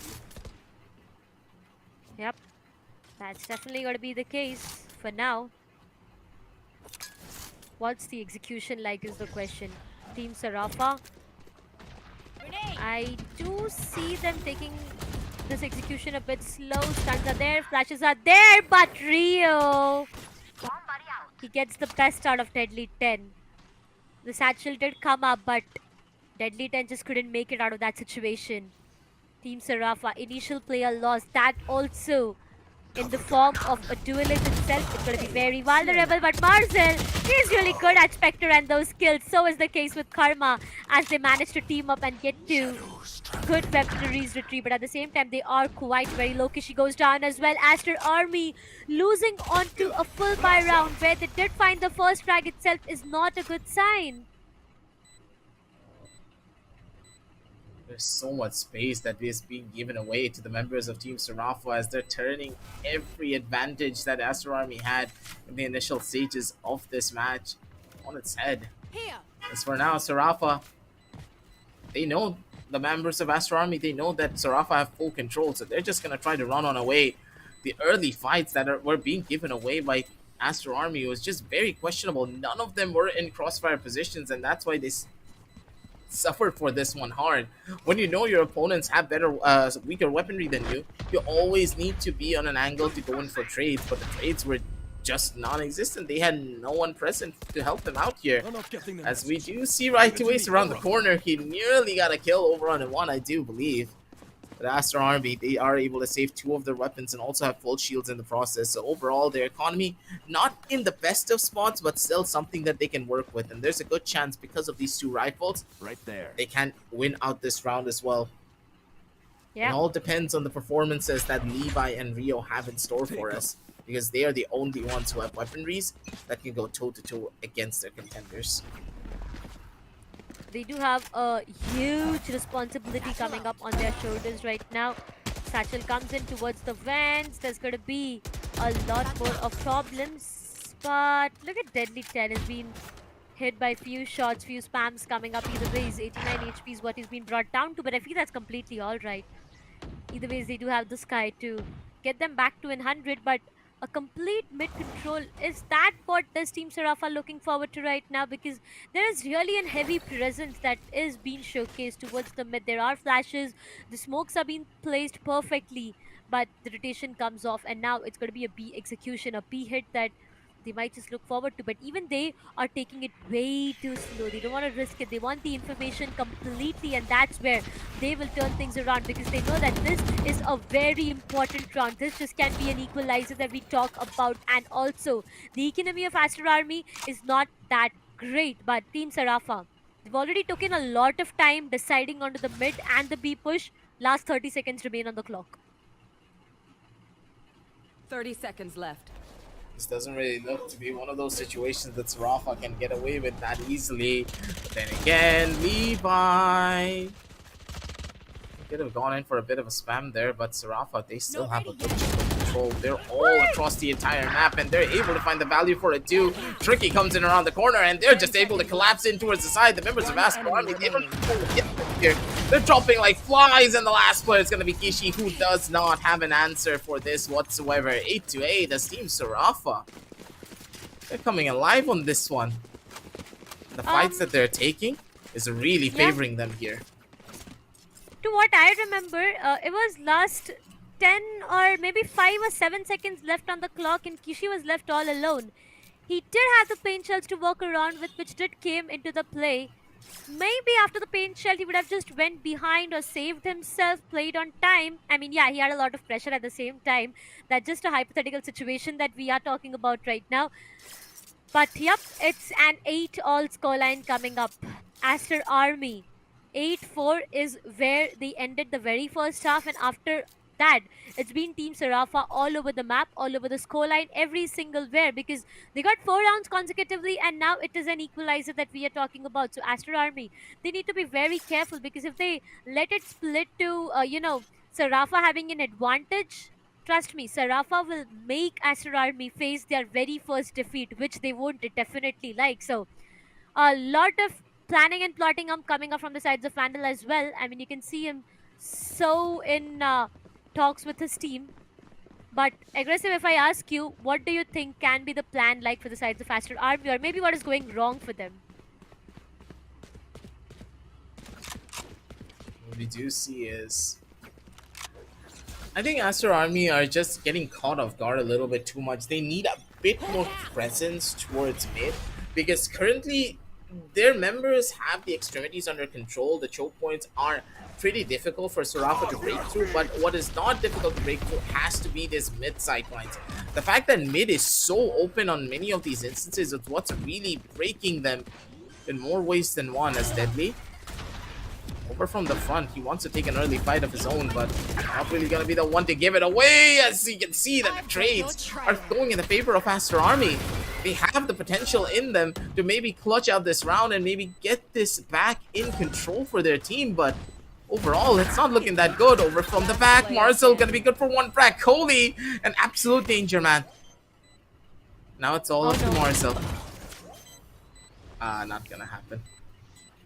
Rio smells him out and shuts him down immediately. 8 to 9 comes through as the coach giving a little bit of a pause to his team is all that they needed to get everything back under wraps. Beautifully done from the members of Team Aster Army. Yep. They had the neural theft to work around with, and the investment onto that was perfect. On the other side, Team Sarafa, they definitely had the Rolling Thunder, which they invested on to get the side control for themselves, to get the plant done comfortably. And it was all done, but what went wrong was the post-plant scenario itself, and that's where it's Aster Army who did not let the advantage roll in the favors of Team Sarafa. Once again, it definitely is a full buy coming up for the sides of Team Sarafa, but for Aster Army, again, a risky buy because losing onto this one is going to cost them a lot. Deadly 10, we all know how aggressive Deadly is when he goes in to peek his opponents and take the aim duels, but this time it might just haunt him or bite him really back. A lot of spam comes through. Doxer trying to deny, and he is able to do that. Tricky, he was planting the spike, he got denied. Kishi finds one, and so is the case with Levi. Not the best possible way to go down, Team Sarafa. That's an open plant call that you were having onto, but the spam just made it worst. Last player standing. They're not going to be able to do much here whatsoever. They're getting completely run over. Aster Army, one pause is all that they require to get the team's mojo back. There's 8 to 10 on the scorecards. As Team Sarafa, they're making these rushes in towards the side, but the fact is their post plants have finally been read into. The team has direction. They have an understanding of what Sarafa want to play, and now it's Sarafa's turn to maybe take a pause and just figure stuff out for themselves, because the way that Aster Army is playing, it's very difficult to get a proper read on their strategies. You have to keep your head in the game here if you want to go up against a squad of this caliber. But the team of youngsters, you can tell that when they're in a stump, they need that coach to just put them back in the driver's seat again. Once they get an understanding, that's when they're starting to perform. And here, it's their time to shine. Again, could be aggressive control. They have early utility and, of course, some early bouts of information at the bare minimum. But Yishi is just opting for a little bit of a jump spot and maybe catch out one of these players, but not being given much to work with here. I feel sad for Tricky for the previous round yet because, you know, open plants have been maybe denied. But okay, scratch it. What has happened. But for now, what's happening is a trade game coming up. Deadly, as soon as he finds one, it's gonna be a trade coming up. One side, it's no duelist. The other side, it's no smoker whatsoever. So both of them, yes, they would have to struggle a lot now for the sides of Team Sarafa to take the side control or to make space for them inside the side. It's going to be very difficult. But right now, Team Sarafa, they have the neural theft to invest onto, and the cap will fly away, giving a lot of information to the entirety of the team. But Karma, he has the best of the ultimate out there. Will be investing onto it. Kishi goes in for the showstopper right in the face of Tricky. You do not challenge the showstopper whatsoever. He did try to take him down, but got denied for Aster Army. The perfect peek coming up. Marcel finds one onto Levi. And now it's two remaining players for Aster Army at 2v3. But look at the post-ban position coming up from Sarafa. This is such a tough spot for them to be in. The kill needs to be there, but right to A's faster on the trigger, and it's going to be them getting all the frags here. Aster Army, they kind of dropped the ball in this fight because Levi, he should have gotten that kill over towards Marcel. Marcel had no business surviving this one. The fact that he lived was the main reason that they lost. One missed frag and their entire team just falls apart. Team Sarafa, They're thanking their lucky stars that a couple of whiffs did happen because Aster Army, the pressure is now on them. Showstopper was invested, but it really didn't find a lot of value because the round win is what they really need. Double digits on the board, yes, but overall their economy not looking that good in the long haul of things. Slowly and steadily, it's one more equalizer that we might just talk about. Will that be the case or no is yet a question, but for now, mid presence is what Team Sarafa wants to have for themselves slowly and steadily. They know what the weakness is. Kishi, can he be at a safer spot? Can he be? Yes, he is. What is going on, Kishi? How are you even surviving, my friend? One enemy remaining. Levi with 2 for himself and Team Sarafa. I want to see that again, okay? I really want to see that again. Wait, did that man actually survive the showstopper just because he was floating up in the sky? No way, Deadly. He just got so confused. He had no idea what to shoot here. Deadly, he's just like, yes, I'm just gonna run away. I'm gonna get this guy in the last couple of seconds. The satchel usage was good, but Kishi, he got lucky. I don't know what else to say. The mid-air kill coming over towards Deadly. That was very unexpected. And of course, that second frag too was just absolutely incredible. Kishi is locked in and loaded on this raise. The value he's bringing to his team is just undeniable. He's been blessed with that life, you know. It's just so difficult to deny someone when they've been blessed with a certain amount of time. And that's Kishi. Come on. I feel bad for Deadly right now. I mean, he did not even, I feel, got that time to click on the button so that the showstopper could find something. Nothing is what Deadly got, and it was an instant timeout coming up from his. It's Deadly going in for that timeout. Aster Army, I mean, come on. 11th one on board, and right now might just be the 12th one. Perfect ultimate that they have to invest for the post-plan situation. I mean, if they want to go in for a perfect retake, they do have the Rolling Thunder to work around with, or if they feel there's a heavy stack coming towards the site itself and there's one player who's left all alone, maybe Levi can go in and invest onto the Rolling Thunder to stop his enemies or get them into a lot of problems, a lot of options, a lot of opportunities that Levi has to play around with the Rolling Thunder. On the other side from the shadows is going to be available, but Doxer, the position is very vulnerable. But if it's not checked onto, it can be too deadly for Sarafa. Doxer is just literally around this corner. He's waiting for this first fight, and he should be the one to take it. Doxer. He's just waiting this one out. This might end really badly if they're not careful here. Tricky over on the opposite end of this. First initial fight to be taken, and no one's clearing him. I don't think they even know that Doxer's in this position. If anyone walks up, Doxer, this is free for him. It definitely is. I'm really scared. I'm not liking what is Patience happening on this right man. now. Yes, it is, but oh no! No! Doxer! That's gonna hurt him, but that's a perfect trade coming up as well. Rio finds one onto Karma, and it all goes down to a 4v4. The Seekers are online to have a lot of information, but 30 seconds look left. at Kishi right now. A judge, and he's ready to judge players out there aggressive. Yeah, Kishi's ready. And he's loaded for this one. Right to Ace. Maybe smelling things out a little bit here. The flash is going to be coming through. The dodge is present too. And one player needs to die. And it's going to be Kishi who's able to survive. Kishi, good for the double kill. The last player is not going to get killed out just yet. On that instance is Kohli. He got the jump scare of his life, but he's still able to recompose himself for that frag. 9-12 as the members of Aster Army, they are now towards match point. A lot of tough rounds that they needed to go through right up till the very end.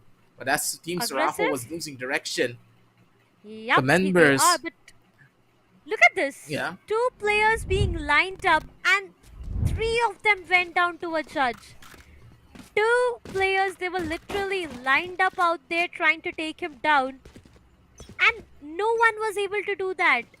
That judge was so harmful for the sides of Team Sarafa. And it just gets Aster Army to the match point already, which is not looking that great. Kishi to start things off. So aggressive. But damn beautiful kill. That's going to be the showstopper who stops the show entirely for the Omen out there for Team Sarafa. And now it's a 4v5.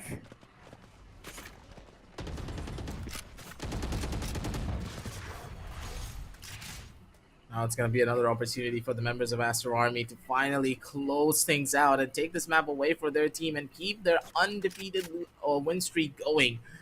Because it feels as though at this point, the members of Aster Army, they're going to be the ones who win it out regardless, and they will be in the top 4 if they do win here. But for Team Sarafa, the bottom is where they will be headed if they lose here.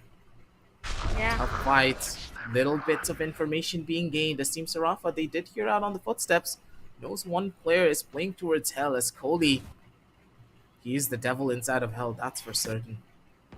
So tough to beat, and the positions are going in. Levi 30 shows seconds. the Rolling Thunder is ready to maybe go in for a frag, but this is an immediate rotate down towards the Z side. They sold the fake, but the members of Aster Army, they didn't buy it. Stalkser wants to go in for a little bit of a run forward, is in a perfect position. They don't know exactly where he is. Flash comes through, the timing is key. Rio's gonna be the one to survive, and now it's all about the timing. As long as Rio's able to live, this is gonna be perfect. The ultimates come through, but Rio doesn't need any help. He's gonna jump around, the classic whip sound, and then with the 4K he finishes it off too. Aster Army take this win in with style pretty much.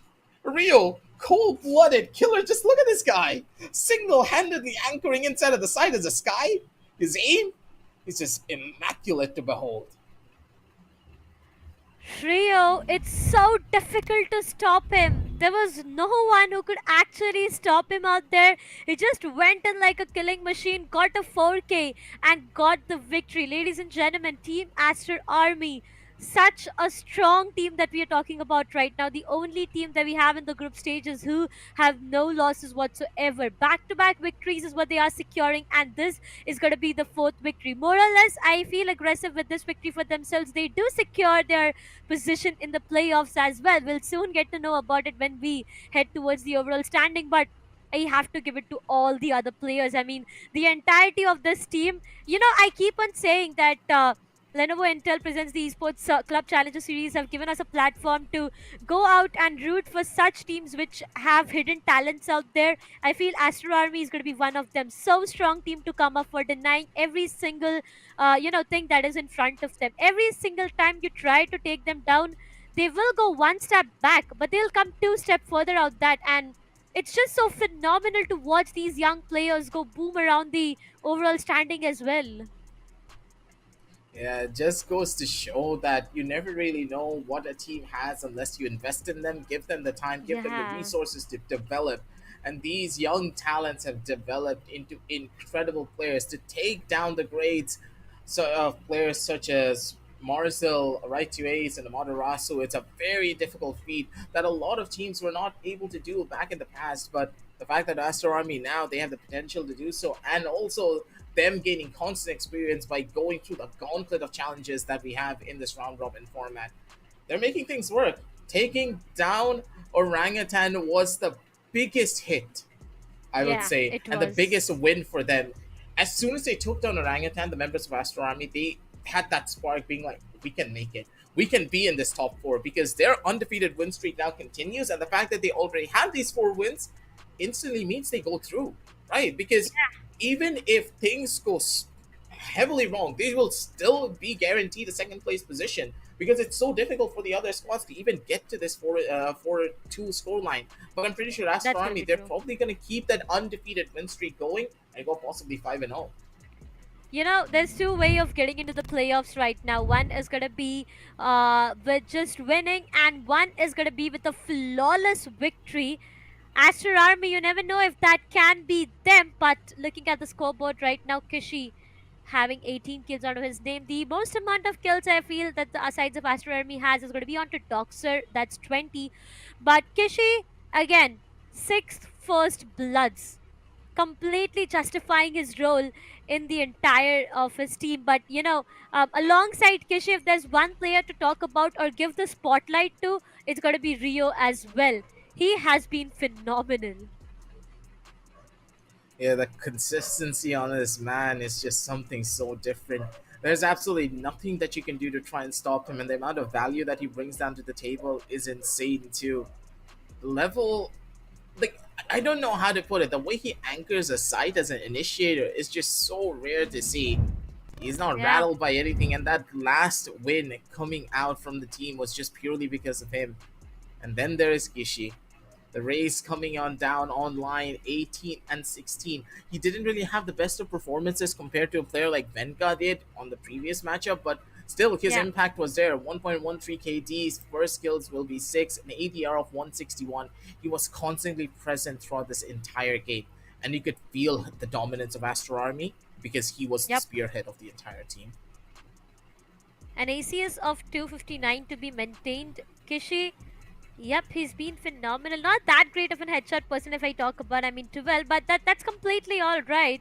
For now, Aster Army, they wanted to continue having the win streak, and they are able to do that purely on the basis of the skills, the team play, the strategies. Every single time you see the sides of Aster Army in server, it feels like they are prepared. They are prepared for every single thing that you put them through. It's just a treat to an eye to watch the sides of Aster Army performing right now, because they are so strong. Now, it's more or less like the last map left for the day, but it's the most important and the most amazing match that we could ask for at the same time. Yeah, Reckoning going up against Orangutan. Now that is gonna be a game that really decides the fate of Group A. I'm pretty sure that the first spot is already gone. Aster Army, they're gonna Yeah. take it. Doesn't matter what happens. But Yeah. that second position will get dictated by this particular matchup. Orangutan versus Reckoning, ladies and gentlemen. The match of the entire day, I would say, personally, in my opinion. We're gonna be heading on down Yeah. over into a short little break to set things up. Don't go anywhere because we're gonna be right back with a lot more action.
and gentlemen, welcome back once again. And this time, when I welcome you guys back to the broadcast of Lenovo and Intel presents the Esports Club Challenger Series 2023 VCT Off Season Gaming, monitor partner ViewSonic Gaming. I hope you guys have got some popcorn because this is going to be an intense match coming up. Reckoning and OG, two top teams who are going to fight it out amongst themselves to decide on who can have the better chances of getting a spot for the playoffs itself. But there are a few changes on the caster desk. Again, I am going to welcome back Scared, who started off today's day with aggressive and is going to end today's day with me itself. So, Scared, I know you were so excited to be on desk for this map. So, how are you feeling right now? Just as you might have guessed, I'm super excited for this one because again, it is the qualification online. The team which loses this game is basically putting themselves under the track. So it's going to be super insane. And we've already seen a few matches gone, right? We've seen Yeah. MLT Esports up against True Rippers. Both of them had a flawless record till that game wherein Medal not making it pretty far. 13-6 loss, had to face that defeat, but Yeah. True Rippers with a flawless record, and now they're the only ones apart from Aster Army who have basically qualified, right? Because they're both going 4-0. Yeah. There's no way they're going off the charts, no matter what any other team can try. Yep. While if you're talking about Group A, wherein it's Reckoning, Orangutan, GGEZ, all three of them have a possibility of qualifying, and it's Reckoning up against Orangutan. So the one who wins this game will secure the second place, at least for some time. That is so. You always want to have that small cushioning on your with you so that you can, you do not want to put everything on that last day and the last game. So this is one You of know, the most yeah. important thing right now. Tomorrow's day is gonna be a lot of upsets, a lot, because we are gonna True. see some heart being broken. We are gonna see some of them cheering up for their team, and there are gonna be some who are gonna, sit back and maybe regret on not performing on what they expected onto. Because tomorrow we are gonna get our top four playoffs team, out of which I do have anticipation for two team. As you said, Aster Mhm. Army is already going to be there, and alongside that is going to be True Rippers. They have had a True. flawless experience throughout in both, in their respective groups. Again, Aster Army 4 consecutive victories, no losses. True Rippers 4 consecutive victories, no losses whatsoever. So both of these teams, I feel, have already made their way to the playoffs itself. But who are going to take the next two spots is the question, because now there are a lot of teams who are in the same run, and two of them Absolutely. being is going to be Reckoning and OG. This match is going to decide the fate of who's. I'm not really sure, because the one who gets this map, it's going to be there in the advanced second position, and the one who loses it will be brought down to the third, which will definitely hurt them a lot. But again, map predictions, we both know what the map it is. I mean, yeah, we have the insights already, so if you want to share some lights as well on that. I mean, of course, we already know what map it's going to be because both of these teams Yeah. have been like going at it each other. And of course, when it's so very important in the game, you already have to be ready with that study material over your teammates on over your Yeah. opponents because you want to know what kind of map they love to play on and which map they do not like to play. So veto in this specific game is like one of the top things that you can be focused on. So you already know that map is going to be Ascent, nonetheless, the one that we saw just a few matches ago, wherein True Rippers, they won 13-6 against Medal, who went in with a triple initiator composition Yeah. without a duelist. So that was pretty unorthodox. I don't think so. We're going to see something similar in this game, but nonetheless, reckoning on the defense, while it's going to be OG on the attacking side. So Ascent, defense centric map. I've been talking about it time and time again, mentioning how the teams, they just love to play over the attacking side. Even though it's a defense centric map, you sometimes see the score being 7-5 in favor of the team who's attacking. And Yeah. they still end up going in an overtime or maybe losing to the other team because they get 8 rounds in the attack. So we know that the play style of the Indian meta it's quite different from what you normally see overseas. So what I am expecting is at least a 6-6 half from both of these teams, looking at the competition that they bring on the table, the way these rosters have been working. Both of the teams have got experienced players onto them, and you always know that Ascent has been loved for a very long time now.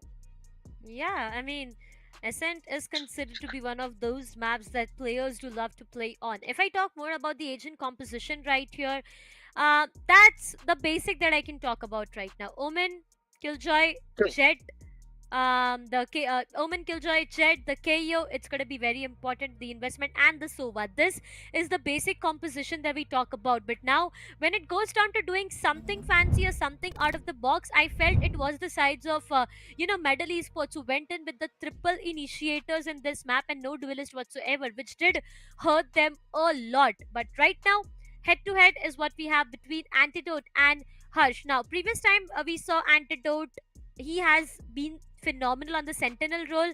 We did see him playing Fade in one of the maps. That was the map of Lotus itself. But out of that, what he has is 44 kills. On the other side, Harsh 45. But again, the headshot Not a percentage huge onto difference. Antidote seems to be good. Yeah. Exactly, it's 27% with that headshot ratio. Now, we've seen players who've had higher headshot ratio, but again, it's the important kills that always matter. And having a KD over 1, that means you're getting at least 1 kill in every single round, even 2Ks, 3Ks in the upcoming round. So, both of these players have been showing promising results. And having 14 assists, 25 assists, that is insane. Especially if you're playing on Killjoy, getting those assists is quite difficult unless your turrets actually hits them, or your alarm bot gives you the vision of enemy by, of course, making them vulnerable or a thing. Maybe your molly deals some damage. If you're an initiator like a Sky or a Sova, then your scans would obviously help your team out. But for a Killjoy, it is really good to have those 14 assists in the back, plus 44 picks off as well. 1.16 KD, pretty difficult to maintain if you talk about it. Yeah. That's going to be the case. Both of these players, I can already feel how intense this match is going to be. I mean, first things first, it's reckoning against the sides of OG. Second thing, it's what's on stake right now is a spot for the playoffs. We have known these teams for a while now, and we know how important this is. Talking about the agent composition, nothing fancy. Wait, there's going to be the investment of Breach coming up and an Astra. Now, a huge difference. On the sides of OG, they are going to sit back to the basic composition that we talked about, but on the other side, Reckoning, they want to go in for something fancy, and that's going to be the investment of Breach and Astra. To add on to it, it's going to be Sova, Jet, and KJ. Scared, what do you think about this composition?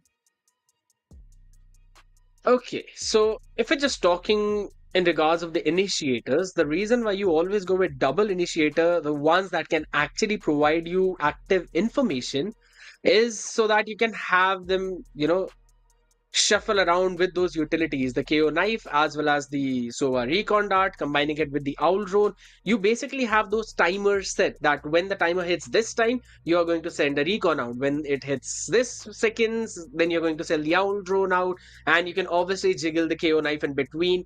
So you basically get an active information around what's happening in those important places in the map. When you change that and you bring a breach in, now of course you've got some amazing flashes to work with. You have got the aftershock to clear some space, fault 9 to have that control, and there always is the rolling thunder which clears off the entire side. But the amount of information that you can grab in that mid round or even in the late round, that diminishes by a lot. Plus, in terms of Omen and Astra, I think so. Basically, whenever you're using Omen on the attack side, you really want to block off that mid so that you can get your rotations in and enemy would not have an idea of that, or maybe pull a fake on. Astra can do that as well. Plus, the gravity well is going to be useful. But I feel like having the Omen in your team provides a lot more room to your side. And since you can basically jiggle those smokes as well with a specific amount of cooldown timer, that provides a lot more utility if you compare it with the Astra. And from the shadows is always very good of gathering the information. True, very, very true. Reckoning Esports and OG now. Let's see how it works for them, because I've been witnessing this for a long time now. KO and Ascent. Again, it's a love story, right? It is a love story. You need to have a True. KO when it goes down to the map of Ascent itself, because there are some choke points that you need to be really clear about. The information is what you need to rely on to, and I feel investing onto an KO will give you a lot more flexibility as compared to a breach. I mean, they are two complete different things when it comes down to the amount of util that they have. The stuns, the aftershocks, if I talk about them. On the other side, the fragment, the 0 point, the null command coming up. So it's going to be a huge of a difference that we have. But for now, let's see if they are so confident to investing onto it. They might just have some plan as well. The pistol round, it's where it all starts. Always, it's going to be the pistol, one of the most important rounds in the game. You can set the momentum with that, and that is exactly what OGs have in mind. Working off over the op towards the A side. Now, no one pushing in aggressively or trying to take the space from Reckoning Esports. So they're just playing passive, not trying to gain any kind of information early on. And again, they've got a breach onto their hands, so they have to use their recon darts and owl drone properly. They cannot just use them whenever they want to. ANQ finding out the KJ turret, just retreating back to safety. So Antidote has to re-clear that angle. Now, B main fight could be important. I love the way how they've just posted Omen towards the A, so if anyone tries to go in for a backstab rotate, he can catch that person off guard. Excali just making sure the moment he peeks, goes for a wide one as well. Breach quickly sends the fault line in to make sure there's no one going in for that push, along with the aftershock to delay any kind of push. Now they've got the information that there's at least 2 people here, and they're quickly going in for another A hit, which is not the stack side, so they've got a very good chance at that. Have to deal with a few things. Turret has been taken care of since the paranoia was sent, so no one's going to be in that corner. Harsh quickly takes Raw full out. So Raw Fuel not going to be surviving that one. That's a very solid positioning inside the smoke. If they do not anticipate it, it's going to be problematic, but Frostmine takes care of Caramel.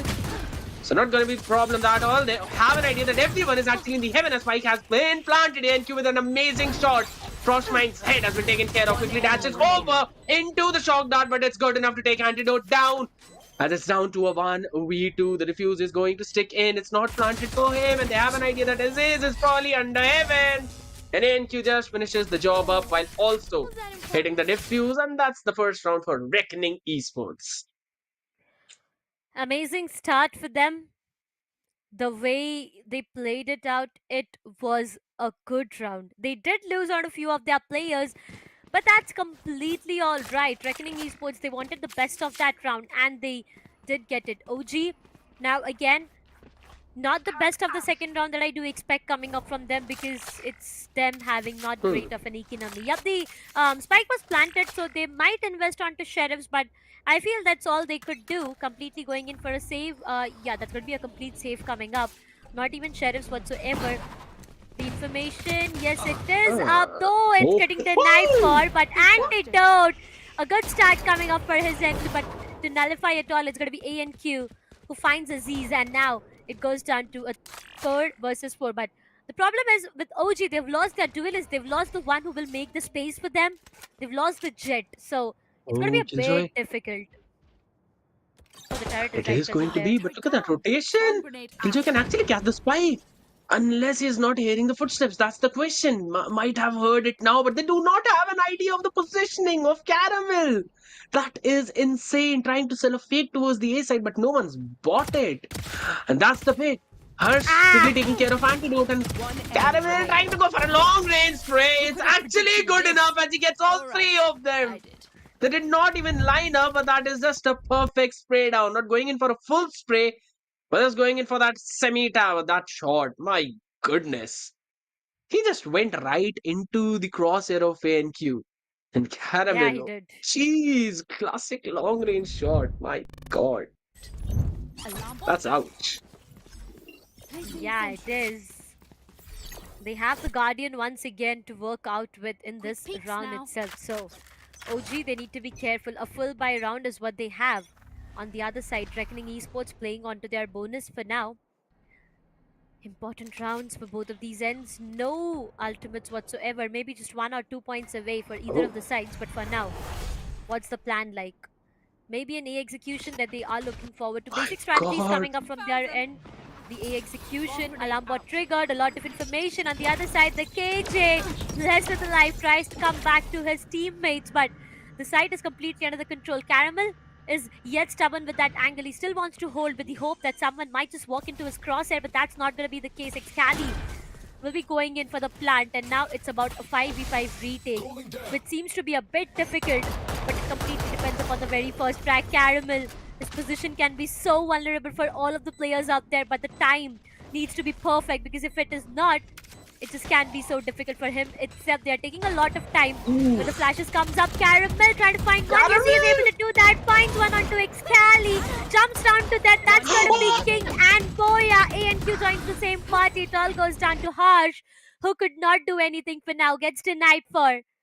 And it's going to be the sides of OG with the very first one for them. And that too in such a great fashion. At a point, I was really scared for them, but nonetheless, it was Reckoning that took a little extra time, to be honest. But the after plant positioning, especially from Aziz, he was in hell, and the way he was using the positioning for that aim, that was outwardly. He got two people there, and those two were very important frags. He needed to get them. However, Caramel still was holding the A side. This time, the setup seems to be changed as he's playing towards the B. So no KJ this time for A hole. And that is why Reckoning have stacked A with 3 people. Now there's one important thing. Reckoning have been leaving mid open quite a lot now. That off shot not going to be catching anyone. And ANQ down to 68 HP. And point to be noted, he does not have any shield. So he's basically a glass cannon at this point. Yep. He is. Mid execution, mid presence. Yes, OG is looking forward to do that, but Harsh, he's at a very vulnerable position. Few pixels visible. Will they be? No! Harsh! A little bit more aggressiveness. He is able to beat that, but Caramel is the one who will justify everything by finding one important tag onto Antidote, which will open all the opportunities for Reckoning to go in for the backstab as the KJ is done for, and that's going to be Caramel once again. The first lane is what is yet awaited onto, not the best position to peek on. Rafuel shuts him down. A 4v4 is what is on stake right now, but hey, and you, the way it just fell down and Voya was saved. It would have been something different, but the stun comes in. Boathouse is where the eye should be there, but Aziz finds the best onto Harsh. Excali. That's a trade coming up. 2v2, yet to able either of the sides, but Aziz. He's just so crispy with the aim out there. Good for a 3K onto his name. Aziz closes it with a 2-all scoreline. Absolutely, and that was such a fun way to play the round, and I really love the fact how Omen just played it in a great fashion, because they had to get the operator out somehow, and he just went towards the backside of A, got that pick, and I think he probably used from the shadows to run towards the boathouse to support his teammates. Yeah. That was a great play coming in from OG, and a very well utilization of that ultimate, and equalizing the numbers, forcing Reckoning to go in for another save round. Now that's Knife is not going to scan anything, so no information given, and this time it's 3 people stacking towards the B side. Killjoy not buying anything, again going in for that save. 2 stars towards the A main choke point. One's probably going to turn into a smoke, and the second in a gravity well, if I'm not wrong. That peak is going to give some information to Harsh. Is that's going to be the dash inside the smoke. Oh my goodness. Oh, for up and above the generator is solid for first pick. Jet knives are out of the hand, and ANQ gets the head of Aziz, getting the better of him in that Jet 2 1v1. Raw fuel though, tagged up down to 82 HP with 14 shield. He'll get into a decent after plant position, and Killjoy is already there to make sure there's no one coming in for the backstab. That turret's going to give any information to the one who would try and come in for the defuse. So OG not having a lot of control over the map, but still are in very solid control of that side. Plus knowing the fact that 3 people of their opponents are there without good weaponries. Still, Caramel, good overall. Fuel for 1. Antidote, Frostmine standing strong. It's more or less like a crossfire setup as they now take down Caramel as well. Securing the down, losing only 2 guns. So a decent economy being carried forward. Yep, it is going to be the case. Reckoning Esports, to start things off, they were looking really great for the first 2 rounds. But now, when it went down to OG having the momentum for themselves, look at where they are. They had an equalizer a while ago, and right now they do have a round advantage as well. To add some cherries onto the cake more, it's going to be Hunter's Fury and Bladestorm online for them. So Reckoning Esports, even if they tend to go in for a lockdown, it's going to be an instant Hunter's Fury shot coming up. So Reckoning Esports, for now, they need to be really, really careful. The Astra Smoke does come up. The Aftershock is going to give a lot of problem, but how in the world did you even survive that, Daisies? That's going to be the Aftershock that takes him down. Though the knife was so on point, the trade comes up. Both of them are left on with 4, but no, that's going to be OG on the disadvantage as Antidote gets taken down on the other side. And now it's going to be the site execution. The spike plant comes up and it's a 4v3 retake. The Hunter's Fury is yet not invested onto, so for the retake scenario, as soon as the lockdown comes up, it is anticipated that there's going to be the investment of Hunter's Fury to deny the lockdown. It gets destroyed for. The positions are safe. The first pick comes into the form of Caramel. The trade are up. Frostmine gets taken down. 2v3, yet doable for the sides of Reckoning Esports. But look at the position. Look at the position. Excalibur dropped in the same corner that they are in too. Why would you do that? Trophy finds one. The second one as well. King is defusing. That's a clutch coming up. Raw Fuel with a 3k and a clutch of his life. OG gets the 4th one on board. Reckoning, you had the numbers. Why would you peek single? No. Why would you go in and peek solo? Raw Fuel just went and took down 3 players consecutively back to back. One of them who was defusing and 2 of them who were trying to take him down. Oh my god, such a messy round coming up from the sides of Reckoning Esports. OG, the best that they can have. The orangutans are just not stopping, and someone needs to take care of Raw Fuel. If this is the way that he's playing, and that too on the attacking rounds, I don't know what he's going to do on that defense. And honestly, playing on the back of the wide peak of Excali, just making sure they take care of the operator first, and then move forward for the other people. Yeah, I would agree that one pick was alright, but the second one and third one should not have come whatsoever. That was just him outplaying and out-aiming everyone in Reckoning Esports. It was literally a 3v1 situation, but nonetheless, that's going to be a 1-for-1 pick. So, Harsh is probably going to get the weaponry upgrade. So, just 4 players. Oh my goodness. What a Caramel. What a solid pick coming in. And now quickly moves back. This is much more doable for Reckoning Esports now, because that Owl Drone is going to give the vision, and there's no duelist for Orangutans to work with. Cosmic Divide comes in. I've got no idea. They've just had to raw peek in and clear each and every space. That's why quickly takes Excali down, but Raw Fuel yet again comes out on top, and they will be able to get the plant in. Weapon upgrade is already there, so you know it is much more than doable, because that Cosmic Divide is going to fade away in a few more seconds. And Frostmine as well as Raw Fuel have to go for the reposition. Oh my, do they disrespect the smoke? That's the question. Both of them do, but it's a 1-for-1 now. Comes down to the last 1v1. Raw Fuel, reposition. He knows the position of Harsh, and he is the one who peaks at the perfect time.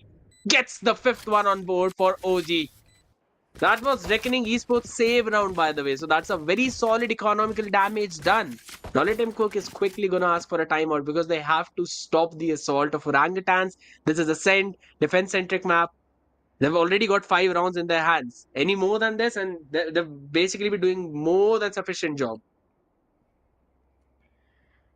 Raw Fuel is something different today. You know, here's something different today. 2 consecutive rounds. He has managed to just clutch it out so calmly, so patiently.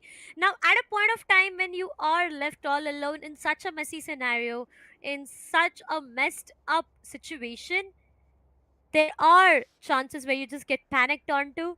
But Raw Fuel, he's calm, he's composed, he knows what to do. In the previous round itself, he was right in the center of the site towards the boxes. Just made his way out, found the player, took him down, and that's about it. That's how easily he got the hold of the round when it went down to a 1v1 situation.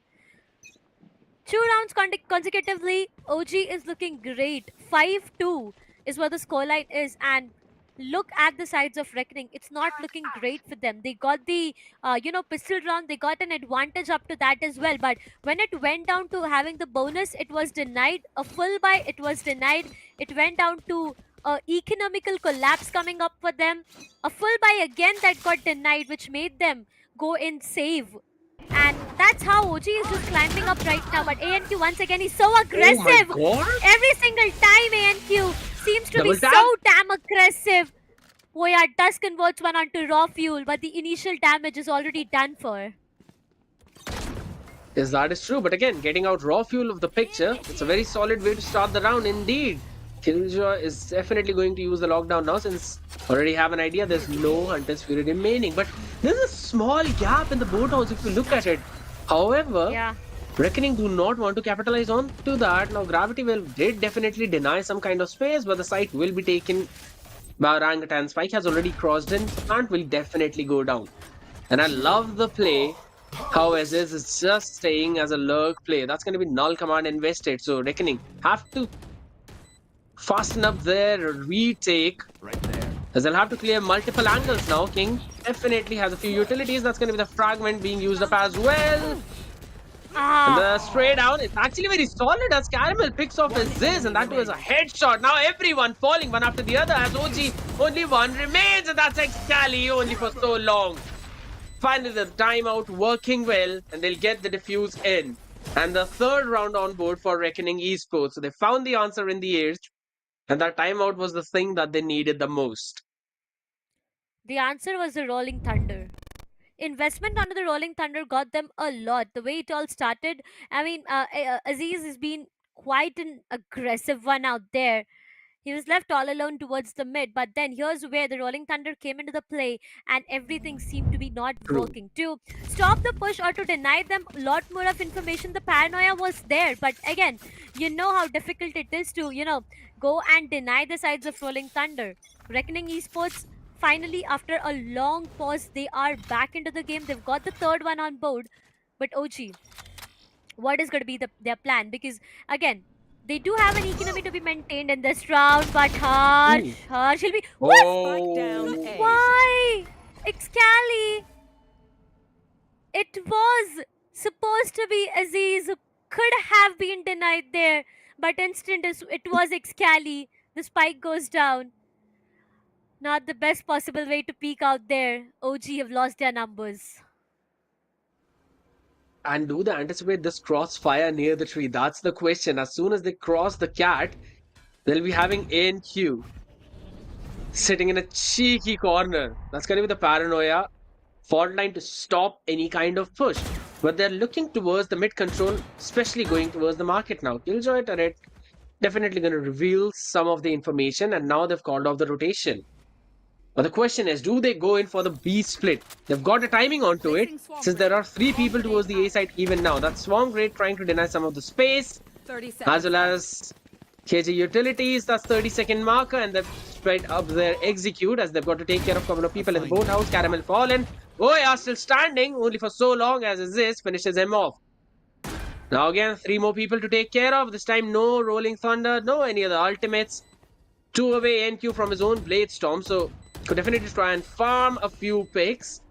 Nonetheless, Antidote just being held back by that smoke. You could get this perfect timing. No way! This could be the nastiest timing. 2 people in the backstab! Oh my god, you can't plan this out whatsoever. Just his instincts tingling at the perfect point. Jeez. That's gonna He's the hurt. round maker for this team, man. Yeah. They're gonna have headache for the rest of the game. OG got the 6th one on board. We've been, talking about the map of Ascent for such a long time now. Defensive side, if Reckoning is starting things off onto, they need to have a grab on as many rounds as they can, because OG on the defensive half again, the composition looks way too good for them. Harsh, he wants to be a bit aggressive. Might fall for this one, no. Decides to go back, but look at how low he is. Every single time someone is trying to, peek aggressively towards the A side, maybe Aziz, maybe Harsh, they are getting denied for every single thing. Either of the teams does not matter for now, because that's quite of a vulnerable spot. The ball can actually roll in anyone's courtyard out there, so they need to be careful. But all right, the shock darts coming up as well. OG, slowly and steadily, they are making their way towards the A side. For now, it's going to be Harsh. He is Alright. still there with the position. I do have a very bad feeling that this is going to make things worse. Voya is the best of the position out there, and it is not being checked by anyone. Yes, it does get checked, but not the best of the timing. 2v2 trade comes up. 3 all is what it looks like. The turret doesn't give any information because Excali will be going in and planting the spike safely. Now Raw Fuel, he is towards the vines, but A and Q operator is all that he has to work around with. Raw Fuel, the best of the position, but A and Q falls for the wrong trap out there. Frost denies him. Caramel from the other side overtakes down Raw Fuel King. Joins the same party as well. A 1v2, a 1v1. Mind it, this needs to be very careful. Caramel, he is known for clutching out for his team when it's needed the most, but this time Frostmind will definitely climb up to his mind right there to get the 7th one on board for the sides of OG. Reckoning slowly and steadily. The sand is just slipping out of their hands right now. Caramel was looking good the way he found one towards the main itself, but when it went down to a 1v1 situation with Frostmind, it was Frost coming up on the top.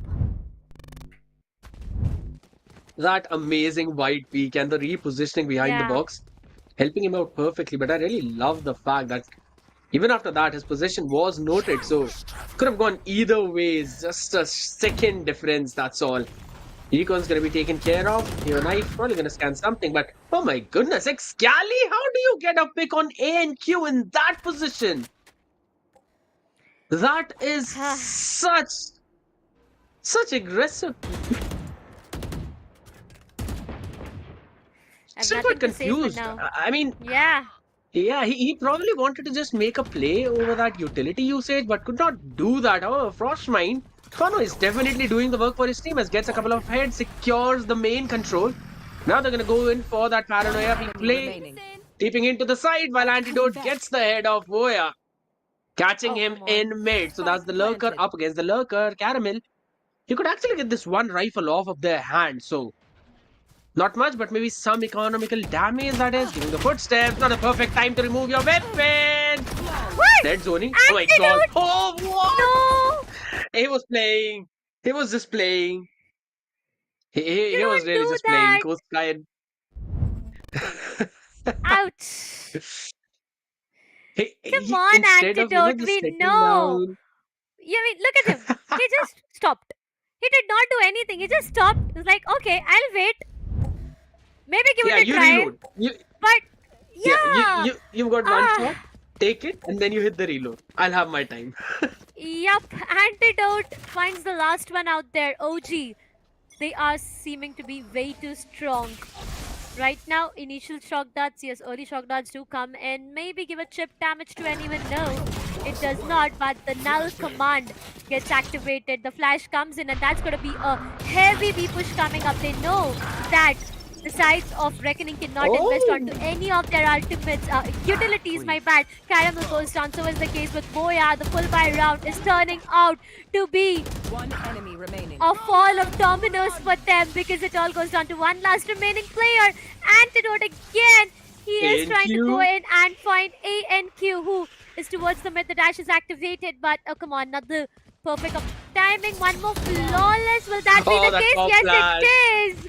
ANQ gets denied for everything, and OG with a 9-3 scoreline. Ladies and gentlemen, OG seems to be working perfectly right now. Every single thing seems to be working perfectly for them. On the other side's Reckoning. I'm not really sure on what's happening, but things are not looking that great. The trades needs to be on point. They need rounds. They are on the attacking side right now, and if OG runs away with the pistol round again being on the defense, you know how vulnerable it is going to be because they will hit the double digits, and once the team gets the double digit, you know that urge to just close it as soon as possible and get your spot for the playoffs. It's just so important. That is true. Now the breach util did specifically work for the first few rounds, but talk about that after this execute as already. We're seeing ANQ trying to jump in for that execute. Is just taking control of that mid. That's going to be the first pick coming in. Raw Fuel takes NQ down, and that's getting taken care of. So now no more breach, no more initiator utilities, but that was all a fake towards the B side as the plant is going to come at Spike A. planted. Frostmine just playing way too back, giving up a lot of space, only to make sure his team has the numbers. Spotsboya, who's not going to fall back into hell. Hirsch is going to change that star into a smoke. Probably has one more place in to make sure that it turns into a growl and probably get the vulnerable tag on a couple of them. Maybe that's one of the only way they can try and pull a combo in. Ooh, that Molly. That's been broken down perfectly as Excali takes one. Boy, a good for one trade. But Aziz is just right there.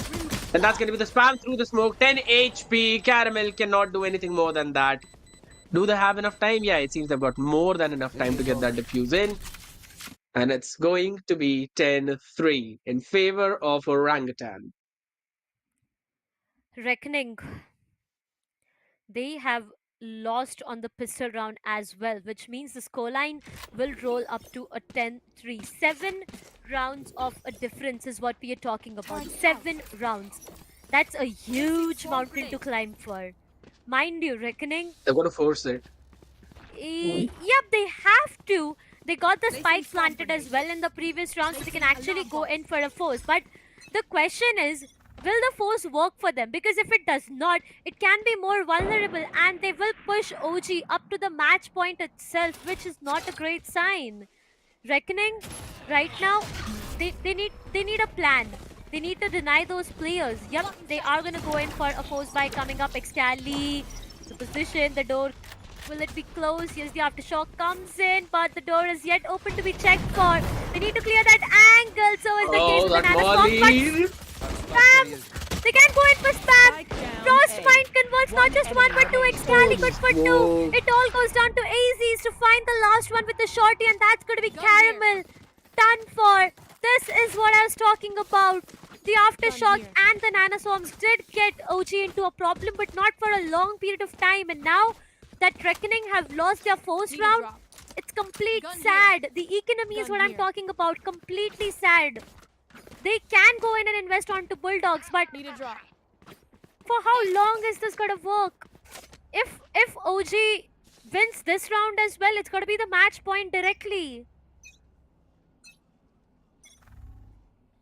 I'm getting the same vibe as, the Fnatic Loud Sao Paulo Grand Finals. Yeah. The last map wherein 11-3 was the scoreline and exact same situation, but nonetheless, we're going to see for now ANQ probably trying to figure out where Rafuel might be. This contact it could make or break this round. If in case he gets the pick, then that would mean B side is low. Outdoor broken up. He is just in one corner. Finished off just as quickly. King takes care of him and now smoke comes out. That is a very solid response coming in from OG, but Voya quickly taking down Excali in the meantime.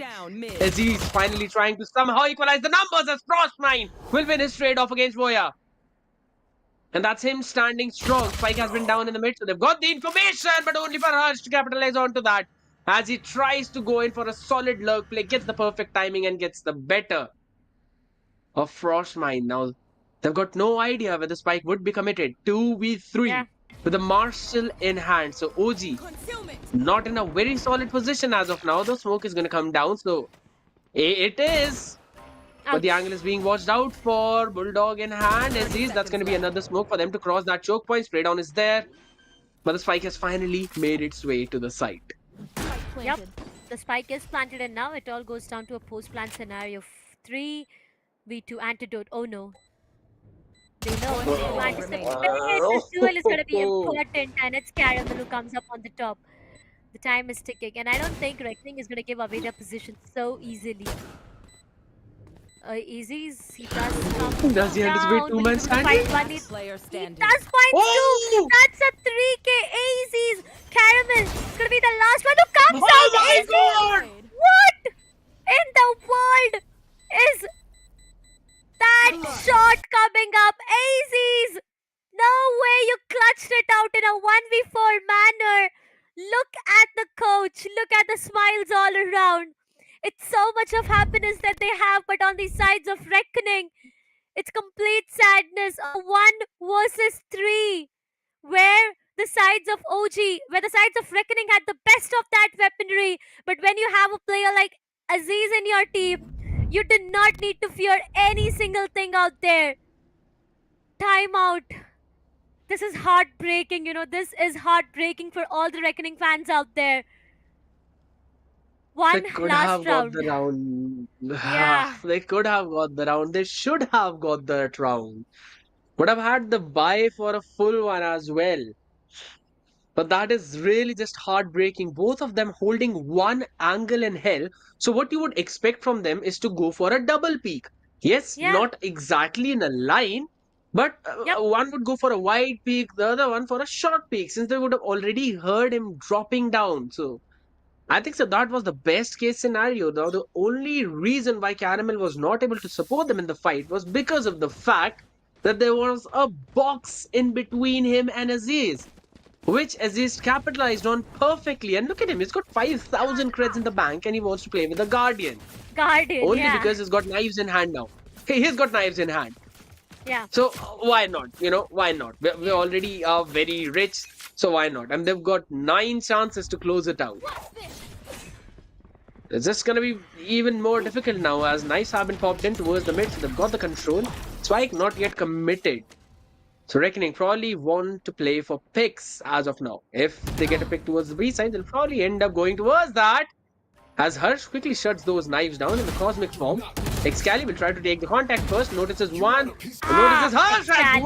One enemy remaining. He gets 2 in that situation with Frostmind following him up as well. Rock Fuel finishing off King and gets the game for his team.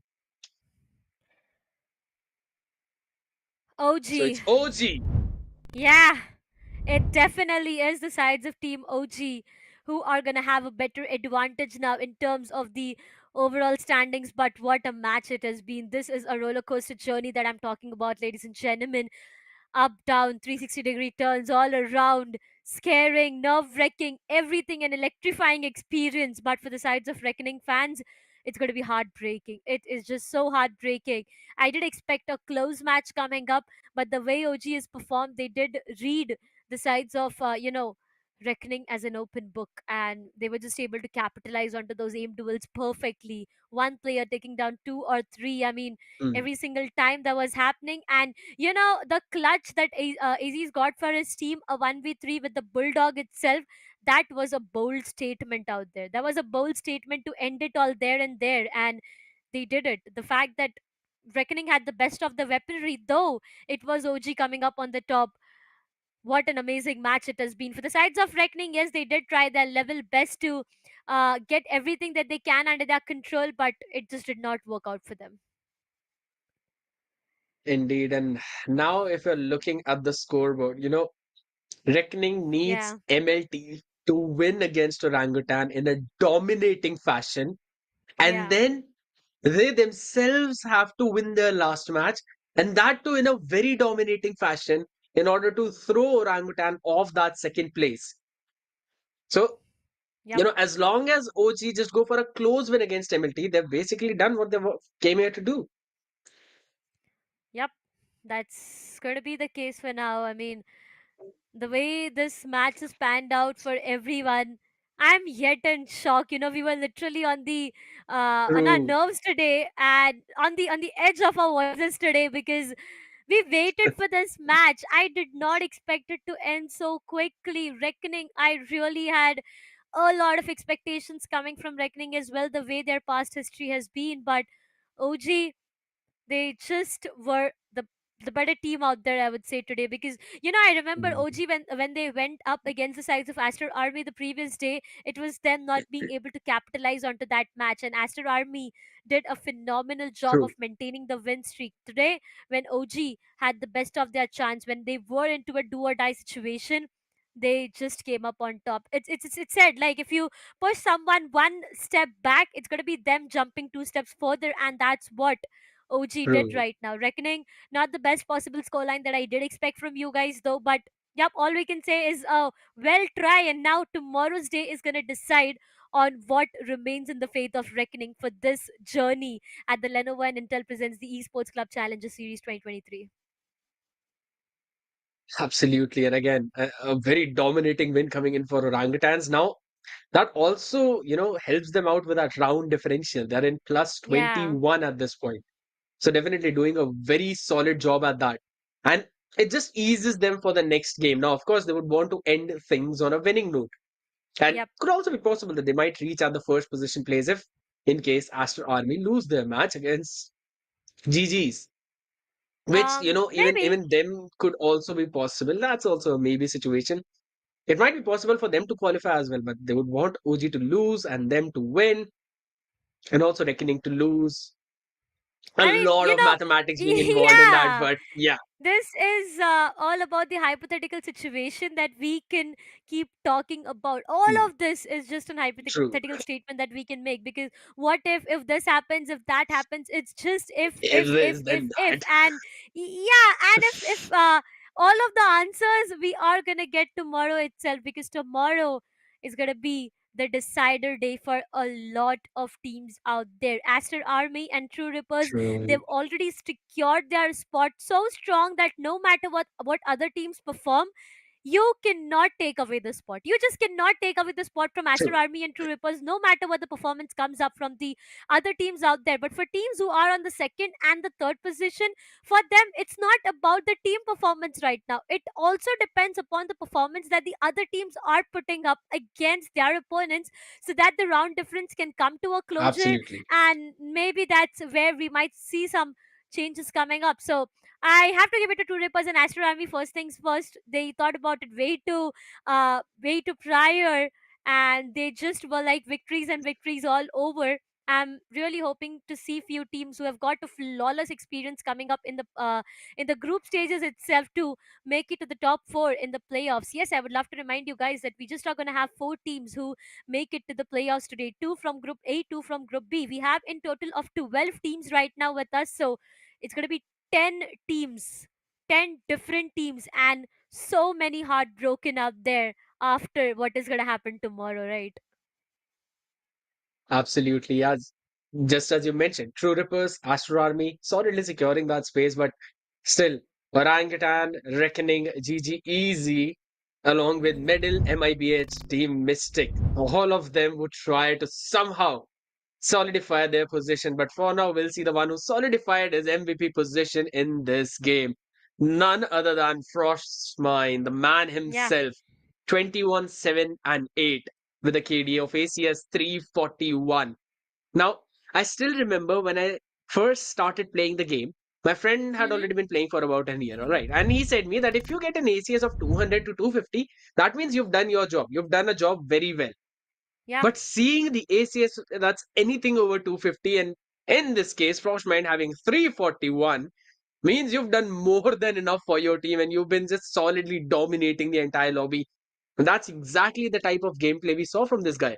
When on the attacking side, threw the paranoia perfectly to take care of anyone who'd be playing on the left side of the generator, quickly went in for the TP, cleared the space, cleared the hill, went in for the plant, and also took even more space. And that is all combined with putting the smokes at the correct point, playing the backstab, using from the shadows to jump towards his team.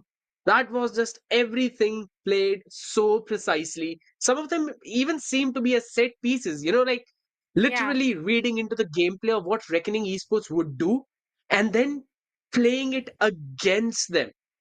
So Omen. Okay, you've got from the shadows available. Perfect. Play the lurk position, get one pick, and then use that ultimate to jump back towards your team, support them, and that's what they've been doing. While Caramel getting the ACS of 250, 13, 14, and 2 KDA, that's also a very solid job being done by him, but not quite enough to put his team over that finish line. Yeah. That is really great game coming in from both of these teams because again even I've lost my voice. And it seems that Yeah, I just want to cough time and time again. It's just so exciting yet again because both of them, the game should have gone much closer. The rounds were pretty close, yet OG just, somehow steamrolled in the entire game. Started a small snowball, but they did not let go of that momentum. And that is one of the most important things whenever you are playing in Valorant. You know that momentum is important. At one point, yeah. I thought it was broken when, it was Reckoning Esports who took the timeout. And then they won the Yeah. very next round, retaking the B side. But after that, it just seemed that Orangutan quickly re-strategizing, making those initial adaptations, going in for some fake plays, working towards the mid. Now, I mentioned that mid is the weak part of Reckoning's defense, and that is Yeah. exactly where OG capitalized on after that timeout. So, they just made sure that they would be working at the weak places only to open up that defense even more and then going for those side saves. That's going to be so true. A lot that has happened in this match overall, but a lot that has happened in terms of the overall standings as well. I mean, really excited to True. see the overall standings coming up. But there's some insights to it. So there are two teams that I want to really talk about right now. It's going to be the sides of MLT and Hyderabad Hydras. Now, we know coming down to the Yeah. group stages itself, every single team is going to get a chance to perform against their opponents. This is a round robin format that we are talking about, so every single team gets a chance to play 5 matches, out of which they need to show their best. This is a round robin format that we are talking about. So what happened here was MLT and Hyderabad Hydras, they've played 4 of their matches and they are not able to secure even one single victory. Yes, that is going to be very heartbreaking, especially if I talk about the sides of Hyderabad Hydras right now. I mean, we'll be heading towards the group standings and discussing about it more. But yeah, especially talking about the sides of Hyderabad Hydras for now, this is a lineup of players who potentially have a good playing style. They do have a good aim, but when it comes down to the team strategy, I don't think it's been such a long time that these players have been sticking together, and that's where things seems to be not working that great for them. But right now, Aster Army and True Rippers, they are ruling their own groups. They literally are ruling 4-0. That's such a flawless scoreline to maintain. On the other side, OG has climbed up to the second position after this victory, and it's going to be a 3-1. Now, Reckoning goes to a 2-2, same as for GGEZ. And this is going to decide a lot of things. Same is the case in the other group as well. This seems to be so much interesting. Now, here's the thing. MLT as well as Hyderabad Hydras, just as you mentioned, have not secured even a single win. But tomorrow, they can definitely play as spoilers, right? Because Hyderabad Hydras will be up against MIBH, and MIBH need to win their game, and that too in a very dominating fashion, while also hoping that Medal lose their game. And the round difference between them as of now is of 12. So they have to make sure that it somehow just reduces so that they can capitalize onto that. While if Hyderabad Hydras want to end things in a group stage, that too on a last day, you would want them to somehow end things on a note with a victory. You would always want your team, even if they've not qualified, you would want them to end things on a good note. So that would be exactly what Hyderabad Hydras and MLT would be looking forward to. So you always know that a wounded lion is the most dangerous one. So MLT and Hyderabad Hydras would probably end up spoiling a lot of fun for someone, but it's going to be tomorrow. MLT up against Orangutan, and after all, Hyderabad Hydras up against MIBH. So those will be the two most important matches we'll be watching out for. Hyderabad Hydras and MLT have nothing to lose for right now, because their journey is already done for. They have nothing to lose on to. They've tried their level best, and all they can do is be a big spoiler for maybe someone else. I really don't wish that to happen to other teams out there, but it is gonna be what it is. But now today's day is done for. We did see matches that were pretty close. We did see some one-sided victories coming up as well. A day full of emotions for few of the teams, but that's it for today, because we are done with all the matches, and the rest details will be uploaded on the Instagram handle, so you can go and follow us on the Esports Club Instagram handles to be updated 24/7. But for now, thank you so much, ladies and gentlemen, tuning in. This is going to be Lenovo and Intel presents the Esports Club Challenger Series VCT of season 2023. Gaming monitor partner view Sonic Gaming. This is me, Darshita. Alongside me, Scary8, and also we have Aggressive, who's gonna say you a goodbye. So thank you so much. I hope to see you guys tomorrow. Make sure you guys hit the like button, share, and subscribe, and have a happy gaming. Take care. Upset